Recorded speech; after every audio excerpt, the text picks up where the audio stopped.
Chapter 1. The Awakening of the Man-Eating Serpent. The old serpent could not recall when he first gained awareness. He only remembered that he was renowned as the Serpent King in the vicinity of Snake Village, infamous for having devoured no fewer than 20 lives. The authorities had attempted to capture him, and demon hunters had pursued him, yet none succeeded in apprehending him. Consequently, a legend persisted in the village about the man-eating Serpent King, instilling fear in children who dared not venture outside and causing them to keep their lights on at night. Snake catchers stood vigilant throughout the night. The precise number of lives he had consumed was lost to him, but the last two were etched in his memory. The first was a young lad named Rundan, who was pursued by an old Taoist priest and fled into the mountains. Rundan must possess the resolve of a true elixir. After consuming so many of my medicinal herbs, how can you possibly escape? The priest shouted in anger as he chased him. Rundan ran for a full day and night, utterly exhausted and covered in wounds. He knelt before the statue of the Bodhisattva in an abandoned temple, weeping and pleading for protection. Seeing the boy's plight, the old serpent devoured him, bringing an end to his suffering existence. Just then, the Taoist priest burst into the dilapidated temple and cried out in despair, "No, my elixir! I've spent 10 years crafting Rundan. Regurgitate him at once." Feeling remorse for the priest's anguish, the old serpent swallowed him too, allowing him to reunite with Rundan in his belly. These were the only events he could recall. From that moment onward, he began to develop intelligence and acquired fragments of human knowledge. For instance, he learned that snake catchers capture snakes, that Taoists cultivate magical arts, and that Rundan was a human-shaped elixir, enhancing longevity and cultivation. He also stumbled upon various bizarre tales and literary works from the human realm, which emerged sporadically in his mind. As humanity thrives and names themselves, I shall name myself as well Su He. He took a liking to the tale of Su Xian from the human world, and since others referred to him as the old black serpent, he settled on Su He. In truth, he envied humans for their innate intelligence, while he, Su He, had endured countless reincarnations before awakening to consciousness. He vowed to cherish this life and avoid death at all costs. The more one possesses, the greater the fear of loss. Thus, the once unafraid old serpent had transformed into a creature that dreaded the specter of death. Humans are perilous. I shall henceforth distance myself from them. Fierce beasts are equally terrifying. I will opt for safer sustenance. Su He resolved to steer clear of humans and ferocious beasts. Eggs, poultry, and livestock would become his primary targets. In the days that followed, Su He roamed the banks of small towns and villages, stealthily consuming chickens, ducks, fish, geese, and small rodents. As time passed, the tales of the man-eating Serpent King faded, yet livestock began to vanish in droves. The fish in the ponds dwindled significantly, leading residents to retract their chickens and ducks back into their homes. Su He possessed a considerable appetite, capable of consuming several chickens in one sitting. Thus, the village's poultry could not withstand his gluttony. After a month had passed, Su He had not eaten for 7 days. During this time, he had fully assimilated human knowledge, his body having grown to 6 meters in length, with a demon core emerging in his abdomen. With this demon core, "I am now a serpent demon," Su He rejoiced. The demon core, akin to a human cultivator's dantian, was his essence, small yet invaluable. The birth of a demon core signified that he was no longer an ordinary beast, but a demon beast. However, his excessive gluttony had led to a depletion of his food sources. He feared hunting larger beasts, primarily concerned about sustaining injuries. Compared to the peril of battling in the wild, he preferred to remain a petty thief. "I haven't eaten in ages. I must venture to the town in search of food." Su He slithered his massive form toward Chun family town, the largest settlement in the area. True to its name, the Chun family was the most affluent, with an abundance of provisions. Having lived in the vicinity for years, Su He was well acquainted with the Chun family's layout. He proceeded with utmost caution, making not a sound as he entered the backyard. In the Chun family's backyard, numerous livestock were kept. Su He flicked his tongue to sense the air, and his eyes gleamed with excitement as he caught the scent of pigs. Pigs were his favorite delicacy, rich in fat and satisfying hunger one could sustain him for a month. Alas, the pigs were confined within their pen. Since his awakening, He had never dared to taste pork for fear of being discovered by humans. After devouring one pig, I shall cease, Su-hei calculated, his stomach growling. He coiled his body and ascended to the roof beams, stealthily sliding into the pitch-black pig pen like a leech. The pen was spacious, and he found a corner to slither into. The pigs, noticing his presence, grunted and instinctively backed away, though some curiously approached, nudging him with their snouts, mistaking him for a source of food. This was precisely why Su-hei desired to eat pigs. They were rather dim-witted compared to other animals that fled at his sight. Without hesitation, he opened his enormous jaws and bit down on a piglet, consuming it whole. Su-hei's size was akin to that of a python having previously swallowed a living human. Devouring a slightly smaller pig was trivial. The pigs erupted in terrified squeals, scrambling to the corners of the pen, finally realizing the danger Su-hei posed. It took him considerable effort to, menu testo, fully swallow the pig, causing his body to swell into an oval shape. I must make haste, Su-hei thought, but then an idea struck him. Having gone through so much to sneak in, why not indulge further? With the demon core enhancing his digestive capabilities, he estimated that he could digest a pig in less than half a day. He flicked his tongue again, scanning the surroundings. It was nighttime, and the Chun household was eerily quiet, with distant snoring echoing. As long as he remained discreet, he should not be discovered. Even if someone ventured out to relieve themselves, he could easily escape. With this in mind, Su-hei ensnared another plump pig and consumed it. This time, it took him 5 minutes to finish, and his body ballooned to the size of Small Hill. There were only 5 pigs in total in the pen. After consuming 2, Su-hei could no longer move. He coiled up in a shadowy corner to digest, estimating that by dawn, he would be nearly finished. Approximately an hour later, a loud bang reverberated as the pig pen's door was kicked open, startling Su-hei, who quickly curled into a tight ball, hiding behind the wall. Thud! A bloodied figure was tossed into the pen. A young man, handsome yet battered, his breath faint. Could this worthless fellow have been killed? What of it? He dared to compete with young Master Chio. For a woman, this is his fate. The 2 men at the door clapped their hands and departed. The young man's eyes fluttered shut, and the last vestige of his breath dissipated, leaving no trace behind. Dead. A human had perished beneath Su-hei's gaze. The face seemed familiar. He appeared to be the young master of the Chin family, whom Su-hei had seen before. Swiftly, Su-hei slithered away and climbed to the beams, for it was said that death brought ill fortune, and he wished to avoid any misfortune. Once the 2 men had left, Su-hei planned to wait until they were far away before departing, never to return to this place. Suddenly, the young man who had just died opened his eyes. A resurrection. Su-hei's pupils contracted, and he recalled a term, his breath momentarily suspended in shock. This term had come from a knowledge he had gleaned from the Taoist. The young man sat cross-legged, a flicker of astonishment in his eyes as he murmured, Chun Fan? How amusing to share a name with this immortal. Chapter 2. The rebirth of the immortal, a broken engagement, a waste of life, a shattered dantian. Alas, since this celestial being has inherited your body, had I not seized control, you would likely be dead by now. Yet this does not daunt me. Chun Fan suddenly furrowed his brow. At this moment, Su-hei felt as though he was being scrutinized.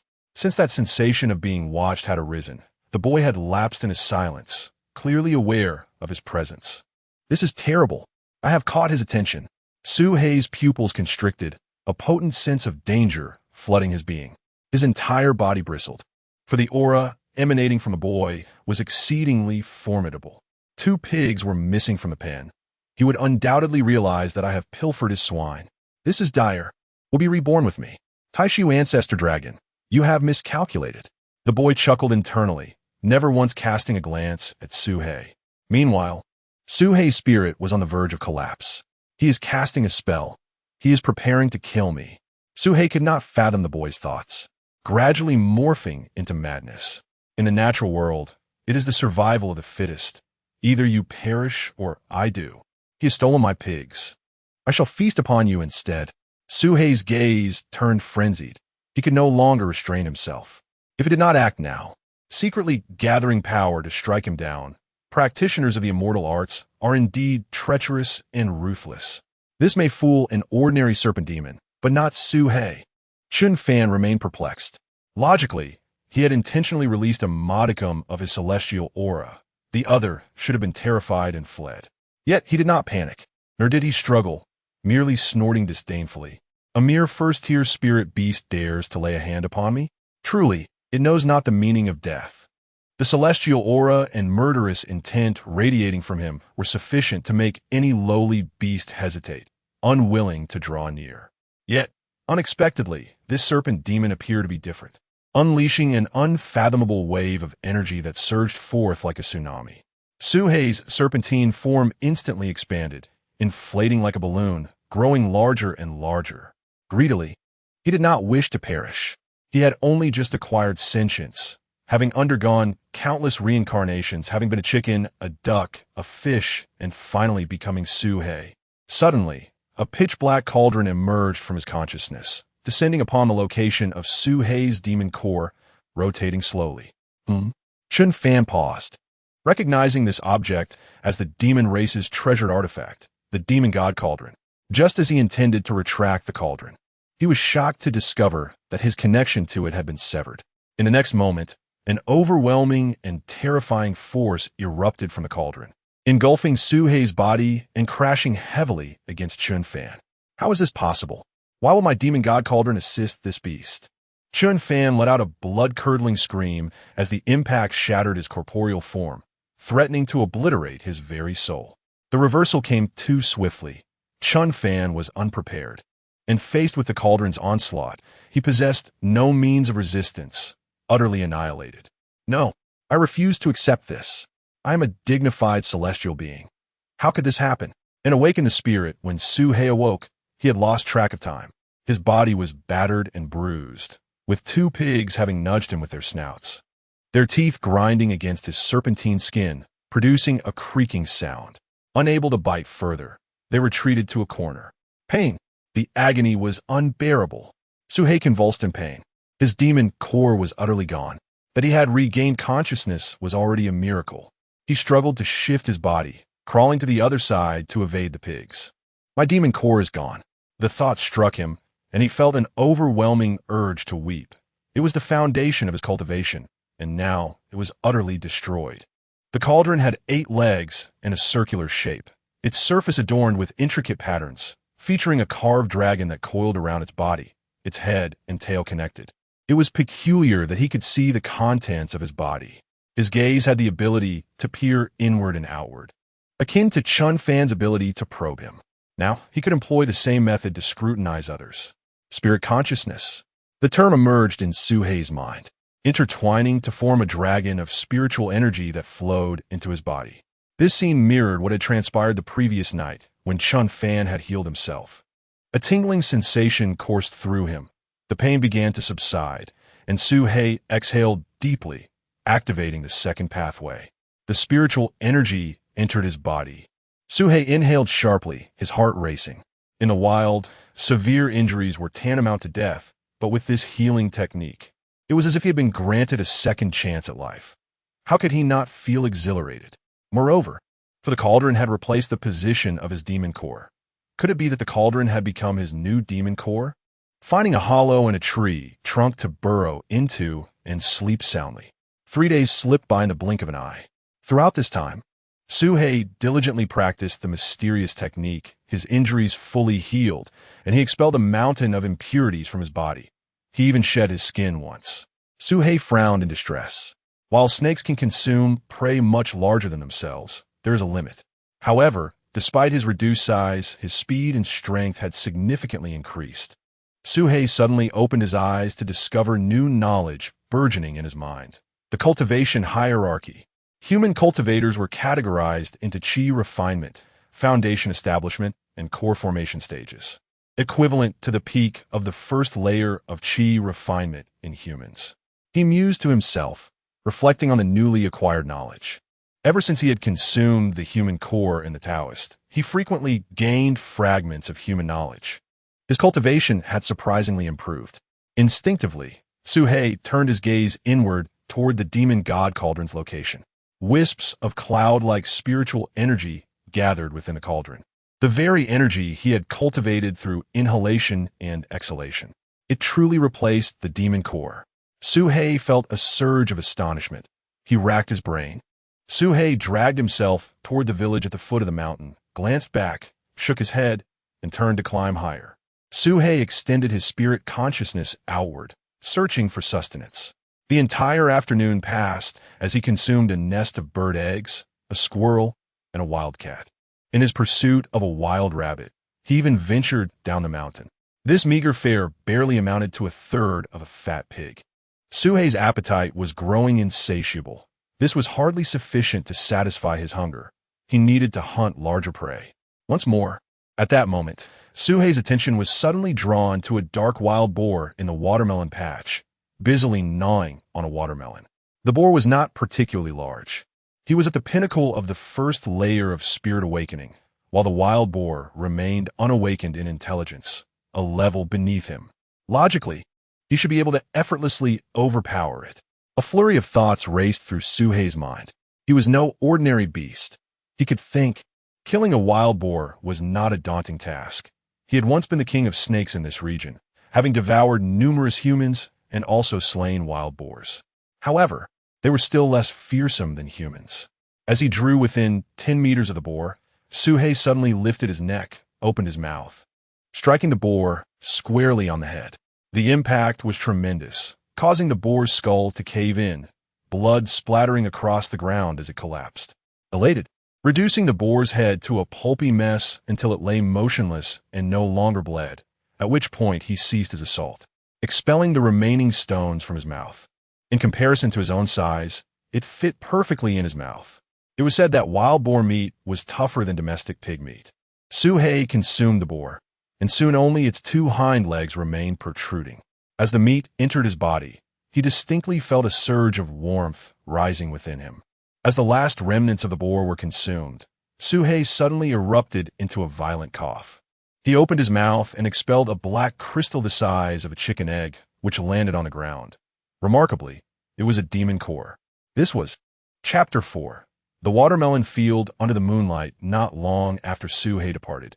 A young child rushed to the spot where the pig demon had met its demise, pointing excitedly at the bloodstains on the ground. From behind, a farmer rolled up his sleeves and hurried over. "Father, this is wonderful. The pig demon that killed Mother is dead, devoured by the great serpent," the child exclaimed with fervor. To his surprise, although his mission had gone smoothly, he felt a chill run down his spine, haunted by lingering fears. "Fortunately, I was cautious. Had I recklessly charged in to battle the pig demon, the outcome would have been uncertain." Suhei reflected, still shaken by his encounter with a demon beast. After consuming the wild boar, his body swelled significantly, yet his speed remained unimpeded. Suhei dragged his massive form back to his tree hollow. Suhei opened his eyes. The wild boar meat had been fully digested, and he felt a profound satisfaction in his muscles and meridians, akin to a barrel brimming with water. Suhei made a decisive choice. He would break through. He held the demon core in his mouth, swallowed it whole, and crushed it with his teeth, producing a sharp, crunching sound. In an instant, a torrent of ferocious energy surged forth from the core, rushing into Suhei's meridians and skeletal structure, reverberating with thunderous intensity. A twinge of pain coursed through him, yet it was entirely bearable. Indeed, his body crackling as it underwent a miraculous transformation, accelerating at an astounding rate. The initial metamorphosis was swift, yet it gradually slowed, and the ethereal mist expanded rapidly before compressing into a singular point.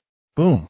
Suhei's body jolted violently, his power surging exponentially, shattering the bottleneck that confined him. The second level of the spirit communication stage. He had succeeded. Exhaling a breath of turbid air, joy flooded his heart. Within the demon god cauldron, he remained at the initial stage of spirit communication. Only upon reaching the 4th level would he transition into the mid-stage, which would bring about a fundamental change. But many beasts also maintained their fixed hunting grounds. As the day wore on, no signs of wild boars appeared. Instead, the watermelon farmer reappeared. Suhei had developed a level of intelligence, often pondering logical questions, much like a curious infant encountering the world for the first time. Embracing a spirit of experimentation, he approached a large watermelon, opened his mouth wide, and swallowed it whole. As his abdominal muscles churned, the watermelon rind shattered, exploding within him. Suhei sensed a slight replenishment of his vitality, albeit minimal. I can eat it, yet it only restores vitality comparable to that of a mouse, he assessed. Since he could eat watermelons, it stood to reason he could also consume potatoes, corn, and sweet potatoes. Given his current digestive capacity, he scanned the area with his spiritual sense to confirm that it was not a demon beast before swiftly launching his attack. Chapter 5.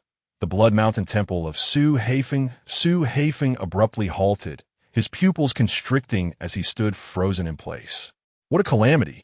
Countless thoughts raced through Su Haifeng's mind. As the notorious old Snake King of Snake Village, Su Haifeng had devoured countless lives and was a target of the authorities and snake catchers alike. If discovered, it would take no more than half an hour for someone to come and apprehend him. Until now, all his focus had been on his prey, completely oblivious to the presence of another nearby. At this moment, the young boy wielding a fork was evidently startled. It was his first encounter with the old Snake King, and pale golden eyes, though his size was not as grand as imagined. Su Haifeng fixed his gaze upon the boy, and to his astonishment, his eyes wide with horror, he spun around and vanished without a trace, achieving the fastest speed of his life. After Su Haifeng departed, yet curiosity bubbled within him. Su Haifeng sprinted several kilometers before finally stopping, panting heavily. What transpired? Why did his face morph into that of Chun Fan? But now he needed to be vigilant. According to human accounts, this is a form of mental illness, known as post-traumatic stress. If one is ill, one must seek treatment. Gray-white and indistinct, with one arm broken and covered in dust, adorned with cobwebs, exuding an air of dilapidation. To Su Haifeng's surprise, offerings lay upon the table, a pig's head, a roasted chicken, and a heap of white steamed buns. How extravagant! Which wealthy young master could afford such luxury? Instinctively, pondering whether he should light incense. After a moment's contemplation, he gathered 3 dry twigs and placed them in the incense burner. Then, returning to the mat, he felt a profound sense of relief, as though he had been cleansed, free of any distracting thoughts. It truly worked. Su Haifeng's heart soared with joy. Having fulfilled his purpose, Su Haifeng no longer hesitated. He climbed onto the table, opened his mouth wide, and devoured all the offerings. Human food was indeed extraordinary, bursting with flavor. After a satisfying feast, he intended to leave. Suddenly, a cacophony of cackles and the cry of a woman echoed from outside. He will be discovered. What a nuisance! Su Haifeng sighed, opting to remain motionless and wait for the situation to resolve. What do you want? I am the 3rd young lady of the Chun family. I can offer you anything. Please do not kill me. The woman pleaded. Ah, Miss Chun, I am merely following orders. Su Haifeng shook his head inwardly. He perceived this act of killing as unnecessary, not driven by hunger. At that moment, humans are peculiar creatures, perpetually in a state of lust throughout the year, unlike Su Haifeng, who only felt such impulses in spring. As for the young woman's beauty, I implore you, senior, please help me. The Chun family will reward you handsomely. Her gaze turned towards the statue. Su Haifeng was taken aback. Had he been discovered? By whom? There is no one here. You may rest easy in your demise. He taunted, though he could not ascertain if someone was hiding, as long as the individual remained discreet, only to be met with the swift lash of a massive serpent tail, striking her face. Crack! The woman's head was violently severed, blood spraying the ground. The young man was immediately struck with terror, turning to flee without hesitation. Yet Su Haifeng would not allow him to escape. He flung the woman's head. Chapter 6. Late summer, early autumn, and the plump salmon Su Hei stood frozen in place, gazing at the pool of fresh blood, his heart racing uncontrollably. That was close. He nearly lost his life, but his quick reflexes saved him. Otherwise, he would surely have perished. Su Hei dared not underestimate human beings. The unusual appearance of these 2 individuals suggested they might have had ulterior motives. Why did such incidents always occur whenever he visited the temple? Su Hei cursed inwardly, wondering if he was cursed himself, as every visit to the temple led to chaos. He cast a long, penetrating glance at the enormous, indistinct statue, suddenly gripped by an inexplicable sense of dread. Could it be that his pilfering of offerings had angered the mountain deity? Hastily, consider this as your offering, surely more delectable than roast chicken. I shall take my leave now. Without a backward glance, it was far better to remain in the mountains. Not just this temple, but the entire Chun family town and its surroundings, spanning 20 miles. Since that day of worship, he had not experienced any nightmares, nor had he dreamt of Chun Fan, indicating that the ritual had indeed been effective. Gradually, hunting small game and occasionally foraging for fruits and vegetation to replenish his energy. He had passed by the farm outside Snake Village several times, once while perched in a tree and another time amidst the rocks. They exchanged distant glances, devoid of any verbal communication. "What are you daydreaming about, little Nyo?" the father reprimanded. "Nothing," the boy replied, withdrawing his gaze under his father's scrutiny. Through his observations, Suhei learned that the boy was named Wang Xiaonyo. He would sneak out to the watermelon field at midnight, studying diligently under the moonlight. Wang Danyu felt helpless. The family lacked the means to support his son's education. Suhei suddenly felt a pang of envy. He too wished to read and acquire knowledge, to live as humans do. Humans are born into a world of privilege, coiling around the squirrel and constricting it, leading to its instantaneous demise, leaving the latter unaware of its fate. This green snake had been hungry for quite some time. Suhei pondered whether they envied the lives of humans. "Hey, can you understand my words?" Suhei directed his thoughts toward the green snake. Startled, the snake released its prey and fled, vanishing without a trace. As he watched the snake disappear, a wave of loneliness washed over Suhei. Though he had developed intelligence, he lacked anyone with whom to converse. However, he had no time for idle thoughts. Hunger gnawed at him.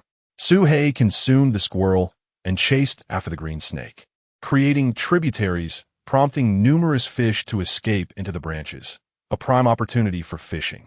This year's rains were particularly fierce, yielding an abundance of salmon. Farmers often ventured out with nets, returning an hour later with overflowing catches. Even the most inexperienced fishermen, like the old blacksmith, managed to haul back buckets full of fish. It was during that encounter that Suhei nearly met his demise. "No way I'm going back there," Suhei resolved. With his current perspective, he could discern that the demon-hunting Taoist was a Qi refinement practitioner. He suspected that he had already been a beast last year. Otherwise, he would not have escaped the clutches of a cultivator. "Dad, we've caught enough fish. Too many will spoil," Wang Xiaonyo remarked. "What do you know?" An idea struck Wang Xiaonyo as he caught sight of Suhei on the distant hillside, and Suhei was looking right back at him. Over these days, had spotted Suhei more than once. Though they had never interacted, they were strangely familiar with one another. The old Snake King is back. But Wang Xiaonyo felt no fear. He gazed at Suhei, mustering the courage to take a step forward. Suhei instinctively recoiled slightly. Though he had been observing human life from the shadows, it did not imply a desire for interaction. Wang Xiaonyo, boldly carrying a bucket of fish, approached Suhei, placing it not far from the hillside. "Old Snake King, everyone fears you, but I am not afraid. This bucket of fish is for you," he proclaimed, biting into a fish and swallowing a whole. Wang Xiaonyo sat at a distance, watching in silence with a silly grin. Suhei sampled the fish, finding it quite palatable. Though he did not fully comprehend the situation, Suhei's body responded instinctively. He quickly devoured an entire bucket of fish, effortlessly satiating his hunger, which left him feeling quite content. He gazed into the distance at Wang Xiaonyo, mimicking human gestures as he nodded. This simple gesture instantly illuminated Wang Xiaonyo's eyes. Wang Xiaonyo and his sister remained entranced, unable to shake off their astonishment. Rumors should not be fully trusted. The old Serpent King was not a man-eating monster, but rather quite courteous. "I told you, the old Serpent King is not a malevolent spirit. He has even assisted us," Wang Xiaonyo proclaimed with an air of authority.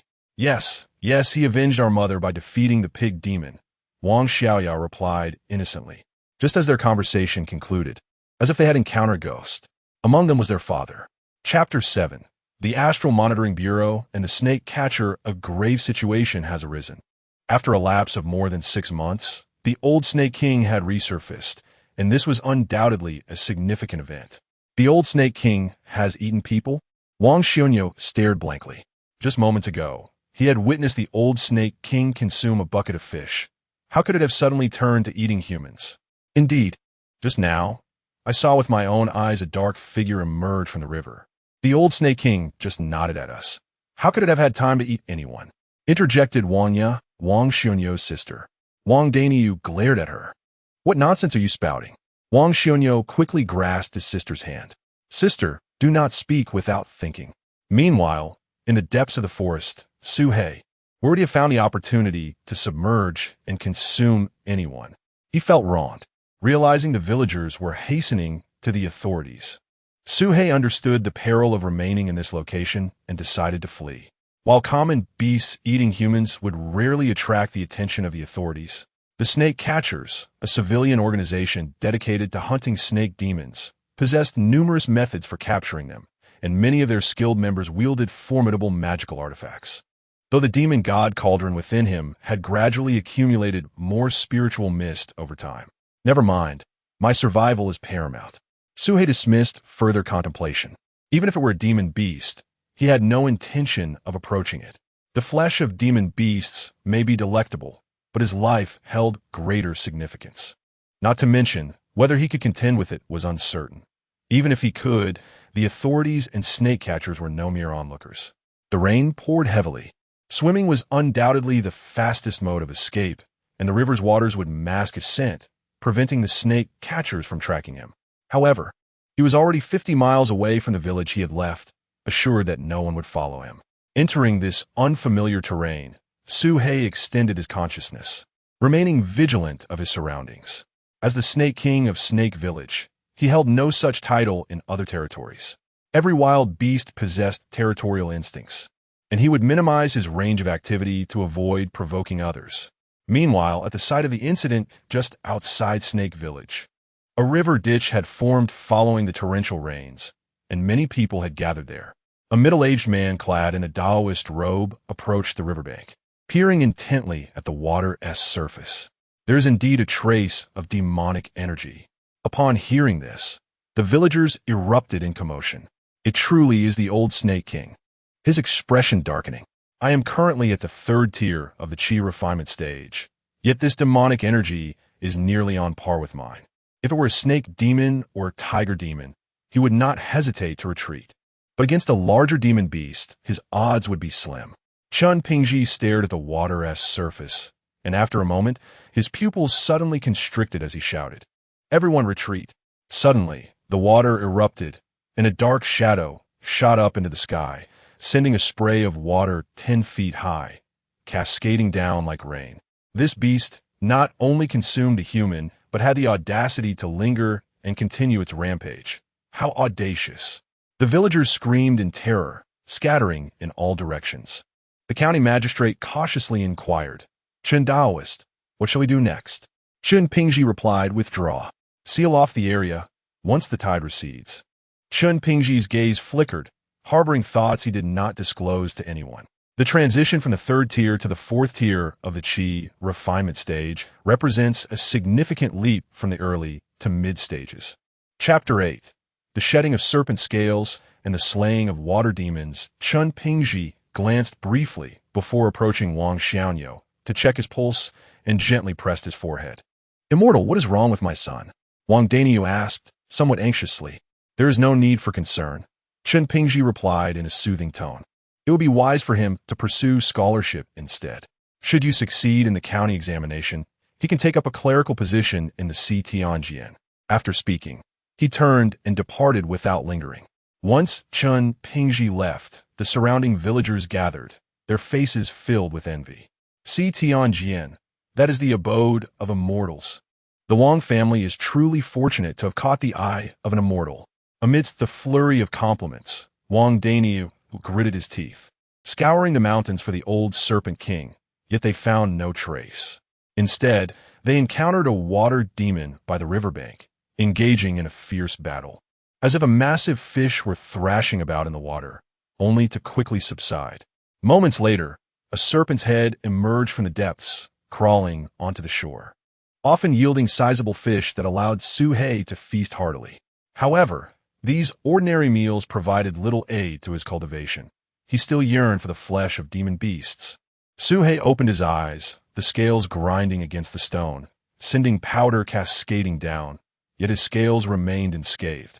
These scales have reached the hardness of fine iron. Suhei marveled inwardly. This phenomenon had occurred without his knowledge. Only recently did he discover the two unique new scales on his tail. Moreover, a third scale was gradually forming nearby, albeit at a slow pace. This cauldron had completely supplanted the function of the demon core, with the spiritual essence within representing Suhei's cultivation level. After his breakthrough, the volume of vapor remained unchanged. Only the concentration increased. Suhei focused his mind, gazing at the surface of the small cauldron, which was engraved with a vividly lifelike dragon. The dragon's body appeared smooth, so lifelike that they would require 1,000-fold magnification to discern clearly. With Suhei's current spiritual strength, he could only achieve 100-fold magnification. With a sigh, Suhei withdrew his consciousness. My spiritual strength is still insufficient. Once I become stronger and can discern the pathways of those veins, perhaps I may uncover something valuable. With 7 tentacles extending through the water, the longest reaching up to 3 meters. As it passed, fish were snatched up, devoured whole. This creature was known for its predation during high tide, having recently emerged from the river gorge after a fierce battle with the snake catchers, bearing injuries and retreating as the tide receded. Upon closer inspection, one of its tentacles had been severed, as if sliced by a sharp sword, and its underbelly bore scorch marks from flames. Demon beasts possess intelligence. Before departing, it had lured a human child as bait to consume a snake catcher in the chi refinement stage, a small act of vengeance. Now, with a surge of intent, the 2 scales at the tip of his tail rose, sharp as blades. In the next moment, his tail lashed out like a steel whip. These scales are as hard as iron, their edges razor-sharp. They can serve as weapons. Alas, only 2 scales on my tail possess this quality. It was his first encounter with such a sizable creature. Yet he did not dwell on it, having seen larger fish before, and he had fond memories of catching 3-meter-long fish in Snake Village. As the octopus approached, Suhei swam forward, his scales erect. With a flash of cold light, its head was cleaved open. The massive body thrashed in the water before descending to the bottom, lifeless moments later. Facing a demon beast would be tantamount to courting death, not to mention the snake catchers. I might not even get a chance to strike before they take me down. Suhei felt as though struck by lightning, retreating several meters in disbelief. He gazed at the token as it gradually floated upwards, utterly mesmerized, scrutinizing the object before him, finally confirming that it was indeed the insignia of the snake catcher. This insignia bore the mark of a cultivator and was crafted from a rare material, rendering it nearly indestructible. How did it find its way inside the body of that octopus? At this moment, even Suhei, whose reactions were typically sluggish, sensed something amiss. It was considerably larger than the previous pig demon. Was this truly a demon beast? Suhei's pupils contracted, instinctively retreating, only to realize that the creature was already deceased. After a moment's hesitation, he steeled himself and cautiously approached the corpse of the octopus. The muscles of the lifeless body still retained a semblance of vitality, with its tentacles twitching sporadically. Suhei observed for considerable time until the tentacles ceased their movements before advancing. He flicked his tail, severing all remaining tentacles. Suhei had inadvertently slain a powerful water demon, simply treating it as a common wild creature. Suhei felt a surreal sensation wash over him. I merely sought to hunt a wild creature. Had I known it was you, I would not have dared approach, even with 100 times more courage. I hope you are reborn as a human in your next life. Suhei silently prayed, honoring the fallen creature. Regardless, it had eliminated a snake catcher, ridding the world of a threat, a deed that Suhei would remember. In the following hours, Suhei divided the corpse and spent nearly half a day transporting the remains back to his lair, which was situated not far from the riverbank. During the process, while the remaining tentacles he buried in the snake den, intending to savor them gradually. The octopus, though appearing soft, possessed remarkably tough flesh, akin to that of rubber. Even the third scale on his tail underwent a rapid transformation. After a long dormancy, his cultivation finally experienced a shift. This was far more potent than the pig demon. Suhei's cultivation ascended once more, reaching the later stages of the second layer of the spirit communication phase. The spiritual energy cloud within the demon god cauldron had now enveloped a significant portion. Previously, it had only covered 10%. Now, it encompassed 80%. Though he had not yet achieved that breakthrough, his strength had notably increased, his power and speed enhanced by approximately 50%, uplifting his spirits. Time flowed on, autumn yielding to winter. In the early days of winter, temperatures plummeted and food sources dwindled. This area was home to packs of wolves, and traces of bears were evident on the ground, seldom visited by humans. After confirming the absence of danger with his spiritual consciousness, he excavated a burrow and burrowed inside. The black gold scales at the tip of his tail had multiplied to 3, considerably hardening, with a 4th scale transforming significantly. Utilizing his tail, Suhei dug through rock, uncovering a profound underground passage, finally coming to rest 20 meters beneath the surface. This depth would deter any wild animals. Even humans would struggle to excavate such a distance. This marked the limit of Suhei's spiritual awareness. Contemplating further, he collected some bear droppings to obscure the scent at the burrow's entrance before returning inside, curling into a circle and entering a state of slumber. Even while hibernating, Suhei continued to absorb the spiritual energy of the heavens and the earth. As a cautious serpent, he would not allow himself to fall into a complete stupor. He retained a sliver of awareness, ready to awaken at the slightest disturbance. In the vicinity of Chun Family Town, the mountains became a prime location for serpent hunting. Many ferocious wild beasts opted for hibernation during winter, and with the vegetation withering. "I'm heading into the mountains," Wang Daniu instructed. "But father, you've never been into the mountains." Wang Xiaoniu expressed concern. "With your uncle's son guiding me, there's nothing to fear. He is an experienced hunter who has partnered with snake catchers for over a decade without incident," Wang Daniu reassured. And before departing, he glanced at the yellowed books on the bed. Dressed in his coat, he took his belongings and stepped out into the world.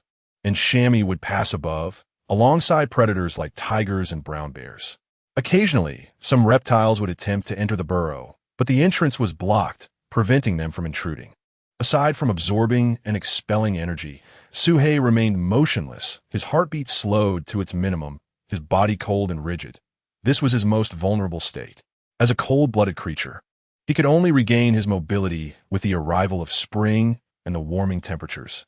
Days passed, one after another. The external temperature has plummeted to its lowest point, allowing him to sense the world around him. Suddenly, faint rustling sounds emerge from the surface.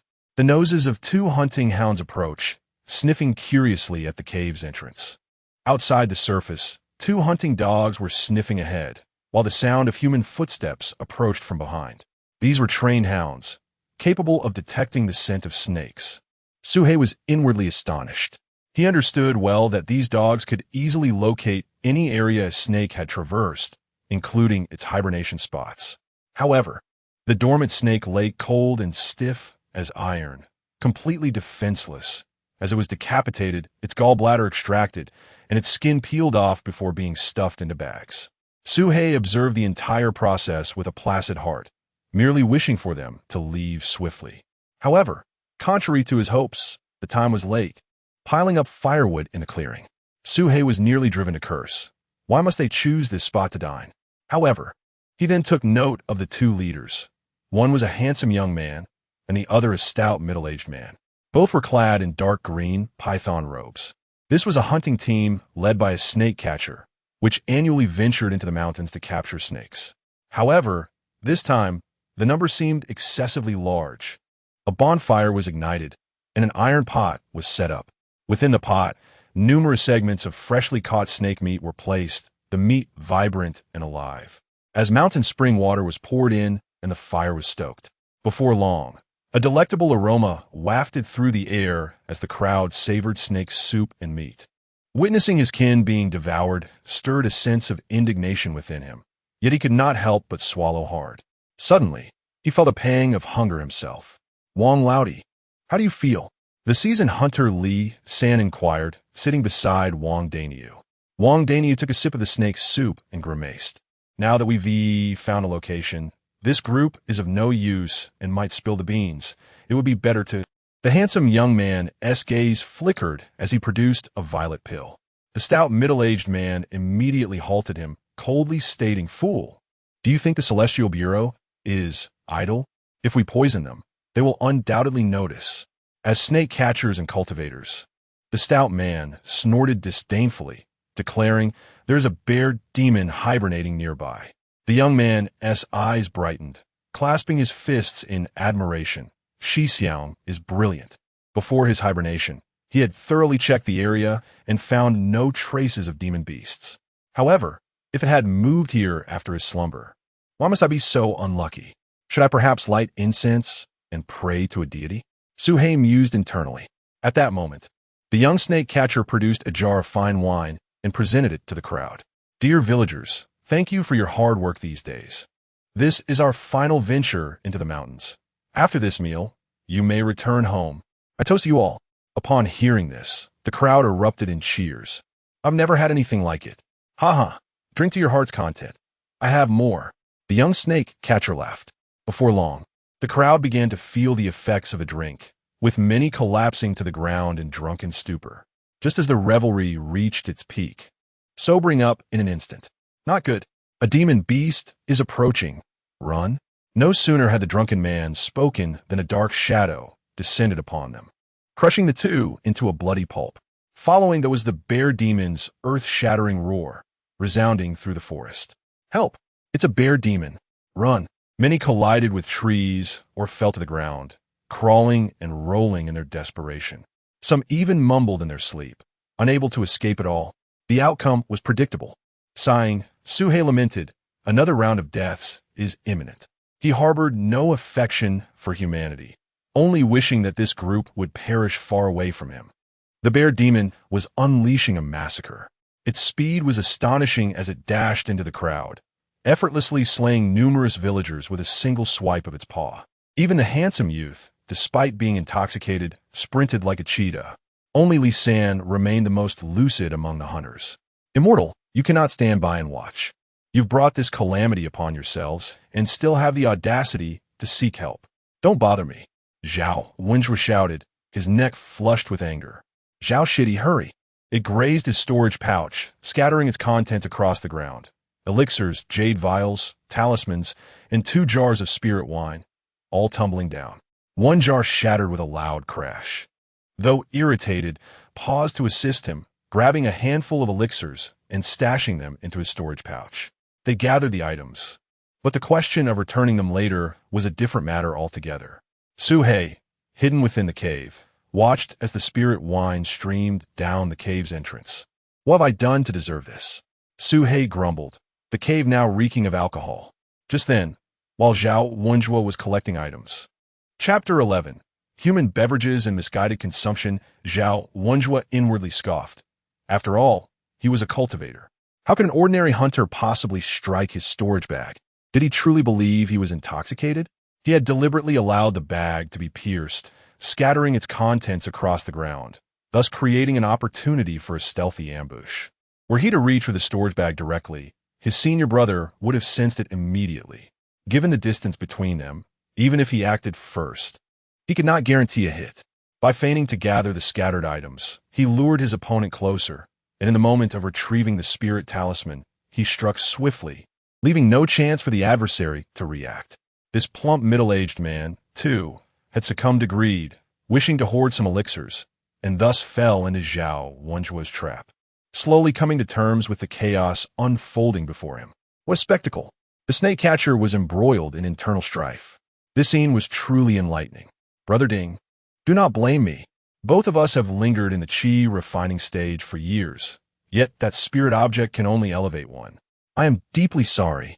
Activating it to unleash 2 strikes towards Ding Hai and 1 towards Li San, simultaneously targeting the 2 villagers who bore witness to the scene, silencing all witnesses. Next, he retrieved a peculiar horn made from a cow's horn, blowing into the sky, producing a haunting wolf howl. He cast one last glance at the shattered wine vessel, sighed, and turned to leave. Brother Ding, I truly invested greatly in this charade. He had indeed incurred significant costs. Meanwhile, 100 feet away, Ding Hai, bloodied and on the brink of death. The explosion hurled both figures away. Ding Hai's limbs were severed, his head blown off, resulting in immediate death. The bear demon, too, sustained significant injuries, its fur charred black, leaving it with only one functioning eye. Shortly after Zhao Wenjua's departure, the mournful howls of a wolf pack echoed from the distance. He merely wished to hasten his departure and find a new location. He could no longer remain here, where so many had perished amidst the stench of alcohol.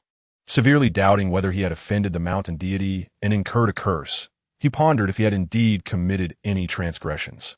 It was prudent to leave this place quickly and focus on recovery. Taking a deep breath, Su He activated his cultivation technique, drawing in the spiritual energy from the air to restore his senses. Gradually, the spiritual energy began to seep from the wine and elixirs, infusing into his body. As the saying goes, young men should refrain from alcohol, but I am of age. Surely a taste would not harm me? Su He's eyes lit up. He leaned in and took a deep gulp, the spice rushing down his throat and igniting his senses, enhancing the dizzying sensation. It was almost unbearable. Yet soon, he acclimated to this overwhelming sensation. Such potent after effects. Is this what wine is? Ha! Su He was exhilarated, seizing the moment to refine the energy with all his might. As time passed, Su He suddenly felt as if his consciousness had detached from his body. He floated, as if soaring into the sky. What is happening? He gazed upward at the cave entrance, only to find it multiplying. 3, 5, 8 openings. What? Why are there 8 entrances? Su He's face contorted in confusion. His body grew increasingly heated, an unstoppable force surging forth, as if he possessed boundless strength yearning for release. Su He slammed his tail against the cave wall, charging toward the entrance with fervor. With a resounding crash, the entire cave collapsed under the immense force. Dark silhouette shot into the sky and plummeted to the ground. Upon realizing it was merely a snake that had been blasted away, the wolves resumed their feasting, transforming the landscape into a pristine expanse. At that moment, the wolf pack surged from all directions, pouncing upon the corpses, while the few surviving souls met a grim fate. Its bones likely broken, the pack surrounded the bear, eyeing it hungrily. Initially, 2 wolves lunged forward, but the bear swatted them down effortlessly, deterring any further advances. With a thunderous roar, the bear intimidated the wolves into retreat, who dared not provoke it further. Su He gazed into the vast, white forest. Do they think they are wolves? Su He's temper flared suddenly. Without uttering a word, he charged forward and seized the wolf that was baring its teeth at him, swallowing it whole in a single bite. Chapter 12. Su He's drunken confrontation with the bear demon. The muscles of Su He's body contracted, accompanied by a series of cracking sounds within. The demon god cauldron opened automatically, and the ravenous wolf was consumed at a terrifying speed. Su He lunged once more at another ravenous wolf, opening his gaping maw and sinking his teeth into the creature's head. With a contraction of his throat, with a flick of his tail, he glided like a specter across the snow, darting towards another wolf. He bit down, toppled it, and swallowed it whole in a seamless motion. Within 2 breaths, yet another wolf vanished. A howl of despair erupted from the wolf pack, now thoroughly thrown into chaos, each wolf fleeing for its life. Just as they had hesitated to attack the bear demon, they were now gripped by fear at Su He's relentless pursuit.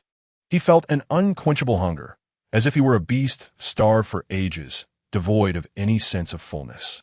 Despite consuming so much, a lingering emptiness remained. Su He turned his gaze to the side. A furious roar echoed ahead. The bear demon glared at Su He, its cold, raising his head high to scrutinize the creature before him. Su He gasped in shock. My heavens! What a massive beast! The bear demon appeared like a colossal pig. The bear demon bellowed in rage.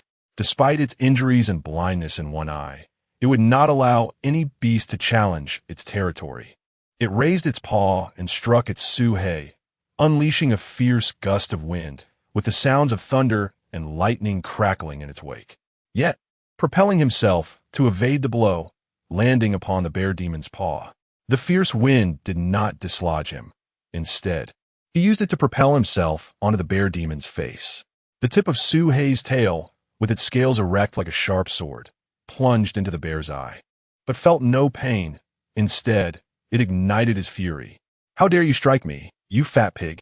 I'll bite your head off." Su Hei leapt back into the fray, launching himself upward, his massive tail striking the bear demon's face like a whip. Blinded, the bear demon could not discern its surroundings and could only swipe aimlessly. Crack! A sharp sound reverberated as the bear demon's head was sent flying, soaring over 10 yards before crashing into a tree and collapsing, motionless. The bear demon's body stiffened, relentlessly pounding the bear demon's corpse until it was reduced to a pulp. Only then did Su Hei gasp for breath, his body, radiating heat, gradually cooling down. "I cannot linger any longer lest they come to snatch my food. I must eat swiftly, unquestionably, even in his dreams." He could afford to hesitate in battle or when faced with danger, but if he hesitated while eating, he might as well be a mere snake demon unworthy of existence. The entire bear demon was fully consumed. Su Hei grew to an astonishing 4 meters in length, his body swelling into a small hill, elongated and bloated, resembling an oval shape with scales stretched taut. He epitomized the phrase greedily attempting to swallow an elephant. Su Hei could no longer bear the weight, drawing in the bear meat and rapidly refining it. Waves of intense energy surged into Su Hei's muscles and bones, awakening him once more. Su Hei opened his eyes, and the scenery before him had become clear. His head no longer spun, his body no longer burned with heat, and his vision was restored. Where am I? A host of wolves prowled, accompanied by a bear demon of mid-spiritual awakening, a foe far beyond his reckoning. To his astonishment, and the bear demon was nowhere to be seen. Su Hei felt as though his head had been struck with a heavy hammer, the pain excruciating. As for the so-called pig, Su Hei swallowed hard, casting his gaze towards the ground, where the head of a black bear lay, silently observing him. "I truly did not intend for this." A bitter pang gripped Su Hei's heart.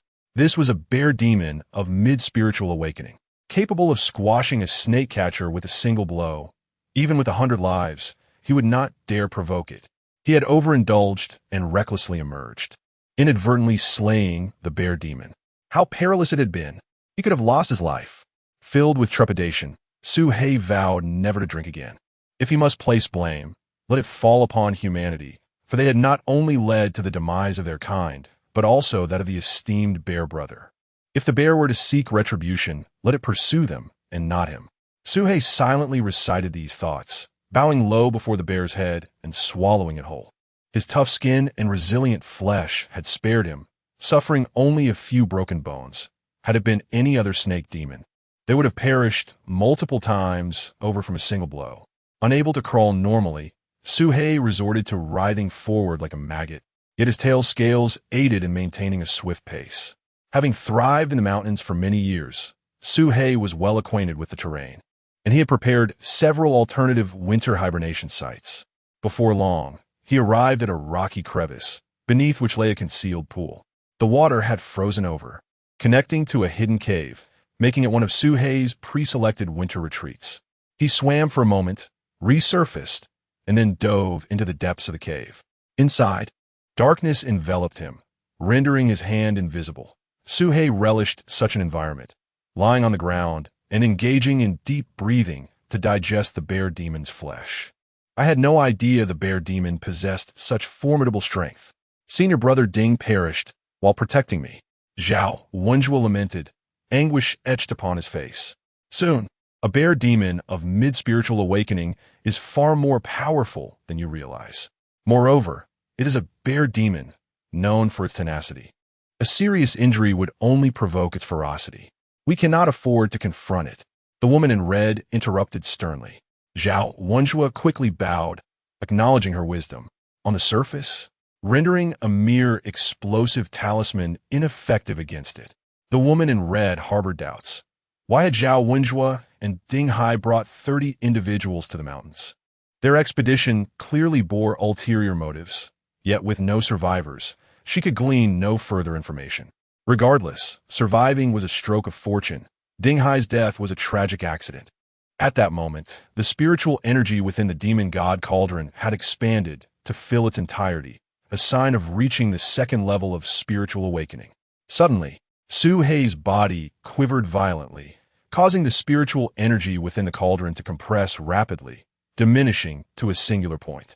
Though its area had shrunk, at this moment, the bear demon's essence still lingered, and Su Hei continued to absorb it, refining it at an astonishing pace. Outside Qinjia town, in a dilapidated mountain shrine, the area lay desolate and devoid of life, save for some beggars who had perished from the cold. According to the Elders' Tales, Chapter 14, the annual breeding season, the mountain god temple outside Qin family town, its origins shrouded in mystery, has stood for over a century, leaving only a solitary wild dog scavenging for food.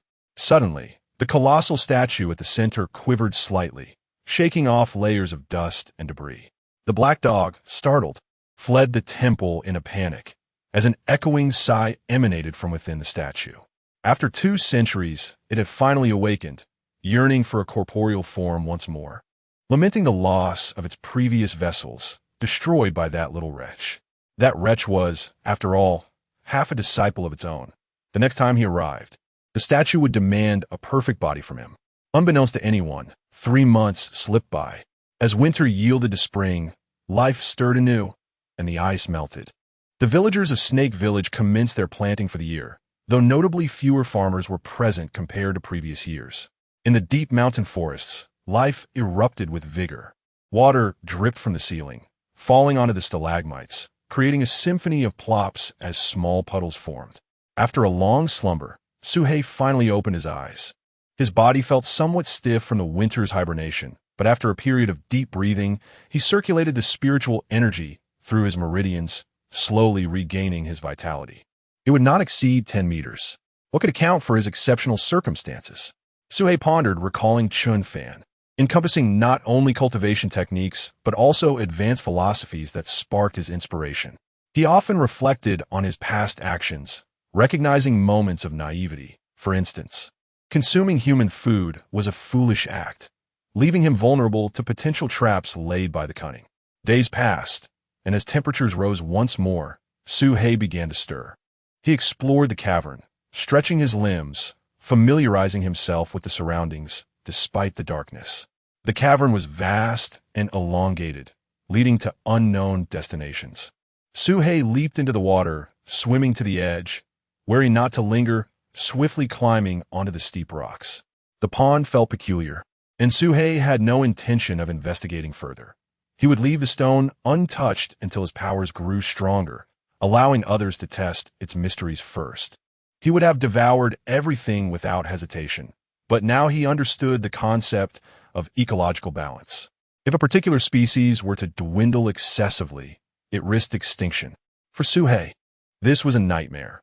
He would be forced to venture down to human villages for sustenance, significantly increasing his peril. Additionally, days passed in quiet succession as Su Hei roamed between the 2 mountain peaks, systematically eliminating competing kin, as long as no formidable beasts encroached. And hundreds of rabbits, alongside monkeys, deer, mountain goats, lynxes, and a myriad of others. He focused only on the larger species, as consuming a single one could sate him, while the smaller mammals, amphibians, birds, and fish were beyond his capacity to quantify. As long as these species thrived and he exercised moderation, self-sufficiency was assured. As for the other mountain peaks, marked by the scents of other beasts, Su Hei did not dare encroach, leaving his own markers at the periphery. Su Hei sighed and turned away. He had once passed by the mountain god temple outside Chun family town, intending to light incense and offer a chicken as a tribute. Yet, upon nearing it, he found himself unwilling to part with the chicken, and instead consumed it before departing. Another month slipped by. On this day, as a mature male black snake, though unaware of his specific species, he had left behind numerous seeds in this place. Perhaps, in a fleeting moment of his consciousness, he may have glimpsed his descendants. However, he holds no significant recollection of such matters. This year, he is not here for the purpose of procreation. Rather, Chapter 15, the spiritual herb of the Valley of 10,000 Serpents. The Valley of 10,000 Serpents is a verdant expanse, The ethereal energies of heaven and earth often converge here, giving rise to some spiritual herbs. Swimming deeper into the heart of the valley, before long, he reached the farthest point of the valley, where the soil was soft and damp, devoid of any weeds. Only a solitary tree stood atop a rise, having absorbed all the nutrients. This tree, modest in stature, approximately the height of a person, bore 3 jet-black fruits. The serpent's fruit. Consuming it enhances one's physique and holds a chance of transforming into a serpent demon. In his past, Suhei had consumed a serpent's fruit, which had transformed him into the fearsome old serpent king. The serpent's fruit matures once every 3 years, and, calculating the time, this year marks its ripening season. In those days, Suhei had been unaware of the fruit's properties and had consumed it purely on instinct. It was only after gaining human knowledge that he comprehended its true value. Not only could it be ingested directly, but could also be used in alchemy, holding considerable worth. Suhei mused that reaching the mid-stage of spirit communion would enable him to wield spells, transcending mere physical combat. A qualitative leap indeed, before the serpent's fruit fully ripens, extending his consciousness to survey the area. The Valley of 10,000 Serpents is not vast. After an hour of wandering, he detected no immediate threats. These eagles posed no threat to Suhei. He had no interest in beasts unless they were demonic creatures. Yet, an instinctive sense told Suhei that a guardian beast must protect the realm where such spiritual herbs flourished. Suddenly, he paused. Wasn't he a beast himself? After resting momentarily, he resolved to continue his exploration of the perimeter. At that moment, a female white snake slithered toward him. Approximately a meter in length, its form mirrored his own, albeit in a different hue, likely drawn in by Suhei's scent. Suhei felt little interest in such a creature. To cultivate effectively, one must conserve energy. One who had come to seek him upon his returns in the past. And not all creatures possess the complexity of Suhei. After Suhei departed, the white snake followed for a while. However, he suddenly accelerated, leaving her far behind until she vanished from sight. Days passed swiftly, heralding the ripening of the serpent's fruit, outside the Valley of 10,000 Serpents, causing the nearby serpents to retreat in disgust at the noxious aroma. These 2 figures, a man and a woman, were clad in dark green python robes and a crimson Taoist robe. This is the Valley of 10,000 Serpents that Ding and I discovered. The spiritual serpent's fruit lies within. Zhao Wenjue pointed toward the valley, bowing and displaying a demeanor of eagerness. Indeed, you have done well, Song Shiyu responded, nodding in satisfaction. She had already suspected that the previous day's events were suspicious. Zhao Wenjue had eagerly divulged everything, including the details of Ding Hai's summoning of the bear demon that led to the villager's demise. She chose not to press further on other matters. Senior sister, I will not take advantage of you. Let us split the serpent's fruit equally, shall we? Song Shiyu suggested nonchalantly. Zhao Wenjue was immediately elated, clasping his hands in gratitude. Thank you, senior sister. However, one must be cautious. The only serpent demon in this area is the old serpent king. If it dares to emerge, its gallbladder will serve as an excellent ingredient for alchemy, and it also bore some efficacy against serpent demons. Zhao Wenjue did the same, and once they completed their preparations, the 2 entered the Valley of 10,000 Serpents. With a flick of her tail, fled swiftly. Suhei was taken aback. Simultaneously, rustling sounds erupted from the nearby grass, nearly prompting him to retch.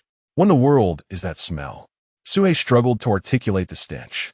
To describe it in human terms, it resembled a foul mixture of rotten eggs and excrement, a truly unbearable odor. 1 whiff would induce nausea, 2 would provoke vomiting, 3 would lead to unconsciousness. Though somewhat exaggerated, Suhei found it nearly impossible to resist the instinct to flee. Who could endure such a stench? Nevertheless, his rationality triumphed over his instinctual reaction. A man and a woman traversed the marshy ground, venturing deeper into the wilderness. As they walked, they scattered a yellow powder, causing snakes and insects to retreat in fear. It was none other than realgar, a substance that serpents dread. Some unfortunate snakes, unable to escape in time, were rendered unconscious, and others met with a fatal end. Suhi had witnessed Zhao's cunning ways firsthand. He would not hesitate to strike down his own kind over trivial disagreements. Yet, noticing their direction aligned with the location of the coveted prize. The serpent fruit, besides being consumable, could also be used in alchemy, beneficial to human cultivation. After a moment of contemplation, Suhi submerged himself in the water, stealthily following their trail. His size was diminutive. A year had passed, yet he remained at a mere 2.5 meters, unlike the typical serpent demons, which was advantageous for concealment. Suhi refrained from making a move, opting instead to observe. What if these two suddenly turned on each other? It would be a fine display of human tradition. Sister Song, what if the old Serpent King does not appear? Zhao Wenjue inquired with a smile. Song Shiyu shot him a glance and replied. Zhao Wenjue's expression reflected a similar realization as he nodded in understanding. This left Suhi utterly perplexed. Was I truly that old? After more than a decade, nearing the end of their life, Suhei could not help but perceive the truth. His bodily functions were evidently on the rise, showing no signs of aging whatsoever. What nonsense is this woman spouting? You're the old one. Suhei silently cursed within. Yet, his brow furrowed as he sensed the complexity of the matter. Suhei's consciousness swept through the myriad serpents of the 10,000 Snake Valley, a vast multitude, many of which bore striking resemblances to him, even identical in form. For instance, a white snake of the same breed exhibited a peculiar color variation. Although Suhei, could it be? Suhei's eyes widened as he submerged into the water, stealthily trailing behind. The distance between the two figures and the snake fruit tree diminished rapidly. Suhei froze, observing intently. The advancing duo also halted. Zhao Wenjue appeared tense, clutching his storage pouch, while Song Shiyu wore a look of disdain. Indeed, it has arrived. The old Snake King has made its entrance. Zhao Wenjue gasped in shock. Prepared for this encounter, Song Shiyu swiftly waved her hand, conjuring a golden talisman that morphed into a flexible shield. The black fangs struck the golden barrier, becoming ensnared as if caught in a quagmire. This is... Suhei focused intently, his gaze honing in. The dark figure was indeed a colossal serpent, its elongated head elliptical, its pupils a pale gold, and its scales triangular. Externally, it bore an uncanny resemblance to Suhei, signifying the same breed. However, its size was overwhelmingly larger, stretching 8 meters in length and as thick as a barrel. This is the true old Snake King. I am but an imposter. The truth dawned upon Suhei as his mind swiftly pieced together the sequence of events. Save for the unique black golden scales at the tip of Suhei's tail, Suhei speculated if this could be a distant relative, but serpents lack the concept of kinship. Understanding the reality left Suhei's heart in turmoil. This was his first encounter with another serpent demon beyond himself. At that moment, the old Snake King displayed an astonishing ferocity. Despite its age, its combat prowess remained formidable. Such resilient scales. If these were to be harvested, they could forge an exquisite armor. Song Shiyu's eyes gleamed with fervor as she retreated, launching more darts. The old Snake King, now blinded by rage, pursued the two, while Song Shiyu continued to unleash darts. And Zhao Wenjue conjured slicing wind blades that left faint scars on the serpent scales. The two fought while retreating, expending various talismans, darts, and concealed weapons, relying heavily on their resources. Each time the old Snake King surged forward, it was thwarted by the copper bell, becoming disoriented and momentarily halted, a troublesome annoyance. Is this the might of human artifacts? Suhei trailed behind, his gaze ablaze with excitement, posed a lethal threat to human cultivators at close range, reminiscent of Ding Hai, who had suffered grievous injuries at the hands of a bear demon. Thus far, the two figures beneath him had each affixed a wind talisman to their feet, granting them extraordinary speed and brief moments of suspension in midair, thus uncertain in its utility. However, if pressed, he would prefer to destroy it rather than surrender it to humans.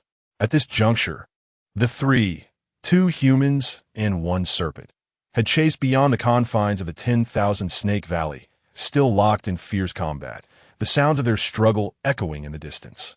Suhei widened his eyes and quickly returned, slipping into the shadows. There, he beheld a young man clad in gray, burdened with a bamboo basket and wielding a hoe, approaching the snake fruit tree. The basket brimmed with herbs, his attire reminiscent of a mountain herbalist, his body smeared with yellow powder to ward off snakes. He approached the serpent fruit tree, raised his hoe, and with a swift motion, uprooted the tree with a single stroke, his actions marked by remarkable decisiveness. Realized it was too late to stop him. The serpent fruit tree was not large, merely the height of a man, as if he had merely collected an ordinary medicinal herb. Infuriated, Su Hei's gaze turned cold, and with a sudden burst of speed, he quickly discerned the cultivation level of an individual from a distance. The person exuded no trace of spiritual energy, appearing to be an ordinary mortal. Without a moment's hesitation, Su Hei lunged forward and struck with ferocity.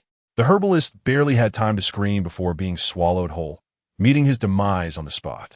Su Hei gazed at the uprooted snake fruit tree, his heart seething with rage. It took 3 years for it to bear fruit, only to be so ruthlessly excavated. Have the audacity to uproot and destroy a tree, truly despicable. Su Hei seethed with anger, feeling utterly helpless. At that moment, the commotion in the distance gradually subsided, replaced by the hissing of a great serpent, indicating that the battle had concluded. Su Hei's mind raced as he swiftly made a decision. With a slender trunk that resembled a bush more than a tree, upon ingestion, the snake fruit tree filled Su Hei, rendering him as rigid as a bamboo pole. Even stones, and each had exhibited immediate signs of decay and digestion once inside him. The herbalist he had just swallowed had been largely digested within mere breaths. Who sought to monopolize the snake tree? Su Hei was not foolish. A brief analysis led him to deduce the causal link. He was disinterested in their machinations. Having consumed the snake fruit tree, he resolved to leave this place and find a suitable location to digest it, lest he be discovered. Suddenly, Su Hei froze, for an immense surge of energy erupted within him, an indescribable force crashing through his meridians like a stampeding buffalo, causing excruciating pain. What was happening? Su Hei was alarmed. In a state of desperation, he discovered a snake den and burrowed inside. This den was small, but Su Hei continued to dig downward with his tail, but rather the overwhelming energy that he could not bear. In truth, the snake fruit tree was a superior spiritual item. To consume it raw would result in the immediate rupture of one's meridians or even death. Without hesitation, Su Hei expelled the snake fruit tree from his body. Yet even after its expulsion, he remained in agony, with several waves of violent energy wreaking havoc in his meridians. At that moment, the demon god cauldron suddenly inhaled, drawing all the chaotic energy as if it were being attracted, allowing Su Hei to gradually regain his composure. How terrifying! This snake fruit tree is indeed poisonous. These individuals were none other than Zhao, Wenjue, and Song Shiyu, who had just finished dealing with the old Snake King. Against the aged and weakened serpent, they had not exerted their full strength, relying instead on ranged attacks to wear it down before achieving victory. However, someone had taken advantage of their battle with the old Snake King to excavate the snake fruit tree. Song Shiyu's lips twitched in frustration as she gritted her teeth and exclaimed, "Who on earth did this?"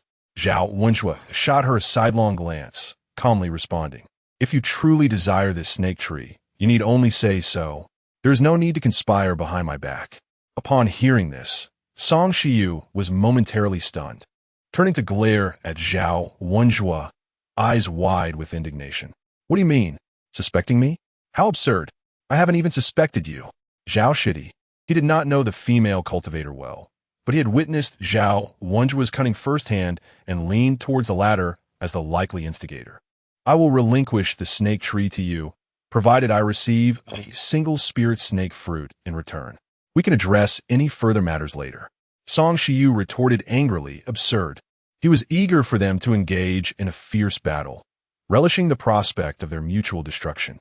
At that moment, both of them instinctively reached for their storage pouches, only to halt simultaneously, locking eyes in a tense standoff. "Hurry! Attack already!" Su Hei silently urged, exhilaration coursing through him. He relished such spectacles, dogs fighting dogs, ready to act at a moment's notice. Yet, in the end, she refrained from striking. Crack! Just as the jade talisman soared for a distance, a large hand grasped it. For the person before them was none other than their peerless eldest brother, Mu Yun, who possessed the most formidable cultivation among them. 8 years prior, Mu Yun had ascended to the mid-stage of qi refinement, reportedly attaining the 6th level of qi refinement, which placed him 3 entire tiers above them. The two felt a surge of astonishment. What brought Mu Yun here? As Mu Yun descended before them, he seemed to discern their bewilderment and spoke calmly. The two promptly bowed in gratitude. The sudden appearance of this individual startled Su He. Reflecting on the earlier encounter, Su He felt a chill run down his spine. Zhao Wenjua hesitated for a moment before reluctantly stating, "Eldest brother," regarding the snake tree. "It was not I who excavated it. There was another involved." Mu Yun replied with an air of calmness. "What do you mean?" Zhao Wenjua's eyes widened in disbelief. "The individual is exceedingly cunning. I can only follow footprints." Mu Yun shook his head and continued, "Regrettably, the footprints have also vanished." It was evident to all present that the traces had disappeared 5 paces from the snake tree, dissipating into thin air. Mu Yun focused intently on the ground. The 3 snake fruits atop the nearby serpent fruit tree suddenly transformed into a profound shade of black, releasing an intoxicating fragrance that wafted through the soil. The snake fruits had ripened. The aroma of the ripe fruits was overwhelmingly potent, impossible to conceal, permeating even through the earth. Its aroma wafted through the crevices in the earth, and without a second thought, Su He rushed forward, devouring all 3 ripe fruits in one go. On the ground, Mu Yun's eyes widened, fixated on the earth below. Just a moment ago, he sensed a faint wave of spiritual energy emanating from the ripening snake fruit. They would rely solely on talismans and magical artifacts to exert their power. Underground? Zhao Wenjua's gaze flickered, his brows furrowing. "Sister Song, I misjudged you earlier. It was my mistake, and I sincerely apologize. We should leave quickly, lest we attract trouble from whatever formidable presence lies buried beneath." Zhao Wenjua clasped his fists, bowing slightly in regret. Song Shiyu remained silent, her demeanor cold as she turned to depart. A flash of frostiness crossed Zhao Wenjua's eyes as he followed her closely. At this moment, though Su He had not dispersed his consciousness, he could distinctly sense the tremors beneath, a gnawing sense of impending peril swelling within him. Having veered off course and failing to locate Su He, after tunneling for some distance, Su He released the snake tree and focused all his energy on digesting the fruit's essence. "Hurry and refine," he roared internally. At that moment, or whether they had unseen protections in place, everything remained shrouded in mystery. Su He's nature was one of caution, as did their spells. He saw no glimmer of hope for victory. All he could do was hide. All he could do was flee, clutching the snake tree. Quite the escape artist. Their earth escape is no weaker than mine. I wonder what their cultivation level truly is. No matter what it is. You shall not escape death today. Mu Yun swallowed a recovery pill, his speed surging as he swiftly traversed the soil. Su He, too, was risking everything, furiously carving his path through the earth. "Refine for me," Su He shouted internally. Suddenly, as if responding to his call, the demon god cauldron erupted with a powerful suction, drawing the snake fruit within. The fruit dissolved at a visible pace, releasing pure energy that nourished his entire being. Su He was overjoyed. Finally, it had begun. As long as the demon god cauldron was operational, he could refine while escaping, 2 tasks accomplished simultaneously. The spiritual energy within the cauldron quickly reached its peak. They completed their transformation in an instant. The scales halted at 9, seemingly having reached their limit, and the spiritual energy remained at maximum capacity, no longer increasing. Su He immediately realized he had hit a cultivation bottleneck, reaching the pinnacle of the 3rd layer of the communicative spirit stage. In human terms, and the spiritual energy within the cauldron expanded explosively. When the expansion reached its zenith, it began compressing inward, and a trace of spiritual liquid emerged from the mist within. No longer vaporous, but rather droplets, they adorned the interior of the demon god cauldron. Su He's physical form underwent a monumental change, muscles bulging, bones trembling, fangs elongating. The compression of spiritual energy and the metamorphosis of his body culminated in the shedding of an aged snake skin, revealing a brand new form emerging from beneath. His eyes were filled with disbelief as he locked onto the sight before him, akin to encountering a specter. What he saw, he thought he might be mistaken and blinked repeatedly, confirming the sight before him. He gasped in astonishment. After pursuing for hours, from morning until night. But what kind of spiritual beast could do this? It had not even been seen. It merely fled underground while clutching a tree. This was no mere beast. It had transcended to a higher existence. What perplexed him further was the tree itself. It appeared to have been uprooted by someone. How had it come into the possession of a snake? Mu Yun's thoughts raced, and for a moment, he hesitated, contemplating whether to advance. He envisioned a possibility, that a powerful being had possessed a spiritual beast, using its form to cultivate anew. Yet this notion was so far-fetched that he struggled to believe it. This beast must not be killed. It must be captured alive. Perhaps it would attract the attention of the headquarters. Resolute, Mu Yun's eyes burned with fervor, each droplet equivalent to the entirety of the previous mist. At this moment, there were 3 droplets. Suhei, in terms of both external form and internal spiritual energy. He had initially assumed that his opponent was merely a mid-stage chi refinement practitioner, but it turned out he had just broken through, proving to be slightly weaker than anticipated. As Mu Yun approached within a 10-meter range, he raised his hand and cast a spell, sending the beast control ring flying towards Suhei. The golden ring expanded gradually. He quickly locked onto the approaching beast control ring. Human, I had no intention of engaging you in battle, but you have forced me into a corner. A glint of madness surged in Suhei's eyes. He felt no elation over his breakthrough. Rather, he was determined to eliminate the man before him to prevent future troubles. The ring trembled slightly, pausing momentarily before continuing its pursuit of Suhei. You cannot escape, Mu Yun thought to himself, confident that no demonic beast had ever escaped once locked by the beast control ring. Yet at that moment, Mu Yun's face contorted in disbelief. This was a superior spiritual treasure, one he had refined, and his consciousness was supposed to be unassailable unless a Foundation establishment practitioner intervened. Suhei, of course, could not accomplish such a feat. He merely caused the beast control ring to momentarily halt. But that was sufficient. Suhei opened his mouth wide and swallowed the beast control ring whole, since his consciousness could not erase it, burrowing deep into the earth. You scoundrel! Stop right there. Mu Yun was taken aback, quickly filled with rage as he activated his earth escape technique, pursuing closely behind. Mu Yun's gaze turned cold, his speed intensifying.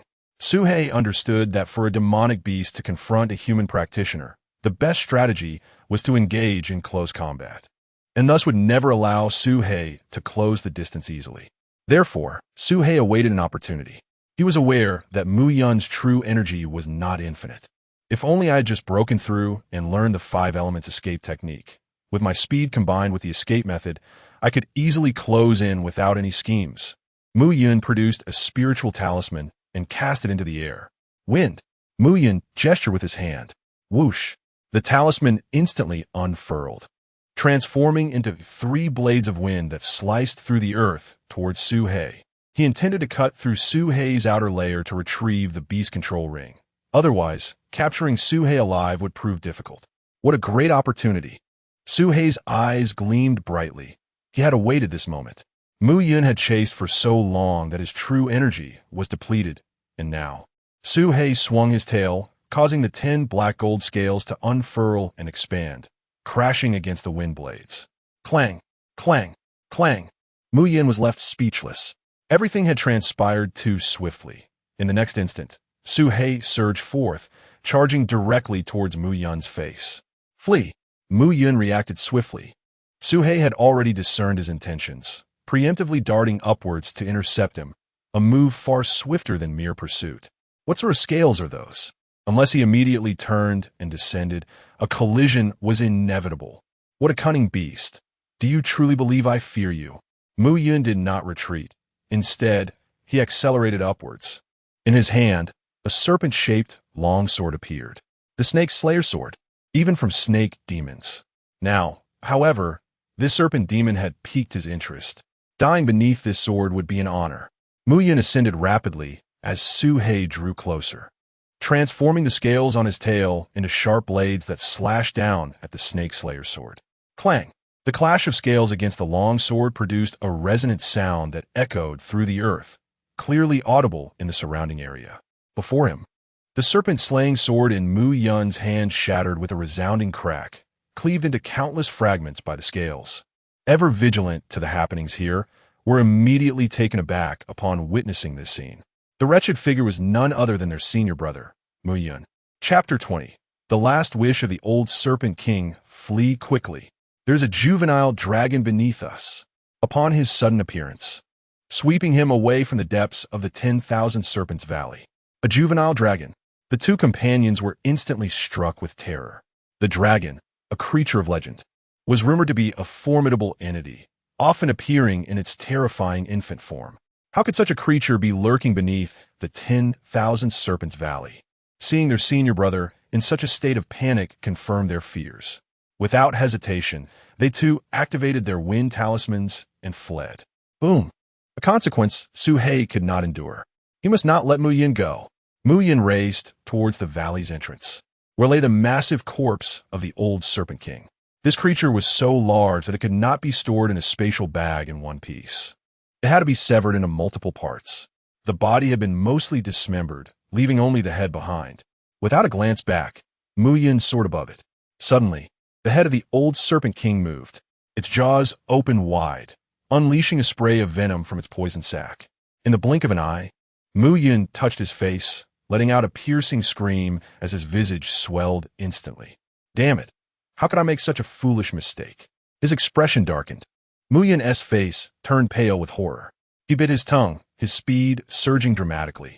Thankfully, with the high-grade wind talisman, as long as he was not completely cornered, Su-hei felt as if he heard a voice within him.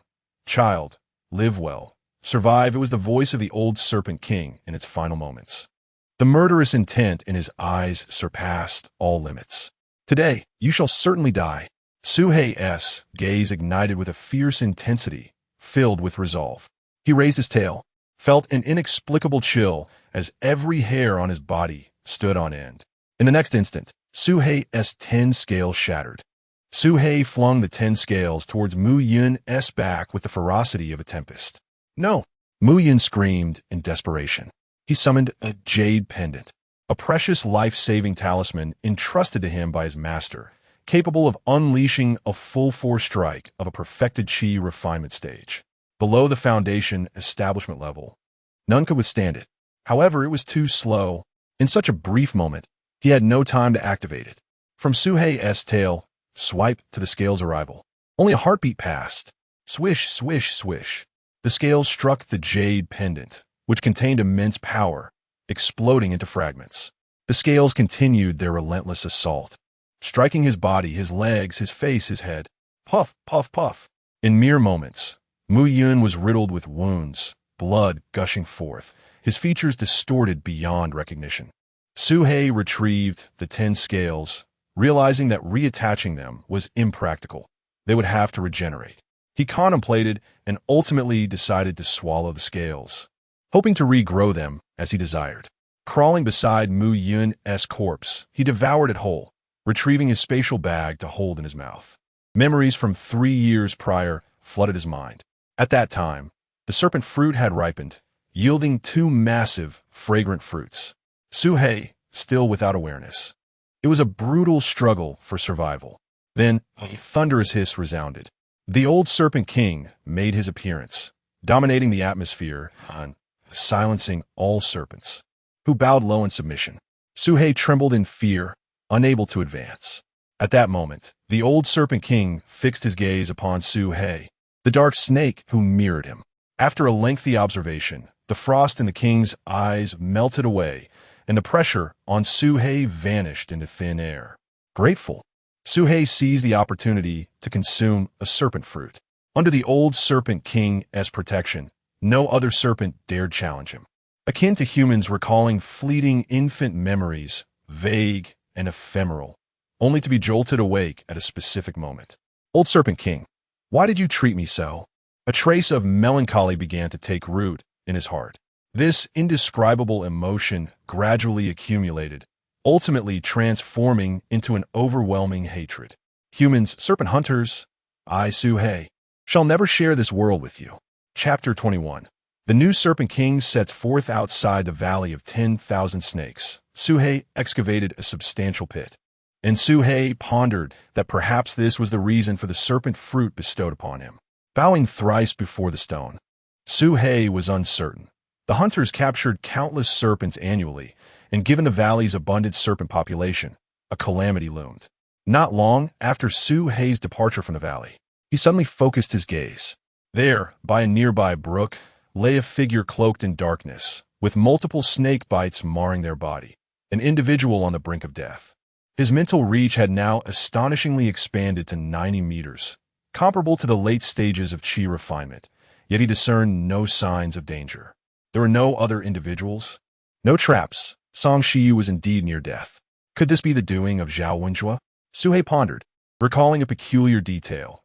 Why was the head of the old Serpent King conveniently obstructing the entrance to the valley, concealed by a tree in such a cunning manner, leaving only the head behind, still brimming with venom? Was this not a clear indication of intent? Suhei's mind raced with apprehension. What were Zhao Wenjue's true motives? Why would he orchestrate the demise of his elder brother and harm his sister? The earlier incident involving Ding Hai could be attributed to a conflict of interest. What was the meaning behind all this? As Suhei's thoughts spiraled, a large serpent slithered forth, sinking its fangs into Song Shiyu's legs, beginning to consume her from the bottom up. After observing for a moment, Suhei confirmed that this was not a trap. Suhei chose not to approach her or retrieve a storage pouch, but instead turned and departed. The reason was simple. He did not understand what schemes were afoot. If she possessed some form of restrictive talisman that activated upon her death, without his protective scales, he would be doomed. Not long after Suhei's departure, he declared, Lu Tong, Chen Shui, Ding Hai, Song Shiyu, Mu Yun have all gone to join you. Only 3 remain. With his eyes reddening, his body marred with injuries, he unleashed venomous snakes to bite himself, soon collapsing into unconsciousness. Approximately half an hour later, had we arrived a moment later, it would have been too late. The individual produced a medicinal pill, administering it to Zhao Wenjue while simultaneously guiding his energy. Chun Dowling's expression darkened as he coldly declared, I shall uncover the fiend responsible for the loss of my 2 disciples. With his consciousness spread wide and armed with a sharp sword, he strode into the valley of 10,000 snakes. Meanwhile, the initiator of this chaos, Suhei, journeyed back to his mountain after a long trek. Nestled outside the serpent village, it lay 10 miles deep within the mountains, a considerable distance from the valley of 10,000 snakes. Even for Suhei, it took him 2 full days to return. Upon reaching his familiar territory, he swept his consciousness through the area, relieved to find that his tamed creatures were safe. However, he noted the presence of wolf droppings, furrowing his brow. Once enveloped by the familiar darkness, he fully relaxed. He then released his storage pouch, probing within, having already conducted a preliminary inspection on the way. These steps lay clearly before him in the jade slips, ripe for learning. With his already formidable physique and speed, combined with the aid of these spells, he felt assured that the snake hunters would not stand a chance against him. The distinction between myself and the beasts lies in my intellect, which rivals that of humans. Suhei's gaze hardened with resolve. He would fulfill the old Serpent King's dying wish. He must survive, he must endure. Growing up to 2 meters long in adulthood, and reaching 5 meters as a snake demon. The most formidable black snake encountered by snake catchers was a fully matured snake demon of the Foundation establishment stage, measuring 18 meters in length, possessing demon fire within. Suhei was secretly astonished upon reading this account. It turned out he was a black snake. Suhei recalled seeing a crimson vine on a rocky mountain, but the area was thick with demon energy, and since his scales had yet to fully develop, it was unwise to take risks. All precious medicinal materials are guarded by demon beasts. To be safe, Suhei decided to wait until his scales fully grew before venturing out again. Until then, he would refrain from leaving. The storage bag of the humans contained provisions and medicinal pills sufficient to last for a considerable time. Although the snake fruit tree had lost a branch and its leaves, this jade slip was the one thing he could not comprehend.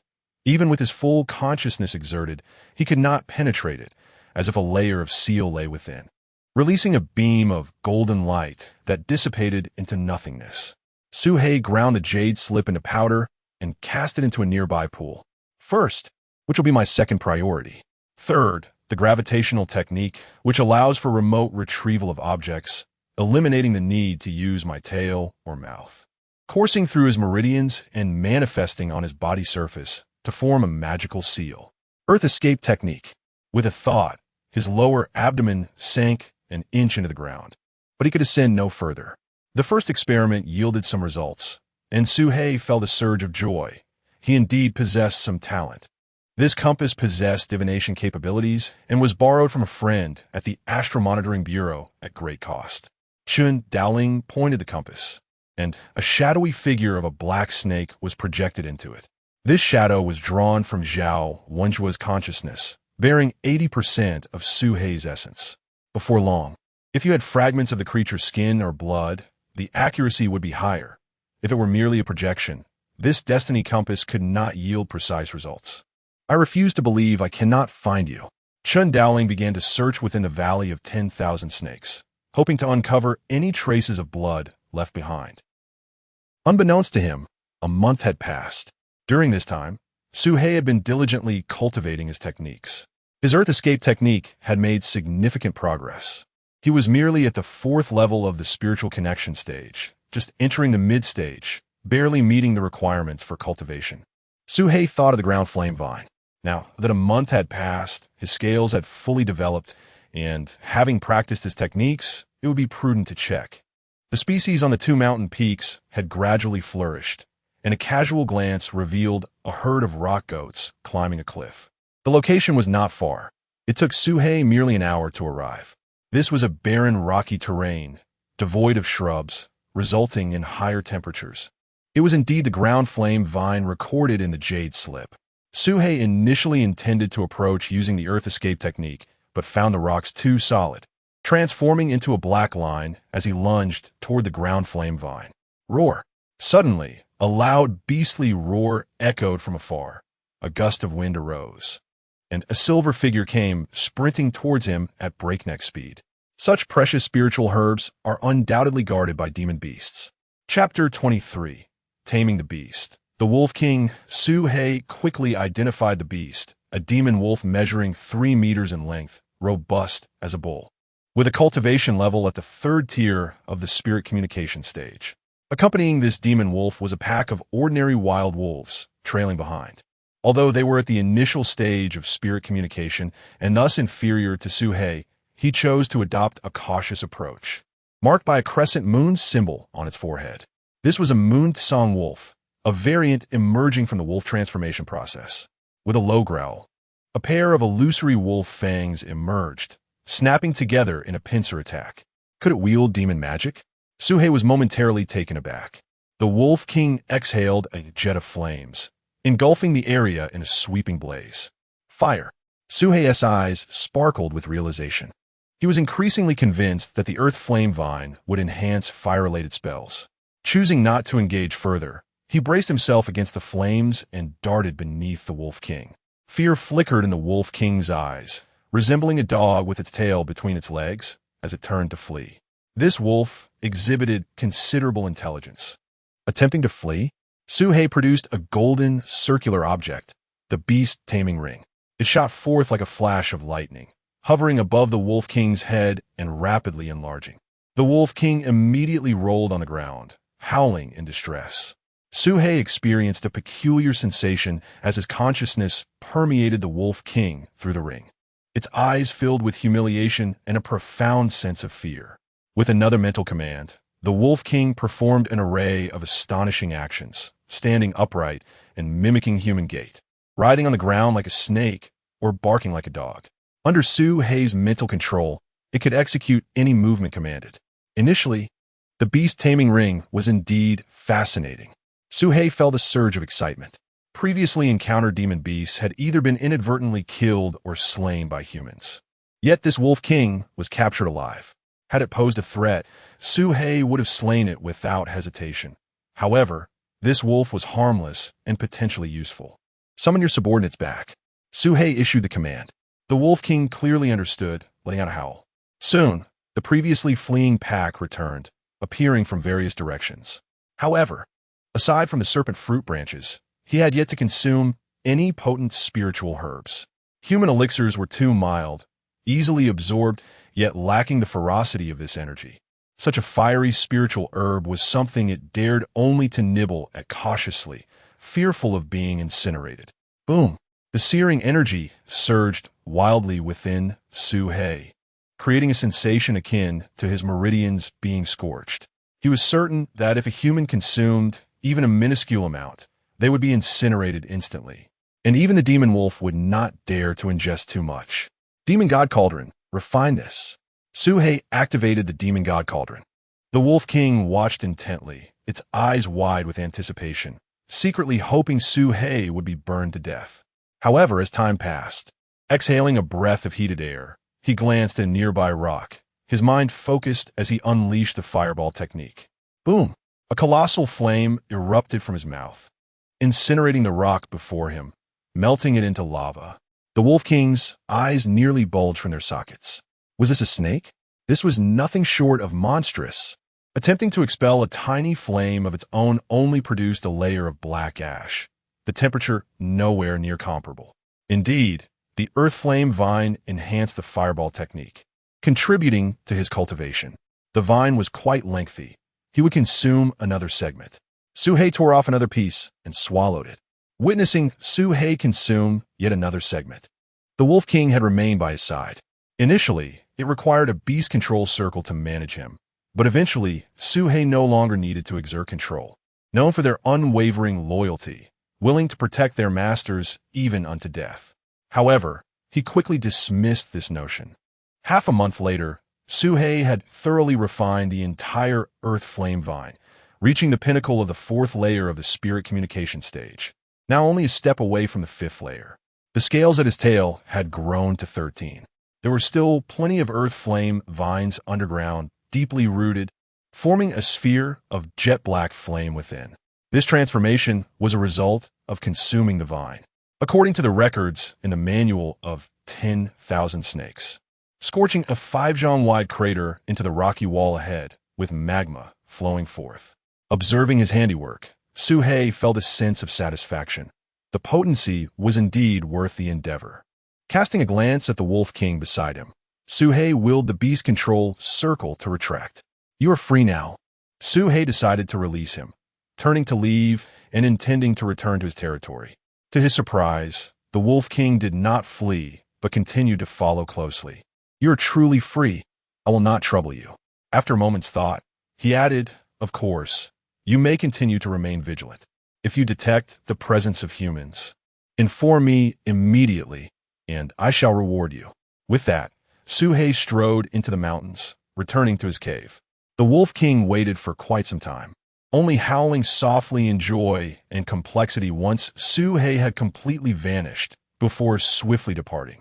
Where there are spiritual herbs, there are bound to be demon beasts guarding them.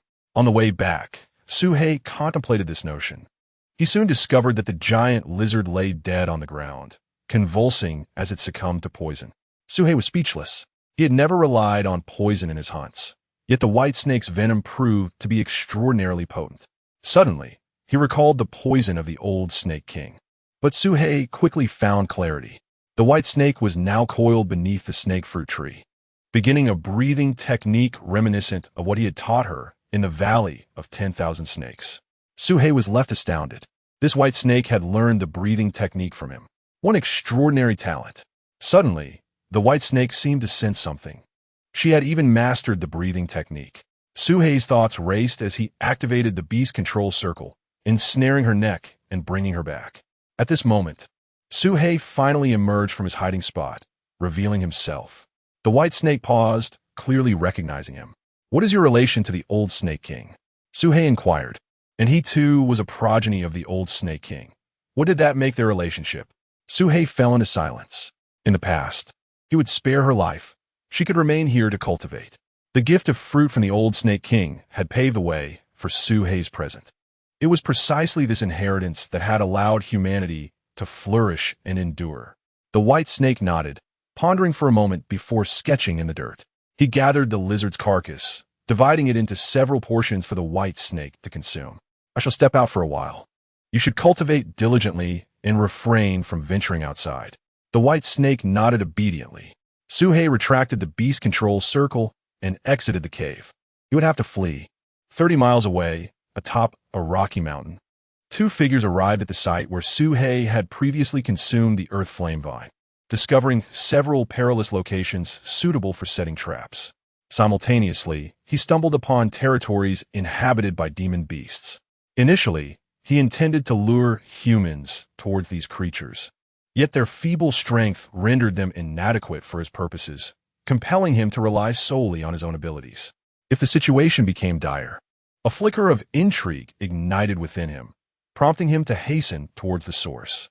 This was the most intense demon energy he had ever encountered, indicating a formidable opponent. To Su-hei's astonishment, the emanation originated near Snake Village, a settlement inhabited by humans. Before long, he arrived at a grave site. Upon closer inspection, he noticed a large pit had been excavated. A gigantic black dog emerged from the depths, clutching a human skull in its jaws. Merely gazing upon this creature elicited a shudder within Su-hei. Digging up someone's ancestral grave and feasting upon corpses, what audacity! He marveled silently at its ferocity, and even feasting upon the corpses of the deceased. He was a tyrant among wild dogs. The exact number of corpses he had consumed had slipped his mind. The old dog took to the grave-robbing trade, reaping rewards with each endeavor, particularly during the winter of last year, when 30 villagers perished in a single blow. He found himself overwhelmed with work. However, as time passed, he was eventually discovered, resulting in a manhunt by the authorities and the subsequent slaughter of wild dogs in nearby villages. Though he narrowly escaped this disaster, he had heard rumors of a newly constructed cemetery outside Qinjia town and resolved to investigate it one day. Suddenly, his gaze shifted to a patch of grass, and his keen nose caught a whiff of something. A snake? Faintly, he detected the serpentine scent, despite having consumed snakes in the past, and that the creature could not possibly detect him. Was a dog's sense of smell truly so acute? Intrigued, he decided to follow. This black dog was clearly not a creature of the wild, but rather a stray from human civilization, surviving on the scraps left behind by humanity. The black dog seemed to sense Su-hei's pursuit, quickening its pace and darting erratically, attempting to shake off its pursuer. It was remarkable that Su-hei, hidden underground, could still be detected. The old dog raced to the edge of a steep slope and leaped, tumbling down like a ball, his speed dramatically increasing. His cries were piercing, akin to the wails of the damned, instantly capturing the attention of distant villagers. Damn it! Su-hei nearly cursed aloud. He had only heard of crows mimicking human speech, never a dog seeking help in such a manner. As the black dog entered the villager's line of sight, the black dog had no intention of retaliating. It merely turned and fled. In truth, the old dog possessed the strength to kill several people with ease. Su-hei observed the black dog being chased as it darted into the alleys of Snake Village, causing him to ponder deeply. This old black dog seemed quite famous, yet he had never heard of it before. Had it only emerged this year? Su-hei's mind raced with questions. Clearly, this old dog, like himself, had awakened its intellect. Dismissing the thought, no, it could not simply be due to the human essence. That was merely a breakthrough elixir for Taoists, not something rare. There had to be another reason. Su-hei strongly suspected that the cause of his own awakening was different from that of the old dog. He would have to capture the black dog and inquire directly. Yet, the creature had vanished into Snake Village, leaving Su-hei uncertain of its next move, attracting a crowd and potentially drawing the attention of the celestial overseers. The overseers were a formidable force, far more fearsome than snake catchers. Su-hei would not dare provoke them. If you enjoy grave digging so much, I shall wait at a grave head for you to take the bait. Su-hei thought to himself. Outside Su-hei's territory, in the forest, two figures, one in front of the other, reached the boundary of two hills. A single glance or a whiff was enough for him to discern the scent of snake spirits among countless beasts. At that moment, Muley drew forth a palm-sized lightning talisman, pointed it skyward, and unleashed a bolt of thunder that struck the center of the wolf pack. Boom! The Wolf King turned pale with fear and fled without hesitation. Muley shouted coldly, directing the lightning talisman once more, sending another bolt chasing after the Wolf King. The Wolf King leaped off the edge of a cliff, the thunder exploding just inches behind, singeing its tail and unleashing a pained howl as it plummeted downwards. Muley approached the cliff's edge and peered down, spotting the Wolf King lying at the bottom, gravely injured but alive. After a moment's hesitation, he decided against pursuing it. With his tail severed and racked with agony, struggled to rise, his eyes brimming with indignation. The pack lay slain, and his own tail lay broken, all due to that accursed human. He yearned for vengeance, yet found himself utterly powerless. Humans were far too formidable, instilling in him a profound sense of despair. Observing the flocks of birds and herds of beasts, he noticed their signs of panic, as if they had been struck by an overwhelming fear. A gray wolf spotted him and hastily retreated. Shortly thereafter, Suhei heard a distant, piercing wolf howl.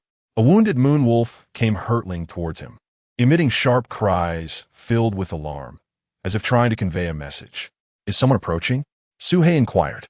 The Wolf King nodded vigorously. Suhei hesitated but chose not to flee. Instead, he dashed towards his territory. Indeed, the serpent hunters had come. They possessed their own methods for tracking serpents, often knowing them better than the serpents themselves. Suhei knew evasion was futile. There was no permanent solution. If he wished to protect his territory, having already plotted his escape route, under the Wolf King's guidance, Suhei returned to the scene of the incident. The ground bore charred marks, fervently hoping that the serpent fruit tree and the little white serpent remained unharmed. For the first time, he found himself genuinely concerned for the safety of others. Appearing in the distance, a young man clad in a black python robe, wielding a thunder talisman. It was Muley. Upon spotting Suhei, Muley wasted no time, brandishing the talisman with a flick. Whoosh! A bolt of lightning shot forth, prompting Suhei to burrow underground. The lightning struck the ground. The power of this talisman was far beyond what Mu Yun could wield. "Is it you, little mudfish, who killed my brother?" Muley scoffed inwardly. "A dragon? Hardly." To his surprise, the prey had come to him.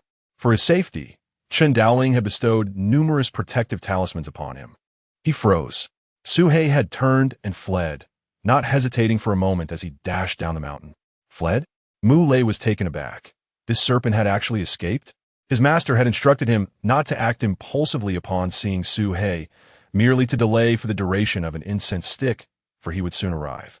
As a serpent hunter, slaying a serpent demon of equal cultivation was a fundamental skill. Failing at that would disqualify him from the title. Moreover, he was 2 levels above Suhei. Could it truly be, as Zhao had stated, that this serpent demon was exceedingly cunning, possessed of extraordinary abilities? Activated the communication talisman, and quietly placed it on the ground, casting it towards the distance. Then he returned to his original position. He charged after Suhei's fleeing figure, convinced that the serpent had not truly escaped but was lying in wait somewhere. His elder brother, at the pinnacle of the 6th layer of Qi refinement, would never be bested by a mere 4th layer beast. The opponent must have employed some nefarious tactic. Today, he only utilized half of his potential, reserving the rest for contingencies. Similarly, Suhei did not flee at full speed either. He operated at a mere 2/10, leaving 8/10 in reserve, deliberately toying with his pursuer. This individual's pace was so sluggish, not even half that of Mu Yun's. It was evident he was feigning weakness. Suhei mused inwardly. This youth, though seemingly young, possessed a profound cunning, unlike Mu Yun, who was easily deceived. Without employing any earth escape techniques, this was indeed his utmost velocity. Behind him, Muley's expression changed dramatically. Was Suhei truly attempting to flee? Suhei showed no intention of engaging, opting instead for a full-speed retreat, which completely contradicted Muley's expectations and rendered his contingency plans utterly ineffective. "Stop right there," Muley shouted, channeling a lightning seal that unleashed a bolt of electricity, creating a massive crater in the earth ahead. But Suhei had already vanished from sight. Chase him. Mu Lei grit his teeth and exerted his utmost effort, employing earth escape techniques to pursue Suhei. Finally, under Mu Lei's relentless pursuit, have the courage to stay and face me. I can annihilate you even without magical artifacts. Mu Lei shouted into the void, his voice echoing.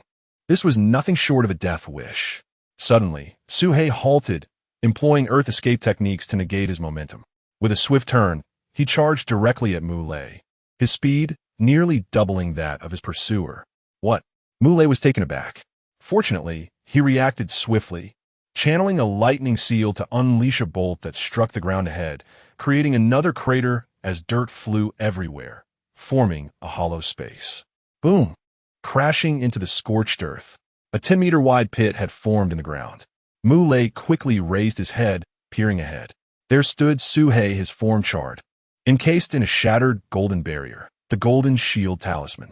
However, it was evident that this talisman could not fully withstand the entirety of the lightning strike. Mu Lei's expression darkened as he prepared to unleash another lightning seal. Suddenly, Suhei opened his mouth wide, unleashing an intensely dark flame that shot toward Mu Lei, leaving Mu Lei no time to ponder or retrieve the pendant before the fireball engulfed him. Boom! The flames surged forth, igniting a torrent of black fire that melted the earth behind Mu Lei, causing magma to flow forth as he screamed in agony. Upon hearing his cries, Suhei felt no joy. Instead, a shadow of concern crossed his face. The fact that Mu Lei could still scream indicated he was not dead. Sure enough, Suhei focused his gaze, observing that the jade pendant had shattered, forming a soft white barrier around Mu Lei's body. However, he mused that with another week of training, he could have completely displaced that pendant. Having not achieved a decisive victory, Suhei wasted no time in seizing Mu Lei's storage pouch before burrowing into the earth and fleeing. After Suhei's departure, merely 3 breaths passed before an elder, pursuing Suhei with unrelenting determination. His consciousness spread rapidly, swiftly exceeding 100 meters, locking onto the fleeing black serpent ahead. At that moment, Suhei experienced the unsettling realization that the adversary could detect him, while he remained oblivious to their presence. He felt a formidable consciousness collide with his own. I provided my disciple with numerous life-preserving artifacts and cautioned him not to underestimate you, yet he nearly fell victim to you. Surrender, and you may yet preserve your life. Harnessing both earth escape techniques and his physical prowess, he surged forward with unprecedented speed. You have mastered earth escape techniques. How intriguing. Chen Daoling mused, astonished. His own speed surged dramatically. After years of cultivation, Chen Daoling had mastered earth escape techniques to a degree unattainable by ordinary individuals. In his full-speed pursuit, Suhei could only sustain his spells for half a stick of incense, at most with his current energy reserves. Before long, Suhei's consciousness pinpointed his pursuer, an elder clad in a Taoist robe, with the injured Mu Lei slung across his back, and he hastily attempted to evade the falling debris. However, the onslaught of rocks intensified, sealing off every avenue of retreat as they tumbled down from above. Chapter 28. Suhei returns to the mountain god temple. Boom, boom, boom. The boulders fell, crashing onto his head, arms, and back, yet a golden aura enveloped Chen Daoling, elastic and resilient, deflecting the impact of the stones. A protective talisman, you say? I shall bury you under 100 layers and see how you protect yourself. The thunderous sounds echoed relentlessly. Soon, Chen Daoling was buried under a multitude of stones, completely entombed. This gorge was a treacherous location Suhei had sought for a long time. A month prior, he employed them solely to assault the rocks. As long as there were enough stones, even if you were at the peak of refinement chi, what could you do? A mere mortal cannot be crushed. After detonating all the talismans, endless stones plummeted down, rumbling as if a great earthquake had erupted, dust swirling, mountains trembling, the earth quaking as though a massive mountain had collapsed. After executing his plan, Suhei did not linger to check on his adversary, but instead dashed down the mountain, fleeing at full speed into the distance. Suhei estimated that such force could potentially slay even a peak refinement chi cultivator on the spot. Yet he dared not take the risk. Escape was his priority. After Suhei's departure, the area gradually fell silent, the gorge completely blocked by the scattered stones. Time passed, though how long it was, no one could tell. Suddenly, the pile of rubble began to tremble, cracking open piece by piece, like an eggshell shattering into powder, and his eyes glowed a fierce red. At this moment, Chun Daoling's aura had surpassed the peak of refinement chi, reaching the early stage of foundation establishment. Behind him, even without being crushed by stones, suffocation or starvation could have claimed him. He had underestimated that snake. I care not who you are, today Chun Daoling, it would inevitably become a persistent threat. In an instant, Chun Daoling traversed over 100 feet, his gaze sharp as an eagle as he scanned below. After searching in vain, he could not locate Suhei's position. I have gathered your demonic aura. You cannot escape. Without flinching, Chun Daoling produced a compass, infusing it with a trace of demonic energy, causing it to spin and point in a specific direction. With a shift, Chun Daoling pursued that path. Before long, such a seemingly trivial technique wielded such power in the hands of a foundation establishment cultivator. This was not true foundation establishment, but rather a temporary enhancement through secret methods and pills, yet possessed such might. He had no doubt that had Chun Daoling been a genuine foundation establishment cultivator, his body would have been obliterated. Seeing Suhei immobilized, Chun Daoling smirked and began to stride forward. Suddenly, it seemed he had triggered some hidden thread beneath his feet. Whoosh! A sapling nearby shot up, swiftly piercing toward him.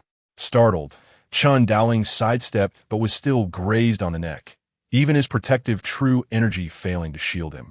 Chun Daoling touched the blood on his neck, his expression a tumultuous mix of emotions. What was that hidden weapon? The events transpired too swiftly. This only intensified the murderous intent within him. Such a demon, cunning and sly as a fox, if allowed to grow unchecked, would surely become a scourge. Channeling Suhei's essence into it, and the compass immediately spun, indicating a direction. At this moment, Suhei was beneath the river, swimming frantically downstream. Fraught with treacherous currents and whirlpools, perilous for humans, where a moment's inattention could lead to being swept away. However, for a powerful cultivator, such obstacles were trivial. Suhei had overestimated his opponent, yet the worst-case scenario had manifested. He truly did not wish to provoke a foundation establishment cultivator unless absolutely necessary. However, Suhei understood well that it was only a matter of time before his location was discovered, leaving him to ponder where he could escape. Being pursued by a foundation establishment cultivator, where could he find refuge?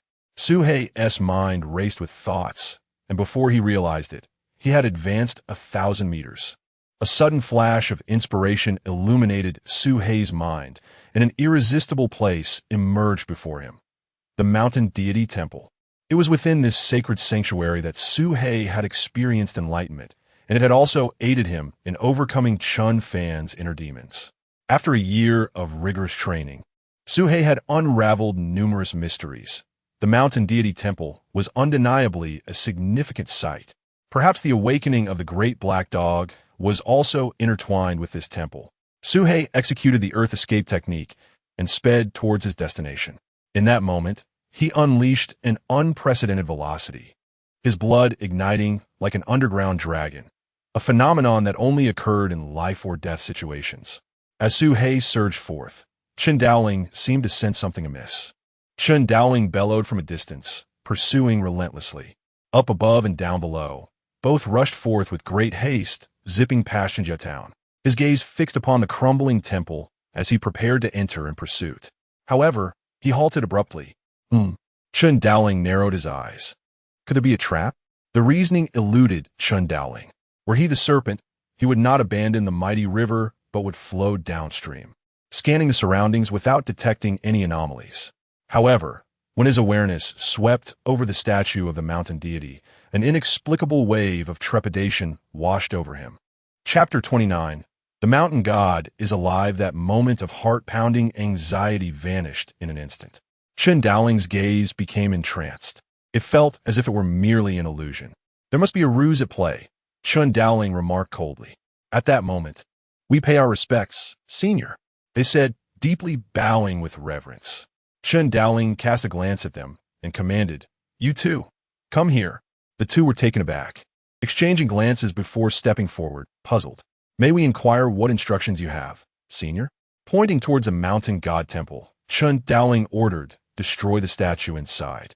I shall raise the entire temple and see what tricks you dare to play."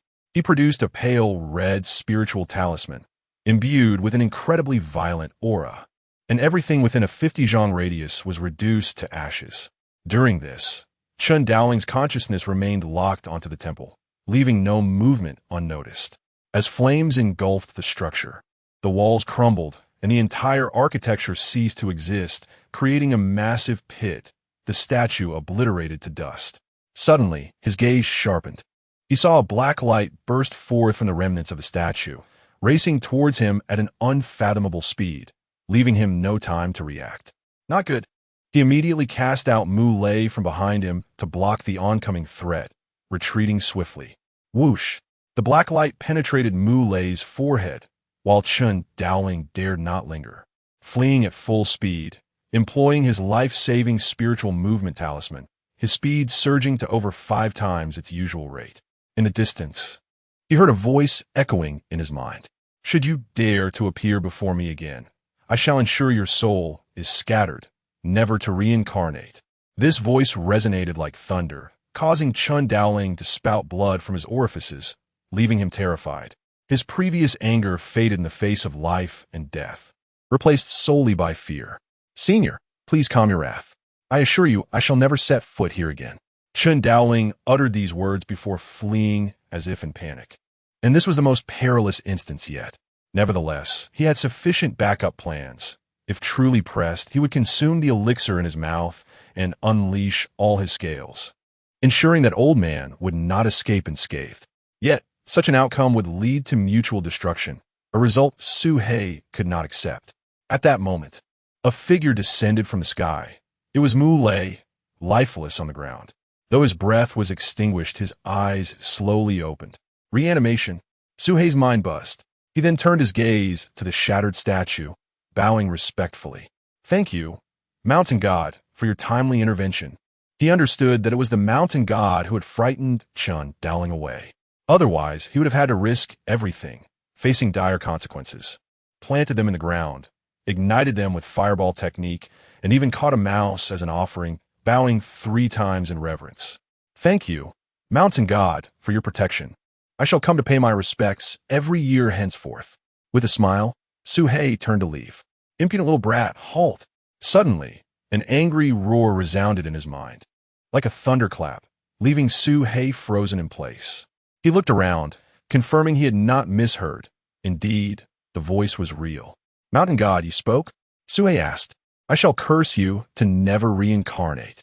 Hearing such words, Su He's face darkened. Never reincarnating meant finality. It was far more terrifying than death. He could not place any expectations on the intellect of this creature. Understood. Su He did not dare to delay, swiftly disappearing from sight. At that moment, his heart was a tempest. The mountain god was alive, truly alive. No wonder he had gained enlightenment, had encountered various ancient texts. He had heard of divine beings capable of transforming stubborn stones into sentient entities. Thus, what was the transformation of a mere beast? Indeed, Su He decided to follow the example of a certain black dog and seek out a corpse instead. Earlier, with its essence rapidly dissipating. Cursed creature, how'd I end up with such a predicament? His essence had regained some strength, enabling him to seize a new body. Last year, he had witnessed a man and a Taoist fleeing to the shrine, only to be vanquished by Su He. Though he had not been consumed, his corpse had been devoured by a wild dog, which subsequently awakened its own potential. After 2 failed attempts at possession and a loss of essence, he was now on his 3rd endeavor, exercising caution. He remained hidden until his statue was shattered, forcing him to emerge and attempt to possess Mu Lei. The outcome? He was incinerated to ashes by Su He, leaving him furious. Never had he suffered such a blow, and his hatred for Su-hei was beyond words. Yet, oblivious to this animosity, Su-hei reveled in what he believed to be his respectful regard for the mountain deity. Just wait. Once I acquire a body, I will make you pay. The celestial demon Wanderer's fury reached its zenith. Outside Qinjia town, in the cemetery, Su-hei arrived and extended his senses, probing into each grave in search of a corpse. To his dismay, all the bodies had decayed into mere skeletons. He solely wished to fulfill his task. But where could he find a young, robust, and ideally cultivated body? Suddenly, Su-hei sensed something and swiftly employed his earth escape technique, burrowing underground while retracting his senses and gaze. Motionless, he dared not exude even a hint of murderous intent. There is no way you can evade me. Su-hei knew the creature was perceptive, and he was prepared. At last, he would catch it. Without hesitation, Su-hei surged towards his target, unleashing his full earth escape technique. As he acted, the black dog, engrossed in its excavation, only then sensed the impending danger. The dog attempted to bite Su-hei, but the latter's cultivation far surpassed its own. With a decisive grip, as he examined it, a realization struck him. He was tasked with finding a robust, youthful, and attractive body with cultivation. The more he looked at the black dog, the more he felt it fit the criteria perfectly. Its aura and physique were nothing short of impeccable. Almost the most perfect vessel in Su-hei's mind, second only to his own. Seizing the black dog, Su-hei set off towards the mountain deity's shrine with great haste. "What are you doing? What are you doing?" The dog howled, sensing an ominous fate. "Great deity of the mountain, I have brought you the body you requested. Behold, it is surely to your liking." As the deadline approached, Su-hei felt a sense of fulfillment in completing his task, relishing in his success. Meanwhile, the celestial demon wanderer was on the brink of despair. "This is the body you found? A dog? What kind of beast is this? You expect me to possess a dog?" Despite his attempts to underestimate Su-hei's intelligence, he had still overestimated it. He had forgotten to specify the condition. Human. "Fool, why don't you just die?" The celestial demon wanderer roared in fury. Su-hei, ponder what he had done wrong. Had he not fulfilled the task as instructed? The demon lord was left speechless. Su-hei, cautious and astute in his actions. He knew that if he did not possess a body soon, he would fall into a slumber for several hundred years. Suddenly, as the formidable primordial spirit broke free, the beast-controlling collar around its neck was flung away. Su-hei sensed an unsettling atmosphere and resolved to depart post-haste. Chapter 31. The great black dog forcibly takes a disciple stop right there. Suddenly, a chilling voice emanated from behind. Su-hei turned around to find the great black dog glaring at him with its piercing eyes. These eyes, no longer filled with the previous eerie and sinister aura, were now brimming with a human-like fury. Its voice had transformed from that of a dog to that of a mountain deity. Su-hei felt his mind go blank. At that moment, his thoughts raced, its expression devoid of any discernible emotion. For Su-hei, the anger of the celestial demon wanderer had reached its peak. Possession? Su-hei was initially taken aback, but he quickly grasped the situation. He was not foolish. He was merely inexperienced and lacked knowledge. He had once offered sacrifices and bowed before the statue, praying for success in his cultivation. And yet, you impersonate a deity, unconcerned about retribution? Do you not fear descending into hell after death? He retorted, filled with indignation. Retribution? Ha ha! There is no mention of retribution.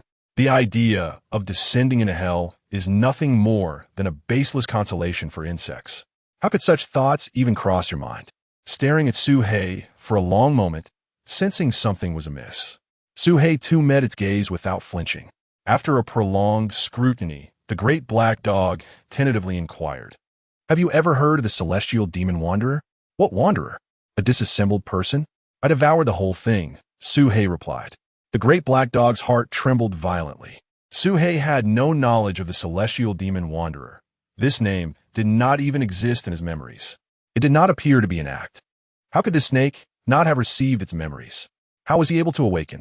The great black dog's heart churned as it stared at Su-hei, growing increasingly incredulous, its small eyes causing Su-hei to feel a chill.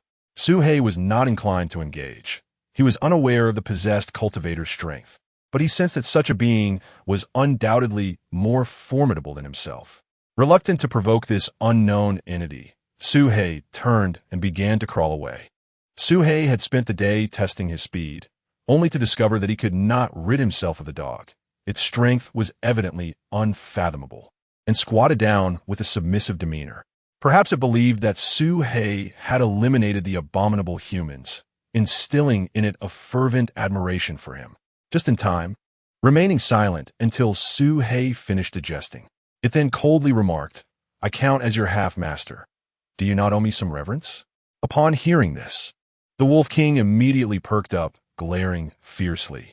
The great black dog narrowed its eyes, a glint of ferocity flashing within them, causing the Wolf King to retreat in fear. The great black dog was taken aback, its expression twisting into one of extreme disgust as an immense rage surged within him, nearly causing his head to smoke. He could not discern whether Suhei was genuinely foolish or feigning ignorance, but it was evident that this was a deliberate attempt to humiliate him. "Go die," he snarled, lunging at the Wolf King's thigh. "Ah!" The Wolf King let out a piercing cry as its thigh was bitten, skin torn and bloodied. It bolted away.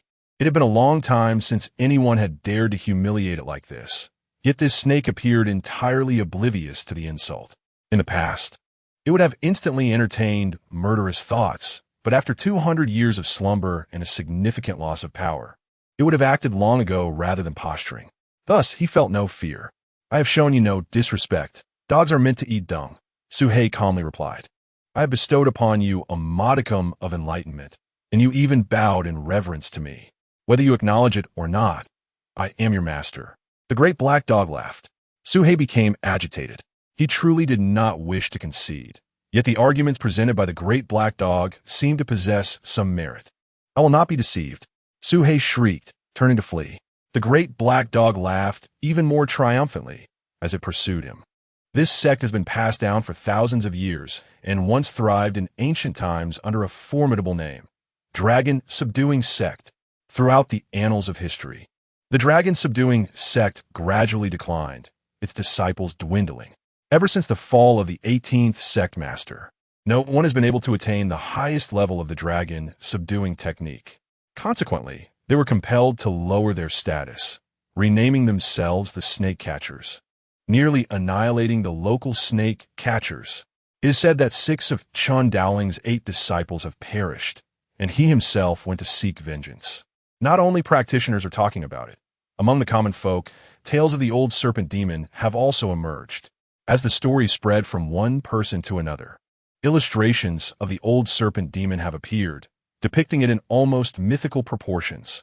The illustration shows the demon with a pitch-black body, scales like ink, would surely awaken the vigilance of the snake catcher's headquarters, prompting the dispatch of powerful practitioners to capture it, ensuring it wouldn't last long. Meanwhile, siblings Wang Xiaonyou, studying at a private school in Chun Family Town, gazed at the illustration of the old serpent demon, covering their mouths in astonishment. "So, the old serpent king is this formidable?" Wang Xiaonyou was taken aback, dismissing the rumors that Suhei was a merciless killer who devoured countless lives. For he had witnessed firsthand that Suhei did not consume humans. After returning, Suhei immediately entered a state of seclusion to recover, resting for 3 full days before achieving complete healing. Subsequently, he retrieved the storage bag of Mu Lei and placed it on the ground.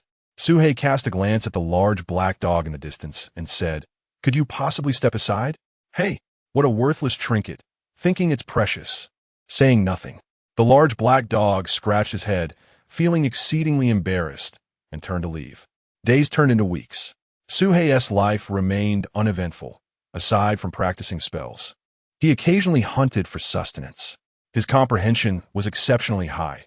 Any spell he could cultivate, he could initially utilize within 3 days.